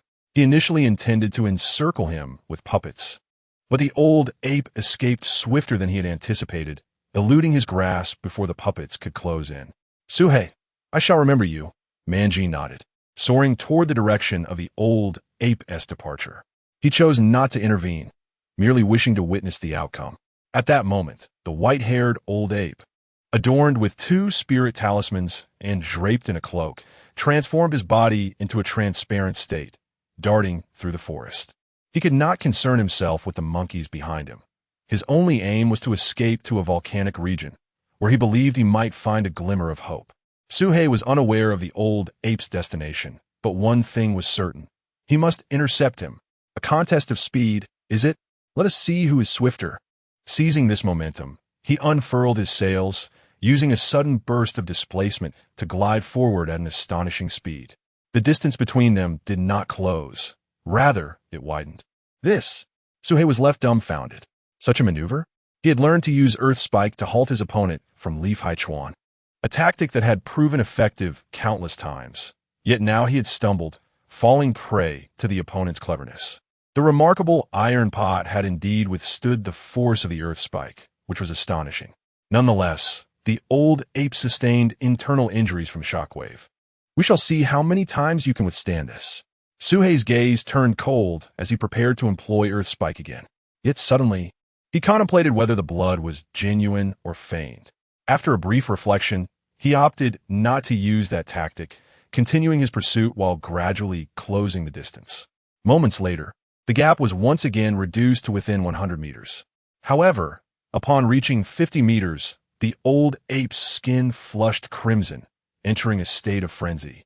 Suhei gritted his teeth, focusing his thoughts to activate his technique. Earth Spike. A stone pillar suddenly appeared directly beneath the old ape. The old ape's expression changed dramatically. He was forced to halt. With a ferocious howl, he turned and hurled a fist at Suhei. This was a desperate struggle for survival. The wind generated by his punch sent trees flying within a 100-meter radius, producing a thunderous explosion that even distorted the air itself. In such an unexpected assault, most would struggle to react in time. Unfortunately for him, he encountered Suhei. Suhei had no intention of engaging in combat. With a resounding crash, a single punch reverberated through the ground, shattering all of his defenses into mere dust, dissipating into the ether with a force akin to a thunderous roar.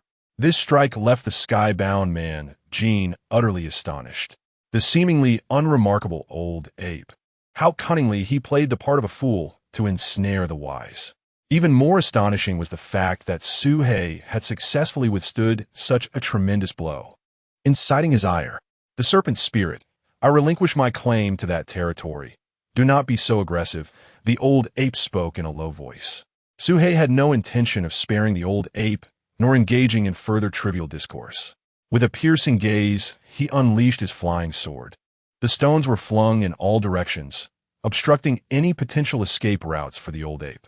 Each stone bore explosive talismans, and this was no mere tickling. It was a deadly assault. When Suhei finally struck, it was with the ferocity of a thunderclap. The cacophony of explosions echoed as the old ape brandished a staff. The granite golem continued to hurl explosive-laden rocks at the old ape, igniting them upon impact, while a small lizard emerged, emitting a radiant light that struck the old ape. The overwhelming assault resembled an army besieging a lone warrior, creating a tumultuous din that obscured everything in chaos, shaking the very earth and sky. High above, the serpent spirit was left dumbfounded, having never witnessed such a combat style among beast spirits. Was it a group assault? No. A one-on-one duel? That was not it either. At which point he consumed a recovery elixir and sent a golem forward to investigate. Before him lay a desolate wasteland, a vast pit measuring 100 feet wide, pockmarked and shrouded in darkness, as if ravaged by relentless artillery fire, leaving nothing in its wake. The old ape's flesh had vanished, leaving only a headless skeleton behind, its bones remarkable and extraordinarily resilient. Suhei searched the area, but found no trace of the ivory bone arrow, indicating that the old ape had concealed it. This old ape possesses a storage artifact. Suhei's eyes gleamed with anticipation as he meticulously examined the remains. Before long, this black gemstone was identical to one he had previously discovered on Zhao Yidua, albeit the one before him was significantly smaller. After a moment's contemplation, he erased the seal upon it and probed within. As anticipated, Suhei uncovered a space measuring approximately 20 meters in length, width. The serpent spirit descended from the sky, his emotions tumultuous after witnessing the fierce battle. It was not merely the death of the old ape that stirred him, but rather the combat styles displayed by both beings, which utterly shattered his previous understanding. The battle prowess of these two beast spirits far surpassed their apparent cultivation levels. Particularly Suhei, whose methods were enigmatic and astute, knowing precisely when to advance, when to retreat, when to feign, and when to strike true. The serpent spirit lifted its trunk, releasing two radiant objects that landed gracefully on the ground, two magnificent tusks, distorting the surrounding space as if an invisible flame burned within. This was the dual tusks of the ice and fire giant elephant. Naturally possessed both ice and fire elemental roots, a rarity that had long since vanished from this continent, only to occasionally be glimpsed in the most untamed regions. The ivory before him must have belonged to a creature that had approached the nascent stage of transformation, akin to the serpent spirit itself. This treasure surpassed the spirit-eating elephant's ivory in value. This gift is far too precious, Suhei remarked. It is a custom established by my ancestors. I implore you to accept it. The serpent's spirit insisted earnestly. The continuation of my kin relies upon forging benevolent connections, and when I depart this world, no longer hesitant, accepted the tusks into his storage bag and subsequently produced several elixirs as a return gift. These elixirs, the effects are labeled on each vial. They should prove beneficial to your kin. Having acquired an abundance of elixirs from Zixia sect, far more than he could consume himself, Su He decided to share some, stirring deep emotions within him and once again challenging his beliefs.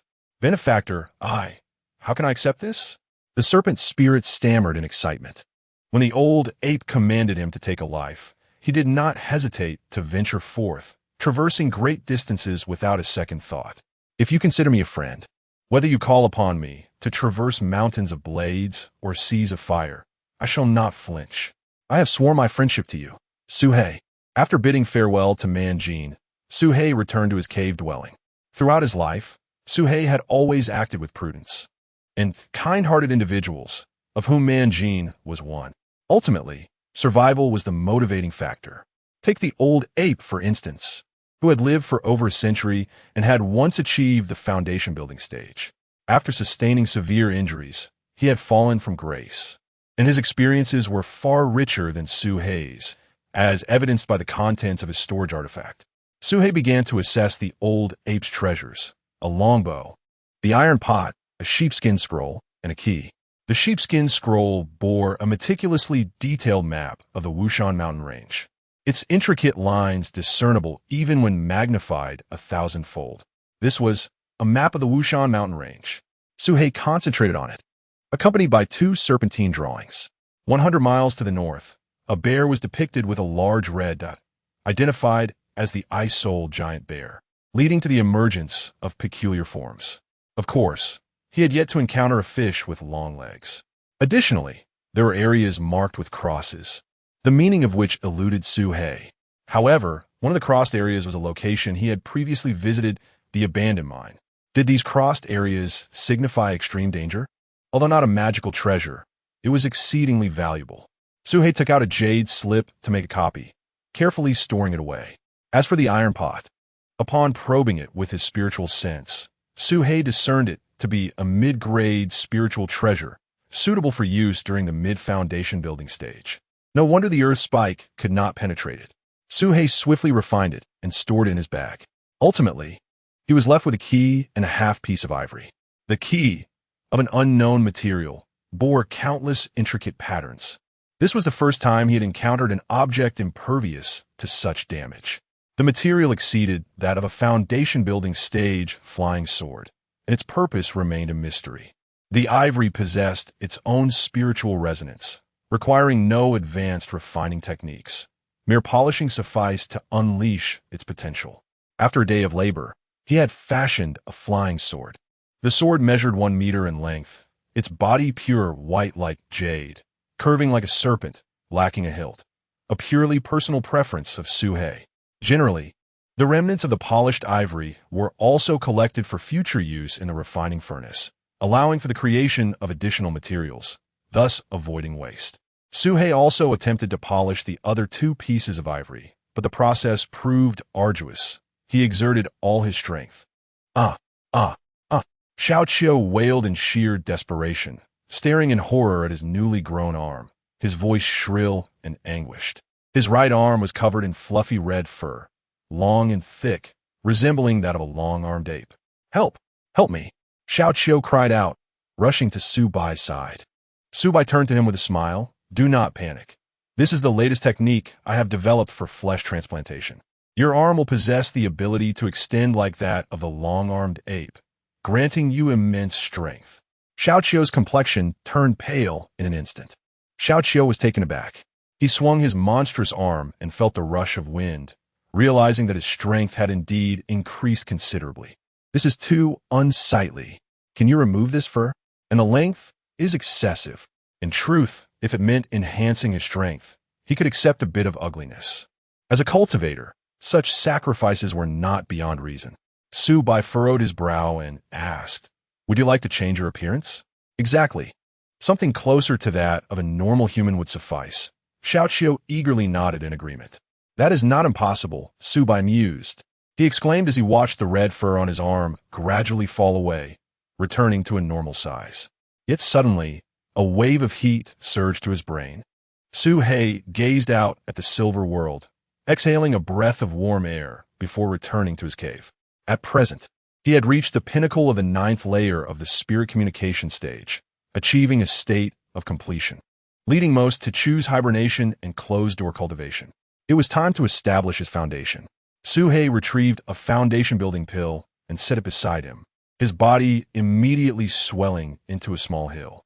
As the entirety of the Golden Eagle entered his being, Su Hei activated the Demon God Cauldron, rapidly refining it. When a week had passed, and Su Hei's vitality reached its zenith, he no longer hesitated and inhaled deeply, consuming the foundation-building pill. Boom!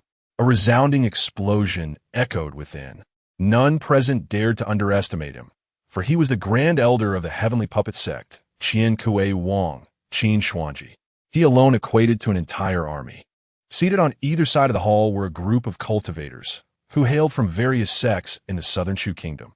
The Mountain-Moving Sect, the Carefree Sect, the Purple Cloud Gate, and the Supreme Profound Sect. Even the Snake-Catching Sect was represented. Among them were also Elder Zhou, whom Su Hei had encountered previously, and members of the Qin aristocracy. Should this scene be witnessed by the Bureau of Celestial Surveillance in Shu Kingdom, it would undoubtedly incite fury. Qin Xuanji replied nonchalantly. The master has already made his stance clear. He will not involve himself in the conflict between the two nations, as long as the serpent-catching sect remains unimpeded. Wu Macho clasped his hands in respect. Qin Xuanji nodded. Very well, so long as he refrains from interference. Once my heavenly puppet sect crosses into their territory, the serpent-catching sect shall continue as before. And what are the other sects? Qin Xuanji inquired. Qin Xuanji responded with satisfaction, then added, as for the serpent demon and the dog demon, you need not feign the search in the mountains any longer. Once I conquer the southern region of Chu, I shall personally investigate. Those who learn our puppet techniques must either become disciples of our sect or face death. With that, Qin Xuanji filled his cup with wine and raised it, proclaiming, May this collaboration be fruitful. I toast to you all, to our seniors. Everyone raised their cups and downed the contents in one gulp. Time swiftly passed. Before long, deep winter arrived, marking the new year in the realm of humanity. In mortal cities, families adorned their homes with festive decorations to welcome the spring festival. However, for the demon beasts, there were no such celebrations. Within his demon god cauldron, the spiritual liquid remained in a liquid state, albeit more viscous than before. In the center, a small solid mass lingered, yet to be fully forged into a spiritual foundation. If a complete spiritual foundation were akin to a step, Sui had merely fashioned a single brick. Sui pondered his current stage, above the 9th level of the spirit communication stage. The 10th level? The black gold scales covering his body extended to 2/3, still far from his anticipated full coverage, indicating he had clearly not met the standards. What could be the issue? Where had he gone awry? The dragon had mentioned that his cultivation method was missing a key element. Perhaps it was this crucial missing piece that had led to his failure in establishing a foundation. Your path will be 10-fold, 100-fold more arduous than others. Yet, once you traverse it, you shall be 10-fold, 100-fold stronger than others. Descendant of our clan, you must comprehend, truly comprehend. The complete cultivation method resides within your heart. Reflecting on those words, Sui sighed. Sui felt a surge of irritation and directly transmitted his thoughts to the dragon, who remained unresponsive. Shaking his head, filled with firewood that crackled and burned, providing warmth to the room. Subai sat cross-legged in front of the fireplace, brewing an unknown soup, adorned with qilin patterns. One punch carries the force of a myriad of phenomena. This is my great fortune, Xiao Chou declared earnestly. Then you must be cautious. Through various experiences, Xiao Chou had come to a profound understanding. Only strength is paramount. As Xiao Chou shook off the snow from his body and noticed Suhi approaching, we humans have a festival called New Year's Eve. Every year on this day, we return home for a reunion, Xiao Chou explained with a smile. Speaking of which, it had been 5 years since Xiao Chou had returned home. Ever since he entered the mountain-moving sect, He had thought of his parents every year on this night. What is home? Sui inquired, puzzled. You don't even know what home is? It is the place where you were born and raised. Xiaoqiu rolled his eyes in disbelief. In an instant, Suhi recalled the location. Subai also lifted his head, contemplating the same place. I've heard it is to be used as a slaughterhouse by the serpent catchers. From your perspective, that is indeed quite pitiful, Suhi remarked. Xiaoqiu shook his head, choosing not to dwell on the topic, instead pulling out a bag of flour and meat. Haha, today is New Year's Eve. I shall make dumplings for you, filled with dog meat. Just in time, that calamity is not present. I've longed to eat dog meat.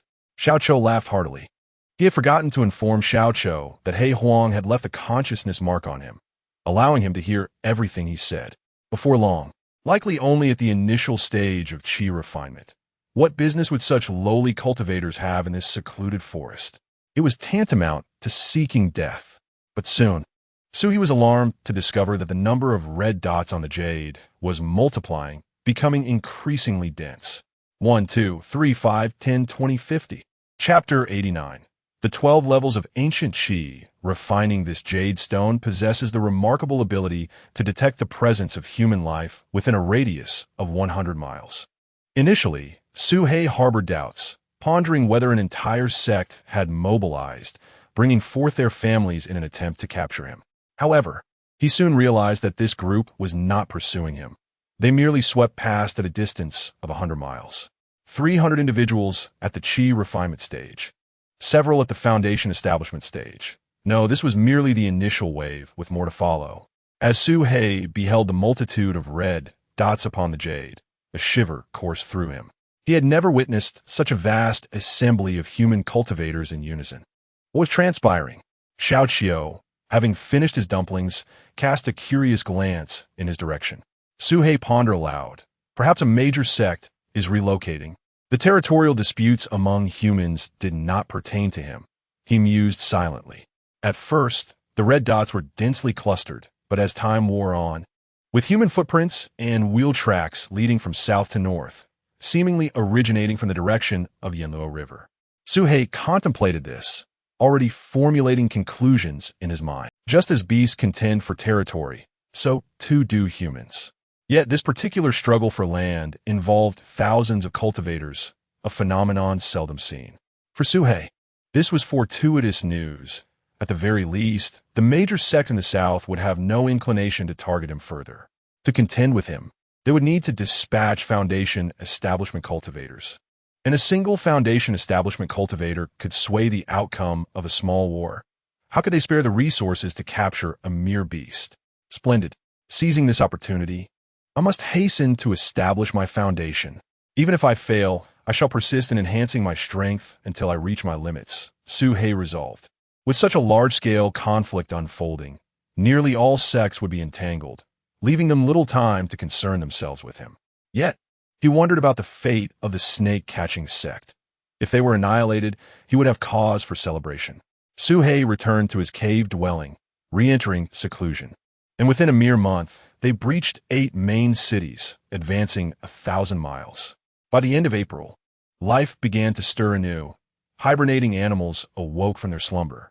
The earth sprouted fresh buds, with desiccated trees sprouting tender green branches, and once frozen rivers flowed once more, teeming with vitality.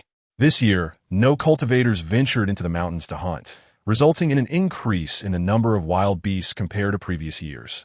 Su He emerged from his cave, taking a stroll nearby, effortlessly hunting 3 spiritual beasts to satiate his hunger. He plunged into a river, inhaling deeply, and a multitude of fish was drawn into his belly, quickly digested. War is a calamity for humanity. Yet for the creatures of the wild, it is a boon. As human numbers dwindle, their habitat expands. This includes not only animals, but also rare plants, which, free from human harvesting, began to flourish uncontrollably, instead showing a fascination for snakes, insects, centipedes, and scorpions. He even occasionally consumed toxic plants and fungi. Initially, Su He thought this was merely a personal quirk, until Su Bai ingested a vibrantly colored poisonous mushroom, causing Su He's expression to shift dramatically. The 7 Illusions mushroom, a second-tier spiritual herb, could easily poison a Foundation establishment cultivator, and he had consumed it in one gulp. "Are you all right?" Suhei exclaimed in astonishment. Subai, patting his stomach, replied, "It's a promise." Another week passed. On this day, Suhei's cultivation broke through once more, the black gold scales covering over 70% of his body, gradually spreading to his neck. The demon god cauldron remained unfilled, still capable of absorbing spiritual energy. Strange, I have clearly reached the peak of the chi refinement stage. Why am I still able to progress? I have not yet established my foundation. Suhei pondered, bewildered, as this diverged entirely from the cultivation system in his mind. It seemed to represent an entirely new paradigm. In truth, during the ancient era of flourishing cultivators, the 9th level of chi refinement was not the ultimate limit. There existed additional levels, 10th, 11th, and the highest 12th level. Ancient cultivators, upon establishing their foundations, nearly all achieved perfection in their foundation establishment. However, as time passed, the spiritual energy of the planet diminished, coupled with the severing of transmission of cultivation methods, rendering it impossible for anyone to cultivate beyond the 9th level of chi refinement. Of course, Suhei was unaware of this. His current cultivation had reached the 11th level of the chi refinement stage. Their target was a foundational initial stage amethyst thunder lion, which, despite being in its early stages, was considerably stronger than the golden eagle, approaching mid-stage. After a thorough analysis, Suhei determined that eliminating this beast would yield the highest return on investment. With their plan in motion, all members were to heed Suhei's commands. The trio, 2 snakes and 1 human, swiftly set off. In the past, Suhei would not have included Xiao Qiu in such endeavors, despite their half-year acquaintance. He possessed no absolute trust in humanity. However, the black-yellow imprint left on Xiao Qiu by his companion assured Suhei that should Xiao Qiu entertain any treacherous thoughts, he would meet an immediate demise from afar. The Amethyst Thunder Lion's lair was situated in a rugged hilly area to the north, characterized by its uneven terrain and damp climate, teeming with various reptilian creatures. As they journeyed, Suhei's spiritual sense swept through the surroundings, revealing numerous demon beasts foraging nearby. As they delved deeper into the Wushan Mountains, the abundance of spiritual energy increased, resulting in a higher concentration of demon beasts. Ordinary wildlife, if they managed to survive, would inevitably undergo some form of evolution. Under Suhei's influence, the group advanced using earth escape techniques. Soon, they arrived at the entrance of a vast cave. Save for a lingering scent of fur, the creature was not present. Suhei dispatched a scouting serpent to investigate, but after a thorough search, their armored hides were prized as crafting materials, comparable to ivory, and their flesh could be used in medicinal concoctions, making them targets of overhunting and near extinction. Such conflicts were rare among creatures that usually coexisted peacefully. Suhei could only observe from the shadows. The battle raged on, shaking the very earth. The 2 beasts fought relentlessly, breaking through to the surface before returning underground. The Amethyst Thunder Lion, in a frenzied state, unleashed relentless lightning strikes upon the Pangolin King, creating gaping holes in its tough exterior, yet the latter endured with its formidable defense. "I tell you, I did not kill your offspring. I witnessed it with my own eyes. You cannot deny it. The body lies within your lair. My kind only consumes insects. How could I attack your young? Enough of your excuses. You killed my son, and I shall annihilate your kin in retribution." After a heated exchange, the 2 continued their violent confrontation. The Amethyst Thunder Lion was clearly enraged, casting aside restraint as it unleashed desperate attacks, its amethyst crystals radiating a blinding light, energy depleting rapidly. The Pangolin King, evidently deceased for some time. Suhei, uninterested in unraveling the complexities of their conflict, saw an opportunity. If they wished to fight to the death, the man replied with a smirk. Who would have thought that deep within the mountains of Chu, we would find a long-lost Pangolin King of Qin? Its scales are priceless. A smile flickered across the woman's lips before she inquired, "What about the young ones?" "Naturally, they must be eliminated and utilized for medicinal purposes. They hold some value," the man said with a cold chuckle. The woman's brows furrowed slightly, as if she wished to voice an objection but hesitated. "Frost, as cultivators, We cannot afford the luxury of compassion. To spare them would only benefit others. Without seizing every opportunity, how can one hope to cultivate? The male cultivator seemed to perceive her thoughts, his tone dismissive. As time passed, the battle between the two demon beasts drew to a close. Their strengths had evidently been calculated with precision by the cultivator. Neither was significantly stronger than the other, ensuring a mutually destructive outcome while preserving the integrity of their scales. This was why they had selected the amethyst thunder lion over other targets. Having observed for an extended period, Su-hei felt a sense of unease. It was evident that it was inflicted by the claws of the pangolin king. However, if a puppet were responsible, everything would fall into place. The puppet mechanized beast could be crafted into any form, including that of a pangolin. It was highly probable that a disciple of the Tian Kaizong used a pangolin puppet to slay the small lion, framing the pangolin king. Su-hei took a deep breath, gradually piecing together the cause and effect. Of course, this was merely a suspicion that required verification. The only source of reassurance was that the individual lurking in the shadows did not appear to be of high cultivation. Had they been in the later stages of Foundation establishment, they would likely have launched an attack without resorting to such underhanded tactics. Su-hei speculated that the person was likely in the early stages of Foundation establishment, with a slight chance of being in the mid-stage. If they were indeed in the mid-stage, should he fight or flee? Regardless, he decided to bide his time, as he possessed an invisibility talisman. Su-hei distributed some invisibility talismans to Su Bai and Xiao Qiu. He had more than enough to spare. Soon, the purple crystal thunder lion roared in fury, turning to leave. Continuing the battle was futile, and she could not afford to risk her life here. Just then, instead, he tapped his storage bag to release the puppets. In the next moment, two figures flew out from the tree, a man and a woman. They would both be considered rare gems. Upon their appearance, without uttering a word, they moved decisively, each aiming to seize one of the bound great demons with remarkable swiftness. Damn humans!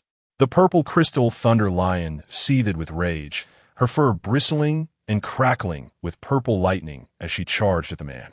However, her remaining strength was less than 30%, and the man effortlessly countered her attack with a mere wave of his hand. On the other side, the pangolin king, having hurled her offspring into a bottomless pit, was swiftly apprehended by the female cultivator. "Release my children, and I will willingly return with you," the pangolin king pleaded in human language. The woman hesitated, but the man admonished her, "Shuang, do not dawdle.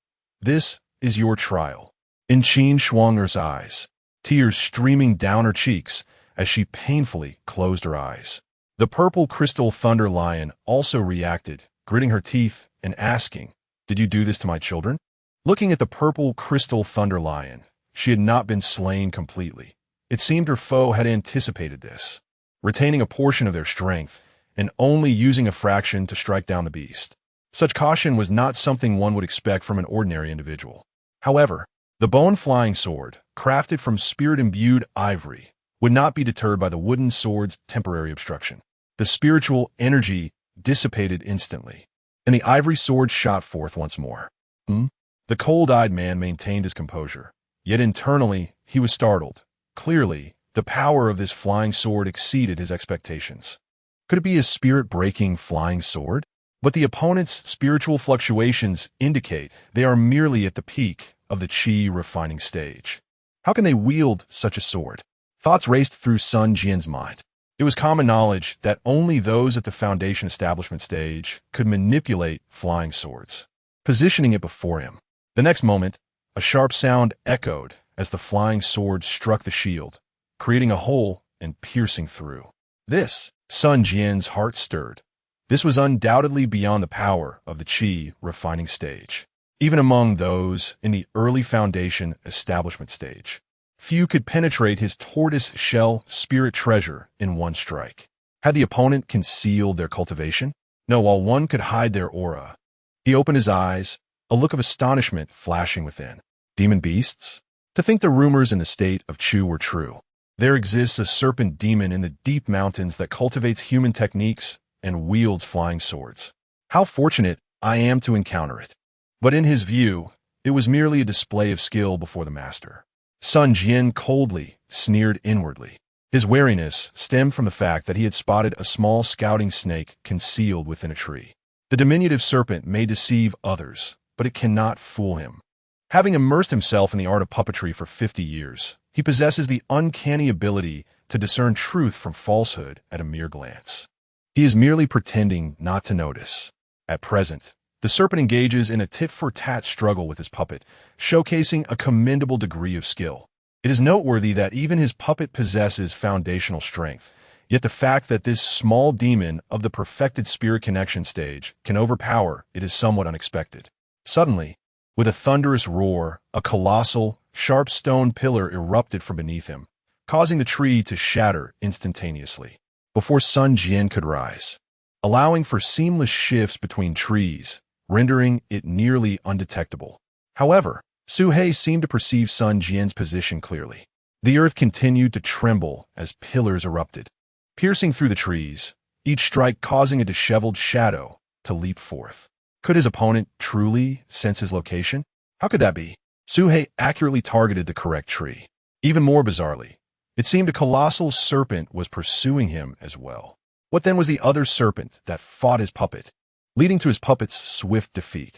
Sun Jian's expression darkened, a flicker of anguish crossing his eyes as he produced a handful of seeds, scattering them before clapping his hands together. Parasitism. In an instant, the seeds landed on the tree, rapidly sprouting into twisting vines. These parasitized trees sprang to life, charging at Su He, thrashing their limbs like tree giants brandishing fists. Earth collapse, Su He commanded, and the ground beneath him quaked, causing the tree giants to sink into the earth, immobilized. Yet, more and more tree giants surged in from all directions. In mere moments, and the vines on the tree giants soared into the air, resembling venomous snakes, lunging at Su He. Sandstorm technique.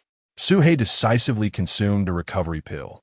This technique consumed immense energy, requiring even foundational cultivators to possess deep reserves to execute it.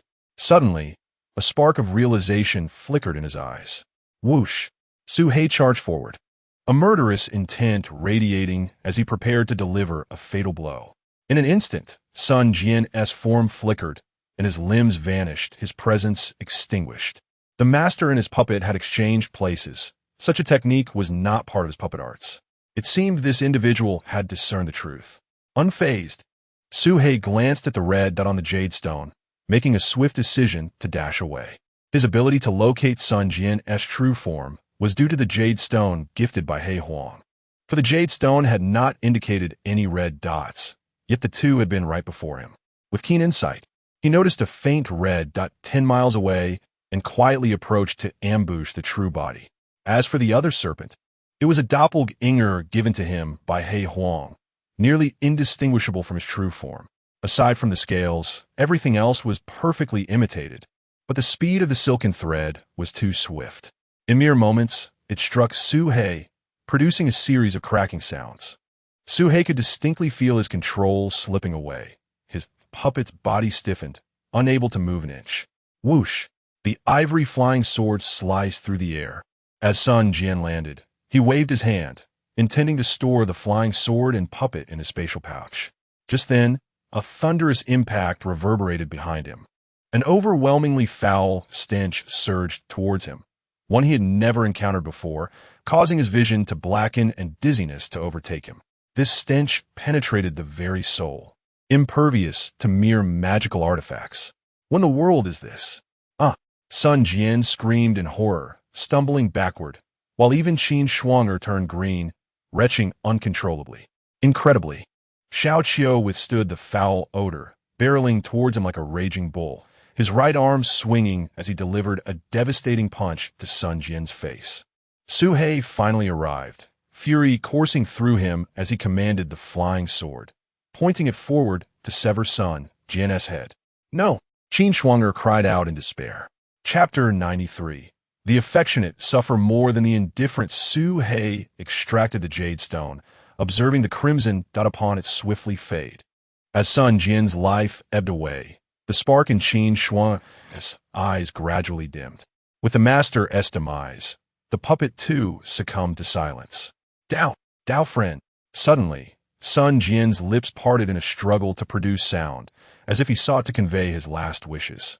"Please, bury us," Su He stated coldly, reducing the body to ashes. A cultivator must not harbor compassion, a lesson he himself had recited, now fulfilled in this grim reality. "What are your thoughts?" Su He inquired, turning to Xiao Qiu. Xiao Qiu shrugged, responding, "What can I say? Likely, he is a tragic romantic, much like myself, brimming with untouched magical artifacts, pristine and new. The number of spirit stones was astonishing, totaling 2,000. In contrast, Yi Haichuan, whom he had previously slain. There was also the flesh of demonic beasts, meticulously divided and of exceptional quality, whetting his appetite. However, the quantity was limited, totaling merely 200 pounds. The Mountain King had vanished, likely retreating deep underground. Ultimately, the purple crystal thunder lion succumbed, its remains now within Su He's possession. As for the purple crystal mine within its lair, Su He refrained from claiming it, as the beast had mentioned a consort of unknown cultivation. It was prudent to avoid unnecessary entanglements. Among lion-type demonic beasts, a polygamous structure prevailed, with a male lion typically leading a pride, accompanied by multiple lionesses. Understanding that lions likely had unique communication methods, Su He decided to erase his traces, secure his spoils, and depart hastily. The lion could wait, perhaps one day. Although Su He could have pursued without pause, it would have drained much energy and risked unforeseen complications. Su He resolved to reward Xiao Qiu for his efforts. From Sun Jian's storage bag, he retrieved a foundation establishment pill and handed it over. "Whether you can establish your foundation is up to you," Su He stated. One golden jade slip bore a seal, seemingly documenting the second layer of puppet arts. Yet Su He could not unlock it. With a sigh, the Grand Elder of the Heavenly Puppet Sect, who shared a mutual affection with Sun Jian. During a siege, her compassion led her to spare a child. In her final moments, she transformed herself into a flesh puppet, preserving a fragment of her consciousness within.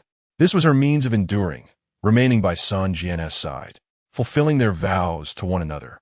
Schwanger, as a cultivator, one must not possess the tenderness of a woman. Reflecting on Sun Jian's words, Su He experienced a profound epiphany. In truth, when Sun Jian exchanged positions with a puppet, Su He had questioned why he did not swap with Qin Shuang.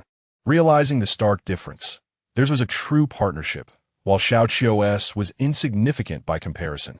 He took Sun Jian's ashes and buried them atop a nearby hill, then interred Qin Shuang's remains beside him. This flesh puppet, possessing foundation establishment cultivation, held some potential value, yet Su He lacked the desire to utilize it. He retrieved the golden jade slip documenting puppet arts and noted that the seal had vanished. Su He's eyes sparkled, his consciousness probing within. In an instant, the complete steps for cultivating the puppet mechanism arts unfurled in his mind. Puppet mechanism arts, second layer, earth puppet technique. This technique could create foundation establishment puppets and encompassed 3 forms of puppet arts: spirit thread, position shifting, and 100 puppets formation.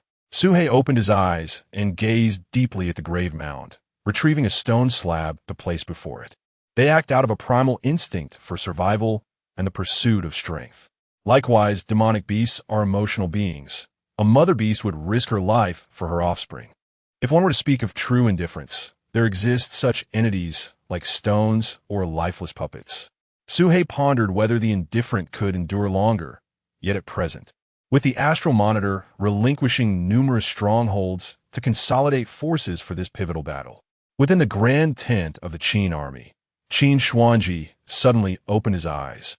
Though the youth possessed only average talent and had spent 50 years reaching the early stages of foundation establishment, his determination and ruthless nature had forged a bond with his daughter, Qin Shuang. As the Grand Elder of the Heavenly Puppet Sect, Qin Shuangji could not permit his daughter to be entangled with someone of such mediocre talent, leading to conflicts and a severance of ties. The city fell, and Qin Shuanger perished. Once we capture Chuyang City, I shall return to the Qin Kingdom to lay you both to rest. Qin Shuangji closed his eyes, a pang of sorrow piercing his heart. Time flowed like water, and the months passed swiftly. In April, Suhei consumed 2 foundation establishment pills in succession, breaking through to the 12th layer of the spirit connection stage and swiftly advancing toward foundation establishment. With a resounding boom, a surge erupted from within him as the spiritual liquid in the demonic god cauldron boiled, compressing towards the center, gradually forming a solid step. At this moment, witnessing a phenomenon they had never encountered before. Fortunately, no humans were nearby. Otherwise, they would undoubtedly perceive this as the emergence of a rare treasure. Soon, the spiritual energy within the 30-mile radius was depleted, and the energy from 30 miles away was frantically absorbed. He dropped 1,000 spiritual stones from his storage bag, scattering them around. The moment the stones appeared, the concentration of spiritual energy in the cave surged dramatically. But it was not long before Suhei drained them dry. The stones rapidly lost their color, reducing to mere remnants, turning to ash. Fortunately, this approach proved effective. The light gradually transformed into a pale blue hue. I have achieved perfect foundation establishment, Suhei mused inwardly, maintaining his focus as he absorbed the remaining spiritual stones. According to He Huang, colors deepening beyond perfect foundation establishment would signal progress.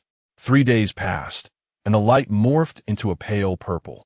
Perfect foundation establishment was categorized into various tiers: pale blue, deep blue, and purple. The majority of cultivators fell into the first category. Purple spiritual energy, even in the flourishing era of antiquity, was exceedingly rare, requiring one to achieve complete mastery of the 12th layer of the Qi refinement stage, possess top-tier cultivation methods, exceptional spiritual roots, and perfect comprehension. Each condition was indispensable. Such a cultivator, upon successfully establishing their foundation, would become an exceedingly formidable entity, capable of inciting catastrophe, undergoing a form of evolution, a unique benefit bestowed by the auspicious Qi. Suhei's scales grew wildly, soon enveloping his entire body. The vortex of spiritual energy vanished, and tranquility reclaimed the realm. Suhei opened his eyes, exhaling a breath of relief. At this moment, he was no longer the previous dark serpent, but a new breed covered in black golden scales. He measured 3 meters in length, capable of stretching freely. "Are you toying with me?" Suhei transmitted, but the dragon remained silent. Sighing, Suhei concluded that he had established his foundation, rendering the dragon's appearance inconsequential. However, soon after, Suhei discovered a troubling issue. His cultivation had come to a standstill. A second-tier elixir intended for foundation establishment practitioners. He swallowed it whole and, following his previous cultivation steps, swiftly refined it. Yet, his cultivation showed no signs of movement. The techniques of the Heavenly Puppet sect are categorized into first layer, second layer, third layer, and so forth. Suhei's mysterious technique appeared to encompass only the first layer, resembling a fragment of a larger whole. It is indeed missing a crucial element. Chapter 95. Suhei descends the mountain in search of the path. The art of earth puppetry encompasses not only the crafting of puppets, but also a comprehensive set of primary cultivation techniques, covering all stages from foundation establishment to core formation. Suhei was somewhat discontent. Suhei's face clouded with suspicion. Perhaps he had not met the required standards. At this moment, yet my physical form remains incomplete. Suhei pondered thoughtfully. In the following days, he endeavored to consume the flesh of demon beasts. Strange. Suhei shook his head, choosing not to dwell on it. Instead, he took out his puppets and employed the earth puppetry technique to reinforce them all, gathering the techniques from the 5 major sects for a thorough study, perhaps leading him to some insights.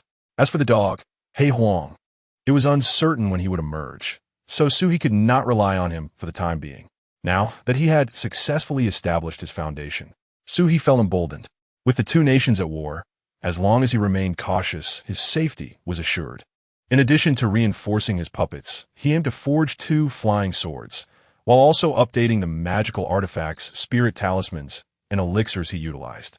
Consequently, Suhei possessed 3 ivory flying swords, which he named Spirit Dispersing Sword, Extreme Frost Sword, and Sky Burning Sword. However, the latter 2 swords were tremendously potent, reaching the pinnacle of the second tier, and Suhei could only manage them with great difficulty, lacking the fluidity he possessed with the spirit-dispersing sword. Thus, he selected a fire thunder seal and a wind-stabilizing pearl from Sun Jin's collection and strapped on the iron pot of the old ape. Xiao Qiu had long since succeeded in foundation establishment, lying in the valley in a peculiar posture to bask in the sun. "Senior, are you heading down a mountain?" "Good." Xiao Qiu followed enthusiastically, his demeanor brimming with excitement. He had waited far too long for this day. "By the way, Senior He, I encountered many troubles during my foundation establishment and almost perished.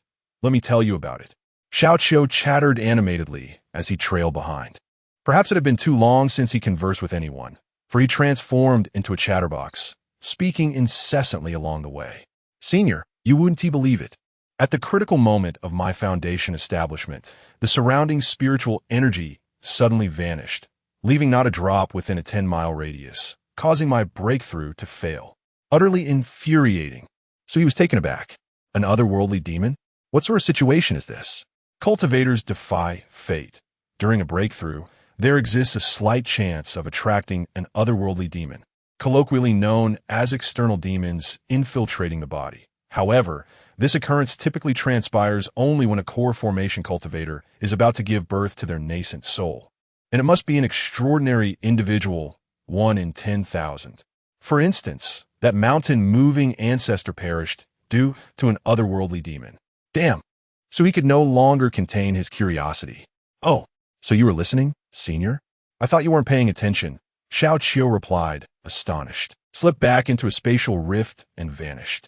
I could see the demon's expression. It seemed to have encountered something terrifying. Of course, how could an otherworldly demon appear during a foundation establishment? So he pondered for a moment and also concluded it was likely an illusion. Elder Bai successfully concocted a foundation establishment pill and sought me for an experiment. I couldn't resist and ended up consuming it, Xiao Qiu explained. Suhi immediately halted, scrutinizing Xiao Qiu with keen eyes, examining him from every angle. "What's wrong?" Xiao Qiu felt somewhat uneasy under Suhi's gaze. "Are you all right? Have you experienced any side effects?" Suhi inquired with curiosity. "None at all. I'm perfectly fine. What side effect could there be?" Suhi continued to scrutinize him for a while, unable to detect any issues, and finally said, "Then let us proceed." "All right." Xiao Qiu slithered along the ground like a snake, following closely behind. Chapter 96. This fist can only endure for 5 seconds upon descending the mountain this time. Suhe had previously ventured into the Zixia sect and possessed experience in thievery, rendering him quite familiar with the surroundings. Thus, and even the medicinal garden had been completely stripped bare. Only a handful of unattended spirit beasts remained, wreaking havoc on the local ecology. Had they moved? What is there to ask? The Zixia sect lacks a core formation guardian and is amidst a time of turmoil. It is entirely reasonable for them to relocate. The leader of the Zixia sect had forged a bond with a significant figure from the snake-catching sect. Thus, such a minor matter could easily be arranged. Though unexpected, they redirected their path toward the Mianshan sect. There were advantages to visiting the Mianshan sect as well. "Aren't you concerned about causing trouble by showing up like this?" Suhei inquired. That was in the past. He was merely an inner sect member, whereas a foundation establishment disciple held the status of an elder.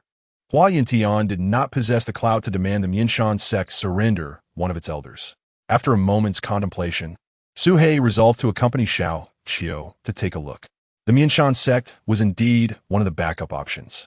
Known for its research on Earth-type spiritual roots, it was said that the Mianshan sect was the foremost sect in the southern region for weapon refinement, akin to the Zixia sect proficiency in alchemy. Though Suhei did not place much emphasis on artifacts. 2 days later, Suhei arrived at the entrance of the Mianshan sect. Before him loomed a towering mountain. Xiao Qiu swayed his limbs, twisting like a serpent as he approached. "Don't humans walk upright?" Suhei remarked, gazing ahead where an outer sect disciple was ascending the mountain. A mountain-guarding disciple scrutinized Xiao Qiu, rubbing his eyes as he recognized the figure. His expression shifted dramatically, and he exclaimed, "Xiao Qiu, is that you? Is there a problem?" Xiao Qiu replied with a neutral expression. "You're not dead?" The guarding disciple inquired incredulously. "What do you mean? Who said I was dead?" "You were wanted by the snake-catching sect last year, and After fleeing into the mountains, you went missing for half a year. The sect has since removed you from the roster and placed you on the death list. All your possessions have been handed over to your relatives. The guarding disciple, a mere early-stage Qi refinement practitioner, dared not offend an inner sect disciple and recounted the details carefully. Relatives? My parents are both mortals. Where would any relatives come from? Xiao Qiu exclaimed, feeling an unsettling sense of disquiet. I can't say for certain. There were 2 female cultivators dressed in Zixia sect robes. Specifically, you can check back home. The guarding disciple hastily clarified. Upon hearing this, Xiao Qiu's eyes ignited with fury. He stepped forward with astonishing speed, racing into the mountain gate towards his cave dwelling.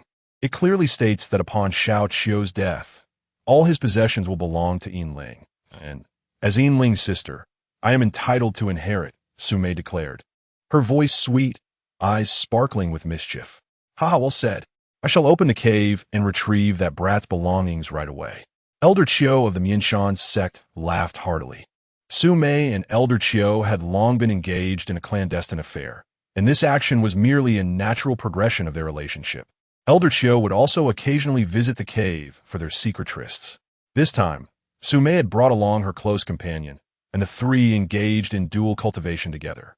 With the effects of dual cultivation with a foundation establishment practitioner, I advanced to the 9th level of Qi refinement within just a month. Ha! Su Mei shouted furiously upon realizing someone had entered uninvited. The entrance was engulfed in dust as a young figure strode through, clad in a dusty robe. With a tanned complexion and plain features, his eyes burned with fierce intensity. It was none other than the arriving Xiao Qiu. It's you? Su Mei gasped, momentarily doubting her own eyes. You're alive? Beside her, Su Chun's eyes widened in disbelief, her expression a portrait of incredulity. The 2 of them were all too familiar with mocking and ridiculing Xiao Qiu. How could they forget? Xiao Qiu merely gazed at them in silence, refusing to utter a word. What audacity! Are you not aware that Hua Yuntian is actively hunting you down? You dare return to seek your demise. Su Mei retorted, her face flushed with indignation. She understood how to deal with such a coward.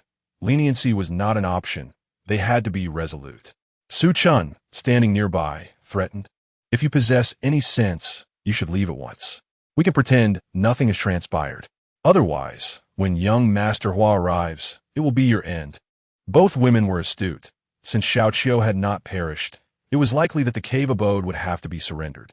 Their dual cultivation plan with Elder Qiu was now utterly dashed, an outcome they could not abide. Thus, Xiao Qiu must perish. Of course, given Xiao Qiu's timid nature, perhaps a mere intimidation would suffice to compel submission. After all, they had previously mocked this person mercilessly, who barely dared to utter a sound, trembling in fear. Xiao Qiu's expression remained impassive as she coldly spoke. Do you know what it means to be cowed by others' might? Upon hearing this, Su Mei scoffed derisively. Oh, a lowly, despicable coward dares to resist?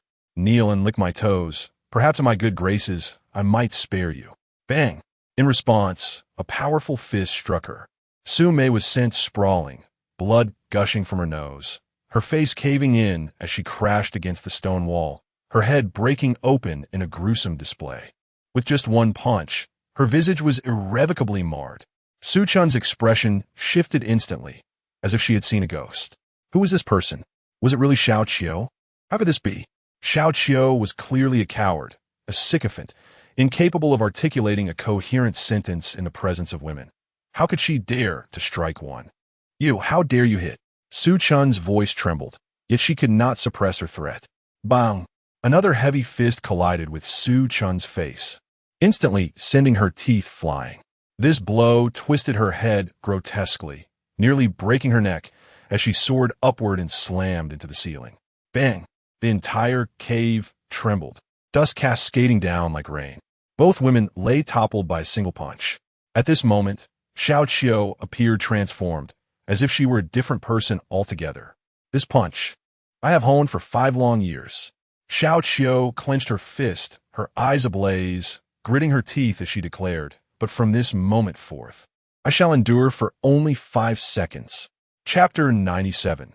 The earthly techniques of the mountain-moving sect with remarkable swiftness, Elder Chiu raced towards the cave dwelling of Xiao Qiu, having just received an urgent distress signal from Su Mei. Initially, Su Mei had brought along a companion, intending for a dual cultivation session, for which Elder Chiu had prepared various elixirs to enhance the experience. However, unforeseen circumstances had arisen. As the cave came into view, Elder Chiu was abruptly halted by an unexpected figure blocking his path. Upon recognizing this individual, his eyes widened in disbelief. "It's you?" "Indeed, it is I, Xiao Qiu," the young man replied, a radiant smile illuminating his face. "You're not dead?" Elder Chiu squinted suspiciously. "Survived a deadly pursuit by sheer luck," Xiao Qiu chuckled. Ignoring his words, Elder Chiu sidestepped him and pressed onward towards the cave. "What are you doing?" "This cave is my private domain. According to sect rules, no one may intrude without permission, not even an elder." Xiao Qiu retreated a few steps to block the entrance. "Step aside. Not a chance. Are you seeking death?" Elder Chiu's gaze darkened, a formidable aura emanating from him. Yet, Xiao Qiu remained unyielding, his eyes sparkling with defiance. With a chilling glare, Elder Chiu conjured a fireball, only for Xiao Qiu to effortlessly capture it in his hand and casually fling it aside, where it detonated in the air. This display left Elder Chiu astounded. He had heard whispers of Xiao Qiu's formidable prowess, capable of matching Huayanshan in combat and even inflicting severe injury upon him. Though you are but at the peak of the qi refining stage, your true strength is not to be underestimated, Elder Chiu conceded, his tone softening. "As an elder, I merely wish to inspect your cave for any hidden enemies." "Is there a problem with that?" "Very well." Xiao Qiu waved his hand, granting entrance to the cave. Inside, it was devoid of anything unusual. Elder Chiu scanned the area, noting the absence of the two women, likely lost to the grim fate of death. Such sinister methods. Elder Chiu felt a chill within, but chose not to react, for should the details of this incident surface, it would bring shame upon him. Handing over a cave belonging to a living disciple to a romantic interest could lead even an elder to severe punishment. Without further word, he turned to leave. Xiao Qiu too refrained from retaliating. It was unwise to create a commotion within the mountain-moving sect, for killing an elder carried grave consequences. "Xiao Qiu, I advise you to tread carefully. We are currently allied with 3 other sects, and any harm to our allies will be met with military discipline. Do not leave behind any evidence," Elder Chiu warned, his voice laden with significance as he vanished down the corridor. And the Taishian sect were united under the leadership of the Heavenly Puppet sect, advancing against the kingdom of Chu. The snake-catching sect, however, was not involved in the conflict, merely providing logistical support. Within the alliance, any infighting was strictly forbidden, with severe repercussions for violations. Why not simply kill him? Suhei puzzled, seeking clarity. "This is the mountain-moving sect. Killing him would make my escape exceedingly difficult," Xiao Qiu replied, exasperated. Suhei suggested, "Then let us resolve this matter tonight and flee."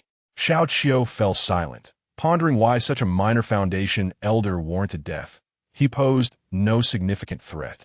However, Suhei was resolute, believing that anything that could potentially endanger them must be dealt with without mercy. "We could kill him tonight, but it may jeopardize what the elder requires," Xiao Qiu cautioned. Suhei hesitated, "Then we must act swiftly." "Agreed." Subsequently, Xiao Qiu left Suhei at the cave and proceeded to the sect's Grand Hall to report his successful foundation establishment to his master, Shilongzi. However, he was informed that his master was currently stationed at the front lines in Chuyang City and would not be returning soon. "Xiao Qiu, if you have matters to discuss, tell me. During wartime, I can handle all internal affairs," the elder at the hall stated calmly. Xiao Qiu reported, "I have successfully established my foundation and seek the corresponding techniques, spells, and rewards for advancing to elder status." The elder was taken aback. After a thorough examination, confirming Xiao Qiu's foundation success, he inhaled deeply, nodding gravely. Under normal circumstances, this procedure would take at least half a month. However, given the extraordinary times, we can expedite many steps. Follow me. After an extensive evaluation, Xiao Qiu successfully obtained the rewards for becoming a foundational elder. Simultaneously, his information would be relayed to the higher-ups, and within 3 days, he would likely receive orders to deploy to the front lines. Given the pressing nature of the war, all foundational cultivators would be assigned to frontline tasks, with strict penalties for desertion, including the potential loss of elder status and cultivation. Be cautious, the elder advised. Thank you for the guidance. Xiao Qiu clasped his fists in gratitude. Returning to his cave, he opened his storage bag and was taken aback by the wealth of resources within. Su He was equally astonished. 1,000 spirit stones, 3 vials of cultivation elixirs, countless restorative potions, 2 flying swords, and even 2 spiritual treasures, 1 for offense and 1 for defense. Plus a 3rd-tier spiritual talisman capable of withstanding an attack from a core formation stage cultivator. As for the jade slips Su He requires, there are more than one can count. Truly, in times of war, resources are abundant. Xiao Qiu marveled. Are you preparing for battle? Su He inquired curiously. Yes. Failing to report would mark me as a deserter, which carries its own penalties. A brief absence is acceptable, but prolonged delays could jeopardize the mission, resulting in a loss of my cultivation, Xiao Qiu lamented. Su He refrained from further comments and began perusing the jade slips. The spells contained within normally required substantial contribution points to exchange. Yet in this time of crisis, the sect were generously offering them to bolster their combat capabilities. From these slips, Su He learned several powerful spells: the Embrace of the Mountain Seal, Advanced 2nd Tier, the Stone Vein Heart Method, Advanced 2nd Tier, and the Falling Stars, Peak 2nd Tier. Su He's focus was solely on those Advanced 2nd Tier spells, which would possess the power to contend with late-stage foundational cultivators. Although he had never faced a mid-stage foundational cultivator directly, he felt that with his previous techniques, he could manage against them. Intermediate spells would offer little enhancement. His goal was to acquire powerful tools to confront late-stage foundational adversaries. Despite his current strength, he understood that he would still struggle against seasoned late-stage cultivators. The disparities within the same realm could be vast, as he had experienced firsthand. For instance, that old ape who, despite being merely at the peak of the spirit connection stage, had managed to injure him. He couldn't guarantee victory against a late-stage foundational cultivator, particularly after witnessing Xiao Qiu obtain a 3rd-tier defensive talisman, heightening his resolve. An hour later, Su He had thoroughly reviewed all the jade slips and memorized the cultivation techniques. He also acquired the main cultivation method of the mountain moving sect, the 2nd layer of mountain moving and ridge lifting. Although Su He's cultivation level remained unchanged, the knowledge he gained significantly enhanced his combat capabilities, promising substantial growth with further practice. Aside from the spell jade slips, there were numerous insights on artifact crafting, but he had no time to delve into those. It was time to take action, Su Haiyan said. Su Haiyan focused on a red dot on the jade stone, his demeanor somewhat anxious. Damn it, the message jade slips have been sent out all afternoon. Why have they still not appeared? Chapter 98, Clash of Spells and Artifacts. Elder Qiu, whose real name is Qiu Hua, is one of the few individuals who remained within the sect. Initially, upon learning that Xiao Qiu had become a foundational elder, he could no longer remain at ease. He immediately transmitted a message to the Alliance, reporting that Xiao Qiu had murdered allies and was ready to provide evidence. Killing 2 allies is no trivial accusation. Although he too could not escape blame, his extensive connections would likely allow him to evade severe punishment, possibly just a reprimand for negligence. But for Xiao Qiu, the consequences could be dire. At this moment, a suicide squad was urgently needed. Xiao Qiu's fate could very well be marked with a soul imprint, dispatched to the front lines as cannon fodder. Finding a foundational cannon fodder was not an easy task. Here they come. Qiu Hua's expression was one of excitement. In the distance, 2 figures approached on flying swords, a man and a woman, both mid-foundational elders from the 4-sect alliance. Is it you who reported that someone from a mountain-moving sect has killed Alliance disciples? The red-haired woman asked, looking down from her elevated position with an indifferent tone. Indeed, that is the case. Faced with the enforcers, he dared not conceal anything, recounting the entire sequence of events, including his own actions. A flicker of disdain crossed the red-haired woman's eyes. While others fought valiantly on the front lines, this old man lounged at home, indulging in pleasures. My actions as an elder have been shameful. I willingly volunteer to go to the front lines of Chuyang City and face death to atone for my sins. Xiao Hua clasped his hands and half knelt, his eyes filled with remorse. This display of contrition momentarily stunned the red-haired woman. There's no need for such theatrics, Elder Qiu. It was a mere misunderstanding. The two female disciples from the Zixia sect were also seeking their own cultivation. What is wrong with mutual assistance? The middle-aged male enforcer stepped forward to assist Qiu Hua. During their brief contact, a storage bag was discreetly exchanged, slipped into the man's waist. I am filled with guilt. If I do not go to the front lines to die, I cannot focus on my cultivation. Qiu Hua lamented, tears in his voice, overwhelmed with regret. The middle-aged enforcer, well-versed in such encounters, exchanged pleasantries, having navigated similar situations countless times. However, the red-haired woman, being new, was unaware of the underlying dynamics and mistakenly believed the old man was sincerely repentant. Do you truly wish for death? A cold voice suddenly resonated from behind. Xiao Qiu, appearing like an iron tower, stood with electrifying eyes, his fists clenched. Xiao Qiu? Qiu Hua gasped. Then a glimmer of joy flashed in his eyes. This person had come to him willingly. The middle-aged man's brows furrowed. So you are Xiao Qiu? Just in time. We enforcers suspect you of having a major role in the murder of an ally. Please come with us. Xiao Qiu remained unfazed. I did not kill anyone. He certainly had not, as it was Su He who had committed the act. Whether you did or not, we shall investigate thoroughly. Do not deceive yourself. The middle-aged cultivator retorted coldly. Seeing Xiao Qiu's indifference, the red-haired woman intervened. Xiao Qiu, Elder Qiu's evidence is not sufficient to condemn you. If you are wronged, we will ensure justice is served. Qiu Hua pointed at him, exclaiming, I witnessed you commit murder. How could there be any doubt? Suddenly, a massive spike erupted from the ground, soaring at an incredible speed and crashing into the area beneath Qiu Hua. Boom! A protective barrier shattered, and Qiu Hua, horrified, hurriedly produced a defensive artifact. Yet before he could react, a white jade flying sword sliced through his throat, sending his head flying amidst a spray of blood. Stop! The middle-aged cultivator's expression changed drastically as he attempted to intervene, but it was too late. This unexpected attack left no room for response. Qiu Hua's decapitated head stared in disbelief. He could not fathom how he had been killed right before the eyes of the two enforcers. No! The terror of death lingered in Qiu Hua's eyes as his head thudded to the ground, and his lifeless body collapsed. This man, who had played the role of an actor his entire life, had finally met his demise at the hands of a reckless individual. As you wished, I have slain. Xiao Qiu's voice was cold and steady. He had grasped one essential truth. When someone accuses you of murder, it is best to genuinely commit the act. Both enforcers stood dumbfounded. They had never witnessed such a brazen act of violence under their watch. Attack!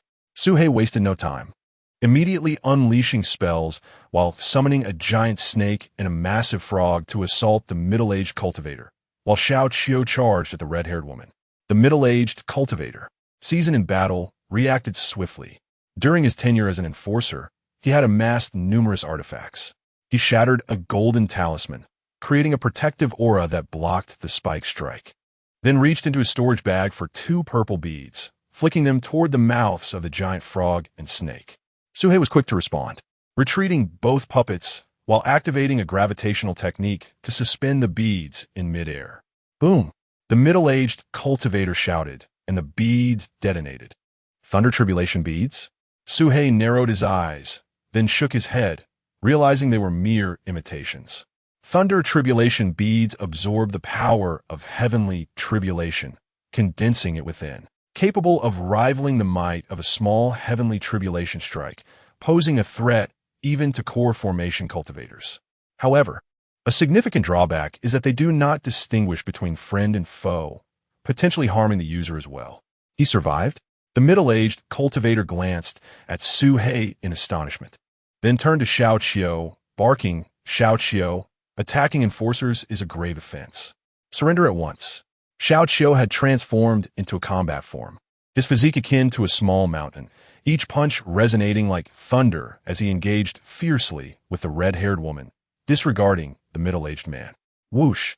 A flying sword streaked like lightning toward the middle-aged cultivator, and as it made contact, his protective aura was pierced, causing his spiritual energy to dissipate instantly. This sword possessed peculiar traits. The middle-aged cultivator's eyes narrowed as he produced a gourd. Upon opening it, a powerful attraction erupted, freezing Su Hei's sword mid-flight as it seemed destined to be consumed by the gourd. The sword-swallowing gourd specializes in devouring flying swords, regarded as a nemesis to all such artifacts. Had it not been for the sword's formidable suppression over spiritual energy, it might have been swallowed whole. Gravity technique. Su Hei focused his mind, infusing gravitational force into the gourd. The middle-aged cultivator countered with his own gravitational technique, creating a stalemate. Yet, how could this be? The middle-aged cultivator's face drained of color. He was not only a level higher in cultivation, but the gourd had also been refined by him, bearing his imprint. How could it be forcibly taken? Even a late foundational cultivator could not accomplish such a feat. When Su Hei attempted to exert influence, he was unexpectedly pleased to discover that his purple true energy could suppress the opponent's quality. This suppression transcends the realms of cultivation, embodying the dominance of the upper echelon over the lower. Although this individual possesses a higher level of cultivation, the quality of their true energy pales in comparison to that of Su Hei. Remarkably, despite Su Hei having merely begun his foundational stage, the depth of his true energy does not match that of this individual, who has expended a considerable amount in mere moments. Su Hei refrains from further mutual depletion and hastily consumes a yuan recovery pill. With a flicker of thought, he unleashes the sandstorm technique. Boom, boom, boom. In an instant, the winds howl and dust fills the sky, conjuring an immense tempest that uproots the very earth, as if intending to sweep the entire rear mountain away. The middle-aged cultivator swiftly retrieves his gourd into his storage bag and produces a verdant treasure orb, for which ripples emanate, forming a protective barrier against the storm's onslaught. Cursed be it, this individual possesses an abundance of magical artifacts. Su Hei inwardly curses. The people he has slain primarily relied on spells, perhaps competing with flying swords. Yet he has never encountered such a peculiar magical artifact. In stark contrast, Su Hei's collection of magical treasures is woefully scant, having seldom been utilized, much like most demon beasts, as he is not adept at employing such artifacts. The middle-aged cultivator is equally astonished, despite his elevated cultivation. He finds himself consistently at a disadvantage. In this exchange of magical prowess, he has only managed to defend himself, utterly lacking the means to counterattack. This is the first time Bai Xiu has encountered such a situation. This demon is no ordinary foe, though it appears to be at the initial stage of foundation building. Its true energy can suppress me. The situation on the other side is equally dire. There can be no further delay. Bai Xiu slaps his storage bag and produces a small black flag, which rapidly expands in his palm, transforming into a colossal sail. Instantly, darkness envelopes the heavens and the earth, accompanied by the eerie sounds of wailing spirits. Upon witnessing this massive sail, Su Hei is suddenly gripped by a chilling sensation, as if he were plunged into the depths of a ghostly abyss. He retracts the broken spirit sword and summons back the two charred puppets, his gaze sharpened with vigilance. This colossal sail is undoubtedly the trump card of this individual. He cannot afford to grant him the time to unleash it. Chapter 99. What is Reverse Cultivation? Part 1. At present, the treasures that Su Hei could utilize, the Fire Thunder Seal, the Wind Stabilizing Pearl, and the Iron Pan, were all mid-grade spiritual treasures, perhaps even inferior in potency to a flying sword. Su Hei took a deep breath, consumed an explosive divine pill, and closed his eyes to concentrate his mind. The Mountain Embrace Seal, an advanced earth-based spell, required relentless visualization of a great mountain day and night, until one could manifest its ethereal image and infuse it with true energy, solidifying the mountain. The strength of the true energy would determine the mountain's might. This spell demanded a high aptitude for earth affinity and comprehension, typically only attainable in the late stage of foundation establishment. Yet, Su Hei had already mentally simulated it countless times. Gradually, an ethereal image of a mountain formed above Bai Xiu's head. Let me show you this. Bai Xiao brandished a giant sail, unleashing a torrent of ominous winds, from which countless phantoms surged forth, rushing directly toward Su He. These phantoms were invisible to the naked eye, but could be sensed through spiritual awareness. Su He had never encountered such entities and felt a chill run down his spine. He had heard from He Huang that these should be the soul bodies born after cultivators' demise, specifically preying upon human flesh and blood. However, Su He disregarded these thoughts. His gaze hardened as he assumed a stance of mutual destruction, condensing the mountain embrace seal and forcefully pressing it down upon Bai Xiao. At this moment, retreat was not an option. Retreat meant defeat. Boom! A vast mountain took form above Bai Xiao, crashing down upon him with tremendous force, like a mountain pressing down from the heavens. The void where Bai Xiao stood collapsed instantly, with the heavens roaring and the ground caving in, resembling a cataclysm. The mountain embrace seal? Bai Xiao's face drained of color, his expression akin to that of a ghost. In the entirety of the mountain-moving sect, few could wield such a technique. What manner of serpent is this? Is it the sect's guardian beast? From the very beginning, he sensed something was amiss with this serpent, and only now did he realize the nature of this formidable creature. Boom! The mountain descended, crushing Bai Xiao into the earth, while Su He was simultaneously invaded by countless phantoms, beginning to consume his flesh and blood. Without hesitation, Su He retrieved the Thunderfire seal, placed it in his mouth, and bit down. Boom! The Thunderfire seal detonated within Su He, unleashing terrifying thunder and raging flames that incinerated his flesh. The violent force coursed through his entire meridian system. The invading phantoms emitted ghastly wails, scattering into nothingness. Yet, Su He suffered severe injuries. Detonating a mid-grade spiritual treasure within one's body was no trivial matter. Had it not been for Su He's resilience, a mere human would have perished countless times over. This was the strategy Su He had devised prior to his engagement. He could not retreat and was left with no choice but to resort to such desperation. Unexpectedly, the method I had prepared for the treasure would be utilized in this manner. Su He bitterly smiled inwardly, without hesitation. He summoned all his true energy and summoned a crimson flying sword, thrusting it towards his target. The burning heaven sword, a pinnacle second-tier treasure. At this moment, the solidified mountain had vanished, and Bai Xiao lay, crushed into a pulp, embedded within a deep pit. The radiance of his defensive treasures dimmed. Despite possessing numerous defensive treasures, time had run out, leaving him no chance to activate them. He had not anticipated that the instant he activated his soul banner, Su He's mountain embrace seal would materialize, leaving him no time for defense. He had also not foreseen that Su He had no intention of retreating. Even amidst the phantoms, he sought to kill him. No, you cannot kill me. If you do, you shall. Before he could finish, the burning heaven sword descended, cleaving and incinerating him into oblivion. Su He inhaled deeply, drawing the storage bag into his mouth. As a law enforcer, Bai Xiao was undoubtedly a plumb target. This was the first time Su He encountered a cultivator proficient in treasures. He had little knowledge of such artifacts.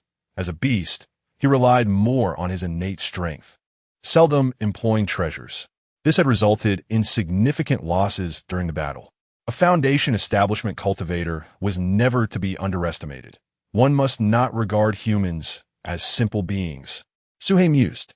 In truth, the majority of this individual's treasures were pilfered from the mountain-moving sect. As the foremost sect in the southern region for weapon refinement, Bai Xiao had frequently extorted them, thus accumulating such a vast collection. At that moment, a red-haired woman engaged in battle from afar, witnessing Bai Xiao's demise, felt her fighting spirit evaporate and turned to flee. She was acutely aware that Bai Xiao was a standout among mid-foundation cultivators. Although their cultivation levels were equal, she alone could not match him, even if 10 of her were present. This woman was also in the mid-foundation stage. I must strike with all my might, she thought, not to be underestimated. Su He consumed an explosive origin pill and an explosive divine pill, disregarding the side effects, elevating his state to its zenith. Then with a thought, the burning heaven sword shot forth towards the red-haired woman.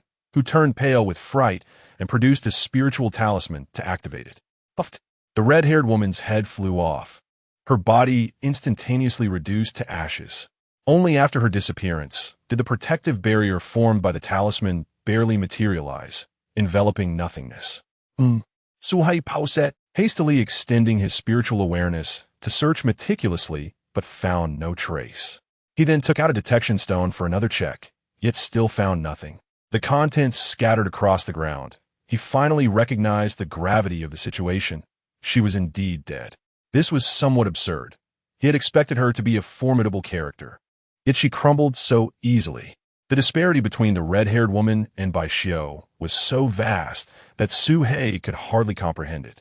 Su He Yingan deeply, drawing the burning heaven sword into his mouth, while collecting the fallen items of the red-haired woman. He exchanged glances with Xiao Qiu and swiftly departed the scene. The battle, though appearing prolonged, had lasted less than half a stick of incense. The mountain-moving sect was no longer a safe haven. It was likely that news of the events would soon spread. The deaths of 2 mid-Foundation law enforcers were monumental occurrences that would provoke a thorough investigation by the Alliance. It was crucial to note that during wartime, any Foundation cultivator could potentially alter the tide of battle. Such losses were intolerable. 1 man and 1 serpent departed the mountain-moving sect, racing onward until daylight broke, at which point they halted. Xiao Qiu, what are your plans moving forward? Su He inquired. Xiao Qiu remained silent for a long while before calmly responding. Senior, I have a request. Speak. I wish to leave for a time. To the front lines, to Chuyang City, Xiao Qiu stated. Su He was taken aback.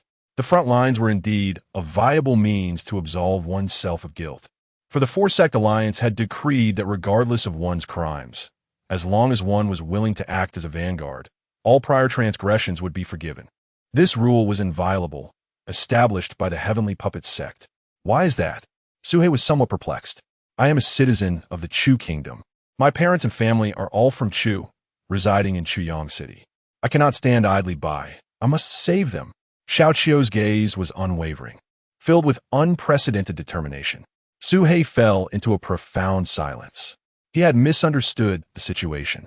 This individual did not seek to go to the front lines of the Qin Kingdom, but rather those of the Chu Kingdom. What difference was there to dying? The Qin Kingdom was at least the advantageous side, with a decent chance of survival, whereas the Chu Kingdom's cultivators had thus far faced complete defeat. You may not comprehend why, as a cultivator, I should care for mere mortals. As long as one can attain immortality, what do they matter? What difference is there between Qin and Chu? Xiao Qiu's words reflected not only Su He's perspective, but also that of every cultivator. Among the 4 great sects, many disciples have mortal relatives and friends, yet hardly anyone steps forward to intervene. As cultivators, they ought to sever ties with the mundane world and remain loyal to their sections. Countless years have passed, and mortals have long since turned to dust. Only the sects endure. However, I cannot bear it. After 5 years of cultivation, my parents and relatives are still alive. I cannot tolerate their departure in such a manner. I cannot endure it. Xiao Qiu gritted his teeth, his face flushed with determination as he gazed fervently at Su He, saying, I earnestly request that you, esteemed elder, bowing deeply to Su He. Su He fixed his gaze upon the kneeling Xiao Qiu. Although he felt a stir within, his resolve remained unchanged. He could not comprehend. After a prolonged silence, Su He slowly spoke. This journey shall be one of no return.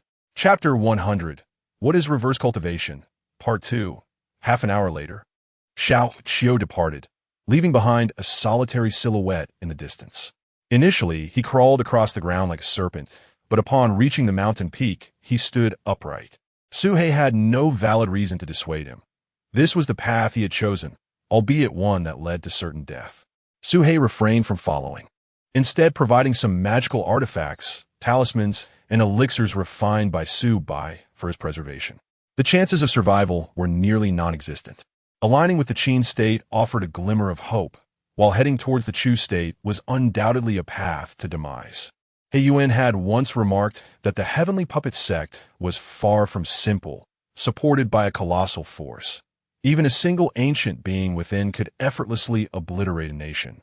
merely indifferent to the pursuit of power. The defeat of the Chu state was a foregone conclusion, and the cession of the southern region was inevitable. The only uncertainty lay in how long it would take to conquer the entire nation. Why not strive to survive and grow stronger? Why choose the path? Such actions of humanity left Su He utterly perplexed. Suddenly, a spark of inspiration flickered in Su He's mind. He gazed at Xiao Qiu's retreating figure and pondered a singular word: reverse. What constitutes reverse? Su He had never grasped a definitive answer. He only understood that cultivators inherently defy the heavens, cultivating against the natural order. Thus, during the formation of the Golden Core, celestial tribulations would descend, and at the moment of birth, even greater tribulations could occur. There were even extraterrestrial demons that might appear. Cultivation, in essence, is a form of rebellion. Su He's comprehension was limited to this. Yet, reflecting upon Xiao Qiu's actions, he began to develop a new understanding of what it meant to reverse. He promptly retrieved the jade slips of the mountain-moving sect and began to peruse them one by one. Xiao Qiu not only brought magical jade slips, but also all the ancient texts he could obtain for Su He's review. Ultimately, Su He discovered a phrase in the teachings of the mountain-moving ancestor: reverse the cage of heaven and earth, reverse the obsessions of the heart, reverse the shackles of rules. Throughout history, all transcendent cultivators have been practitioners of reverse. Su He silently recited this phrase, reminiscing about Xiao Qiu's actions. This was a quintessential example of reverse cultivation. As cultivators, one should sever ties with the mundane. This is the rule. An obsessive and pathological affection for Yinling is merely an obsession. Under the overarching environment of a mountain-moving sect, loyalty to one sect becomes a cage. Su He could not ascertain whether his understanding was correct or not, nor could he confirm the validity of the mountain-moving ancestors' teachings. Yet, without a doubt, Xiao Qiu had indeed embarked upon a path of reverse cultivation. To undertake what others dare not, to walk the path others fear to tread. If this is not reverse cultivation, then what is? Perhaps I should descend the mountain and explore the realm of humanity, Su He mused. Everyone has their own interpretation of reverse cultivation. Su He would neither emulate the mountain-moving ancestor nor Xiao Qiu. He resolved to discover his own path. Unbeknownst to him, the last missing piece in his mind began to shimmer faintly. After 2 days of recuperation, Su He descended the mountain, making his way down without employing the earth escape technique, slithering like an ordinary serpent towards his former homeland. His pace was slow as he traversed mountains and rivers, crawling over the scorched earth left by wildfires. A year had passed. Winter surrendered to spring. From the charred remains, new life had emerged. Tender green saplings were sprouting, grass was budding, and insects were reappearing. Occasionally, some rodents scurried through the underbrush, foraging for food. Ants emerged from the earth, constructing new homes. The wildfires could not extinguish life. The spring winds breathed life anew. Regrettably, the towering trees that had stood for centuries were gone, and the wildlife had vanished. Yet in countless years, a new cycle would commence. Su He returned to his former territory, now occupied by snake catchers who had established a sub-hall. The architectural layout was complete, yet the formations had yet to be set, and no disciples were stationed to guard the mountain. Although the snake-catching sect maintained neutrality, they were significantly impacted. The mortal towns under their jurisdiction had been ravaged by the Qin army. Su He examined a detection jade stone and noted the absence of cultivators. The strongest among them barely reached the peak of Qi refinement, while the whereabouts of others remained a mystery. As Su He stored away the jade stone, his spirit sensed a familiar figure, Chun Dowling, the very individual who had once pursued him relentlessly. At present, Chun Dowling appeared feeble, his vitality waning, his cultivation having plummeted from the peak of Qi refinement to the 7th layer, teetering on the brink of mid-stage. He was confined in a dungeon, shackled by iron chains. Surrounded by vermin that had gnawed at him, his vital energy sealed, existing in a state of waiting for death. Su He initially contemplated ending his life, but seeing him in such a state, it seemed that living was more torturous. With his current strength, he could easily annihilate this sub-hall, leaving no survivors. However, He chose not to raise any alarms and hurried past. Continuing his descent, Suhei returned to Snake Village. He arrived at the desolate watermelon patch, spotting the thatched cottage of Wang Xiaonyao. The solitary grave remained, yet the body within had vanished. Wang Xiaonyao was inside. Compared to 2 years prior, he had grown into a 15-year-old youth, taller yet emaciated, his pallor accentuated by prolonged hunger, leaving him lethargic on his bed. At the village entrance stood a cultivator at the early stage of Qi refinement, adorned with the Qin State-S insignia. A squad of Qin soldiers was combing through each household in search of enemies. "Sir, I have no one hidden here. It is just me," Wang Xiaonyao protested. "Hey, you little wench, dare to speak back? Drag her out." After surveying the scene, Suhei withdrew his spiritual perception, feeling a tumult of emotion. He had located the hiding spot of the Chu soldiers, concealed within a pigsty. There were only 3 of them, all injured. One suggested surrendering as captives to save their lives, but the other 2 vehemently rejected the idea. Suhei remained silent for a long while, choosing not to linger further. Suddenly, he sensed something amiss. In a flash, he appeared before Wang Xiaonyao's humble abode. Inside, he saw a noose hanging from the beam. With Wang Xiaonyao standing on a stool, his neck ensnared within the loop, biting his cracked lips. Tears streamed down his cheeks. Witnessing this scene, Suhei was instantly reminded of a single word: suicide. Life is precious. Why would he choose to end it? Before Wang Xiaonyao lay his father's spirit tablet. He gazed at it, his parched eyes having long run dry of tears. "Father, forgive me, your unfilial son. You sacrificed your life to provide me with an education. And I have failed you. Though I cannot achieve fame, I'm still a scholar.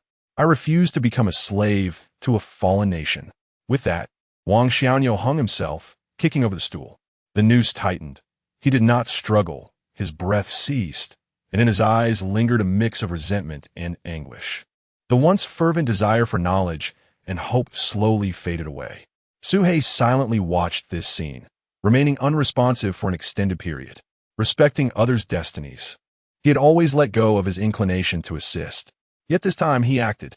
With a swift motion, the noose silently snapped, and Wang Xiaonyao fell to the ground. A surge of spiritual energy flowed into him from afar, awakening him once more.